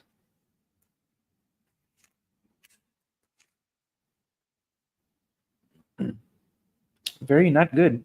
Monthly now has confirmed hidden bearish divergence on the monthly. Very not good. Very not good. Not ideal. Not and ideal. We're gonna have monthly hidden bearish divergence active as long as we're closing below $16.65.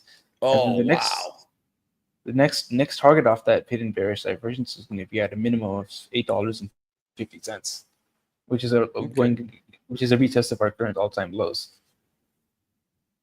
2 week also has confirmed hidden bearish divergence. It's going to be active as long as we're closing below $14.45, and that would have the next target of the bearish control zone at $7.69. Very beautiful number. Weekly has active hidden bearish divergence as long as we're closing below $14.45. Next target will be the bearish control zone at $7.87. Just like Boeing's plane 787. Dreamliner. It's pretty nice plane. Hang on. Just so you know, Bitcoin just fucking absolutely collapsed. Really? Damn, it front ran my short. This fucking piece of shit front ran my short. Oh no, but the idea is still playing out the retest mid 80s and then get a bounce into the rest of the week. Let's hope. 5 day now has 3 drives. In an hour. Is he? This could be a long. Yeah. And then, but like a quick one. Like bear trap. Bear Yep. trap into a bull trap on Friday. Mm-hmm. 5 Sorry, days go now on. has 5 day now has 3 drives of hidden bearish divergence confirmed as long as we're closing below we use this high, $14.45. Next target after that hidden bearish divergence is going to be the middle zone, which is at $10.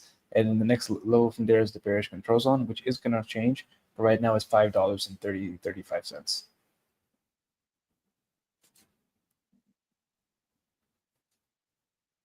2 day, never mind, it got invalidated.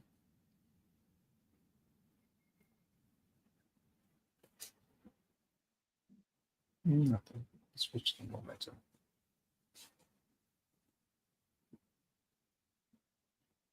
Ding.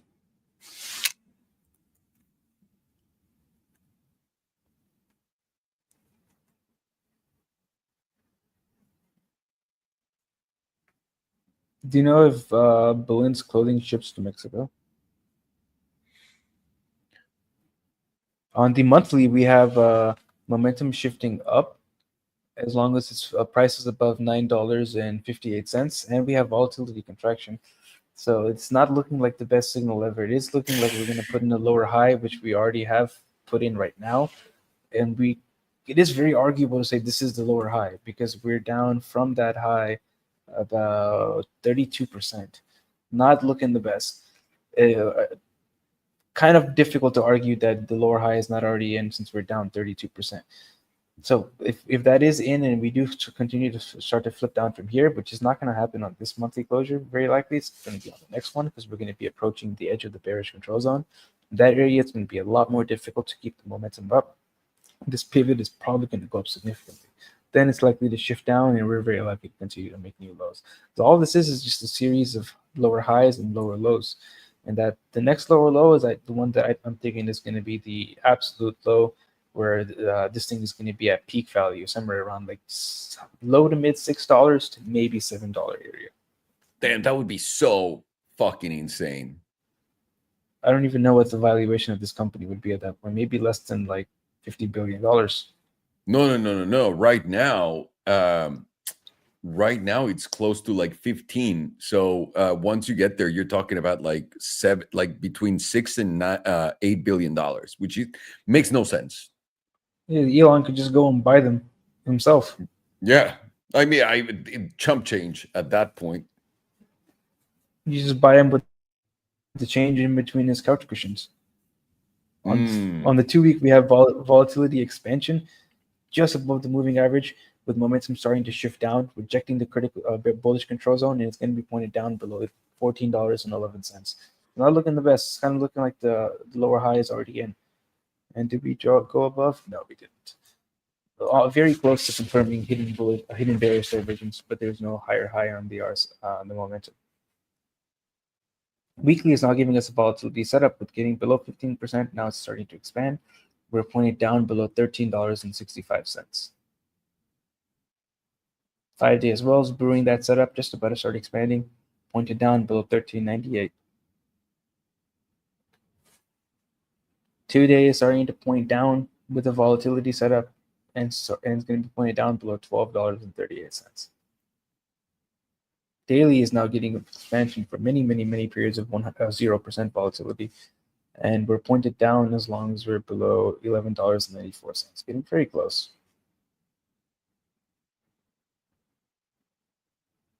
Come on. There we go. Not quite. Now 4 hours starting to contract on volatility after getting many periods of 100%, getting a mean reversion bounce from that expansion onto the move to the downside, and we are pointed up on momentum while volatility contracts as long as we're above $11.52. So it makes sense over here to get that slight move up on that silver cross confirmation to somewhere around $12.45, and then very likely continues to move to the downside.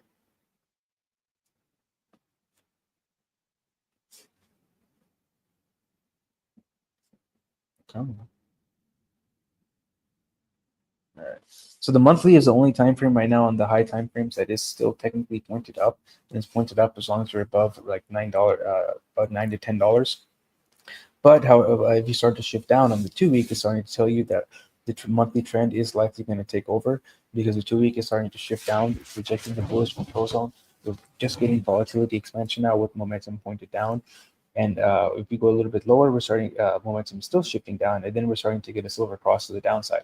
So it makes sense since we're starting to get volatility contraction on the 4-hour with momentum to the upside. We get a little bit of a bounce towards about like $12.30 to $12.50.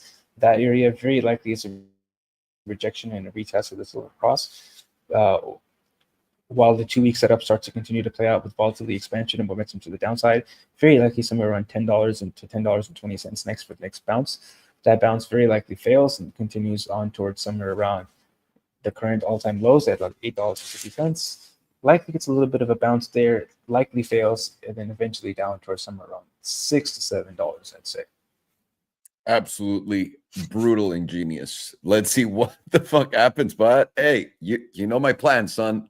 You know my plan on this one. Gonna be epic. I can't believe it's really happening, by the way.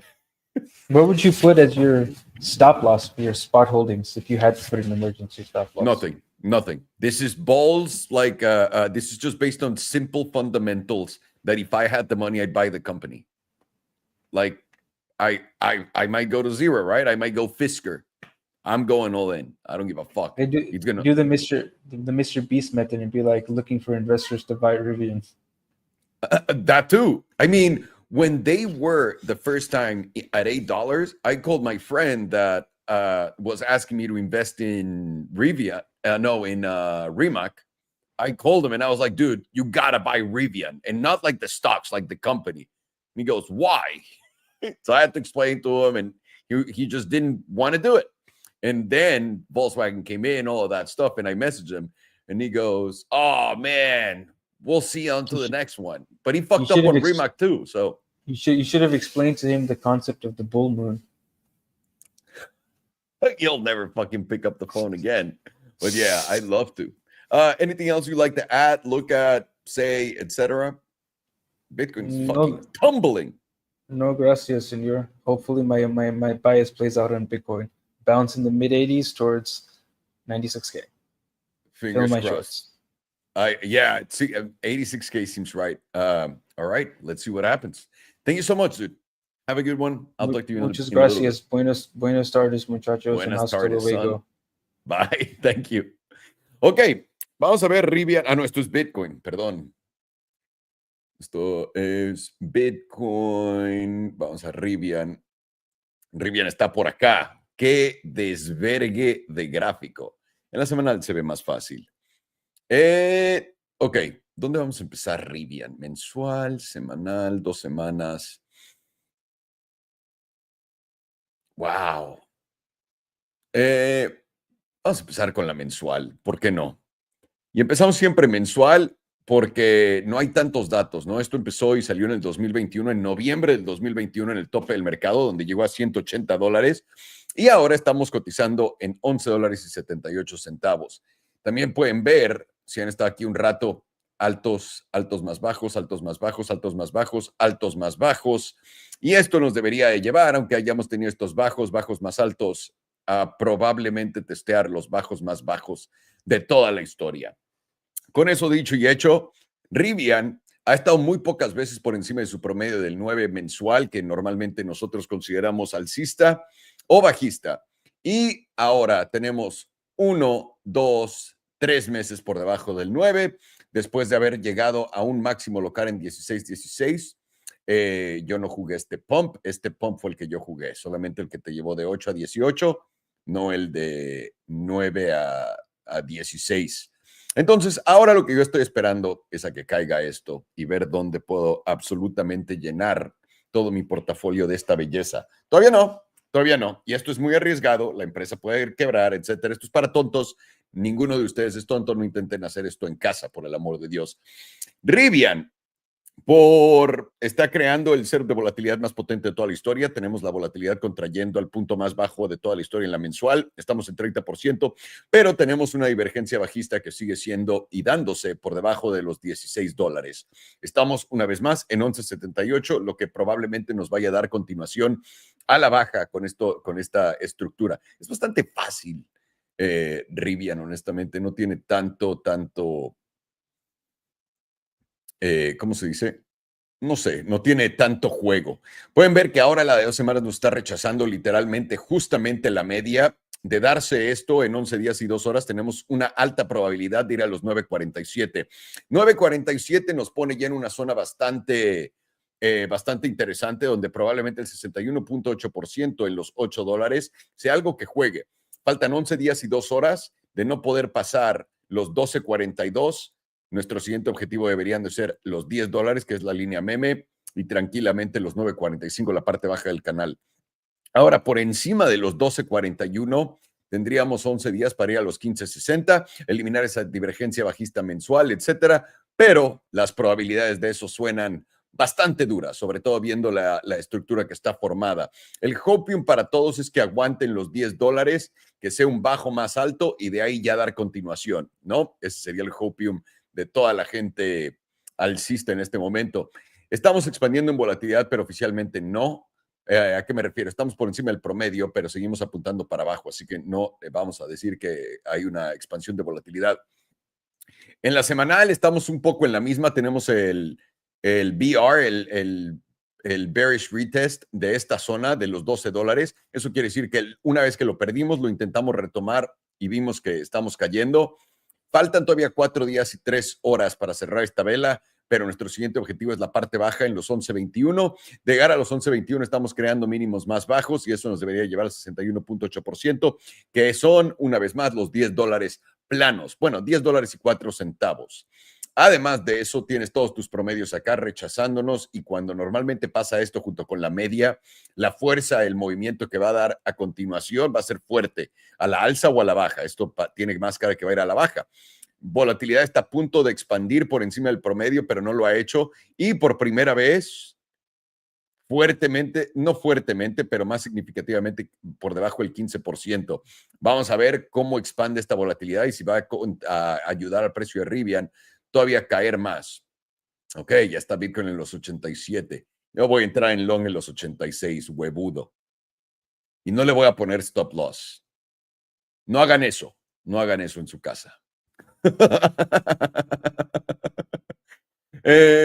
Ok, vamos a la de 5 días en Rivian. 5 días en Rivian, a ver si nos dice algo. También está expandiendo. Volatilidad viene el punto más bajo, me parece, en toda la historia de la tabla. Sí, por debajo del 15%. La volatilidad está solamente en 12.53, 57%, pero el promedio todavía está por encima. Así que todavía no podemos decir que hay expansión de volatilidad.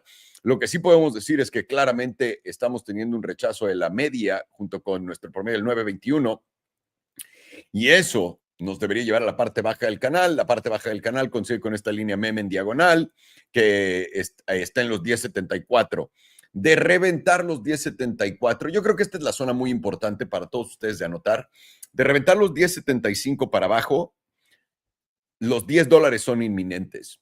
Y una vez que los $10 sean penetrados a la baja, mínimos históricos.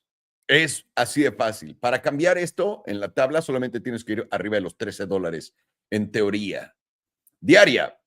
Diaria tenemos un cruce plateado a la baja. Lo podemos ver por acá arriba. Un segundo. Lo podemos ver acá arriba. Ese cruce plateado a la baja ha continuado este movimiento a la baja. Este movimiento a la baja estoy seguro que es en esta parte de la expansión de la volatilidad. Exactamente. Está a la baja, pero sí, si continúa la alza. Eso quiere decir que tiene más camino para la baja, la volatilidad, y eso nos debería poner en el 88.3%, una vez más, la zona de los 10.90. Esto es la diaria. Por más que estemos muy por debajo acá en la diaria, esto puede cambiar diario. Y han visto que en la de 5 días estamos apenas en la media, en la semanal, continuamos dentro de la media, la de 2 semanas, estamos dentro de la media, lo que nos dice que a corto plazo muy probablemente vayamos a dar continuación a esta caída, nos llevemos estos mínimos, nos vayamos a los 11.27 y vámonos, tal cual. Sencillo, versión sencilla para todos ustedes de esto. Básicamente estamos intentando salir de este triangulito. Si nos llevamos estos mínimos para abajo, vas a ir a la parte baja del triangulito en los 10.75 y una vez que te lleves esos $10 mínimos nuevos, 8.28 te espera. y de ahí vámonos más para abajo. Por ahora Rivian no se ve nada bien, o sea, nada bien para los que ya están metidos y que son alcistas, pero se ve muy bien para aquellos que se quedaron en cash esperando la oportunidad perfecta. Así que jueguen sus cartas como puedan, damas y caballeros. Rivian empieza a olerme a mí personalmente rico. Con eso los vamos a dejar. Interesante, tenemos la conferencia de Trump a las 11:30. ¿Qué nos va a decir? ¿Qué nos va a anunciar? ¿Qué clase de criptomoneda nos va a decir que va a comprar? ¿Y qué clase de gente la va a comprar? No la mejor, nunca la mejor. Y con esto acabamos. Gracias a todos ustedes por acompañarnos en este casino del tío Salo con Alex, con Farhan. Y obviamente para todos ustedes que quieran caerle al Discord, ya les dejamos el enlace aquí abajo para que no haya excusas de absolutamente nada. Pero si tienen cualquier duda, lo que necesiten, cáiganle al Discord. El Discord es completamente gratis. El enlace está aquí abajo. Chequen los análisis de Alex, chequen los análisis de Farhan. Vengan al cripto chat general. Cualquier cosa que necesiten, esta bola de degenerados los puede ayudar. Uy, nada mal, Néstor. Tocayo, cáete con una lana. No seas así, güey. ¿Hiciste $20,000? Hijo de puta. Qué rico. Felicidades, güey. Toma tu like. Toma tu like. Tenemos acá el criptolingo para cualquier pregunta y de nuevo, si quieren tradear futuros con nosotros, no saben dónde hacerlo, no entienden cómo operar los exchanges, etcétera, caigan a nuestro sitio en Elite Trading Academy, métanse en Tutos. En Tutos van a estar en esta página que, de nuevo, todo esto es gratis. 5 minutos, un video que te explique exactamente cómo usar el intercambio y acá para que te registres y vayas a Bluffing con nuestro enlace acá en la parte de abajo. Y con eso los voy a dejar, damas y caballeros. Muchísimas gracias por acompañarme este lunes. Vamos a ver cómo se pone todo. Yo creo que hay un buen drama, buena televisión el día de hoy, después de un gran fin de semana con muchas cosas. Y vamos a seguir viendo al mundo volverse más loco. Y tenemos de dos, ¿no? Unirnos y volvernos locos con ellos o disfrutar el espectáculo que están poniendo todos. Escoge de qué lado, yo voy a disfrutar el espectáculo. Les mando un abrazote, estén positivos y recuerden, todo lo que leen en línea, todo no es un reflejo real de la sociedad. Porque así ha sido. Les mando un abrazo, cuídense mucho y gracias por su atención.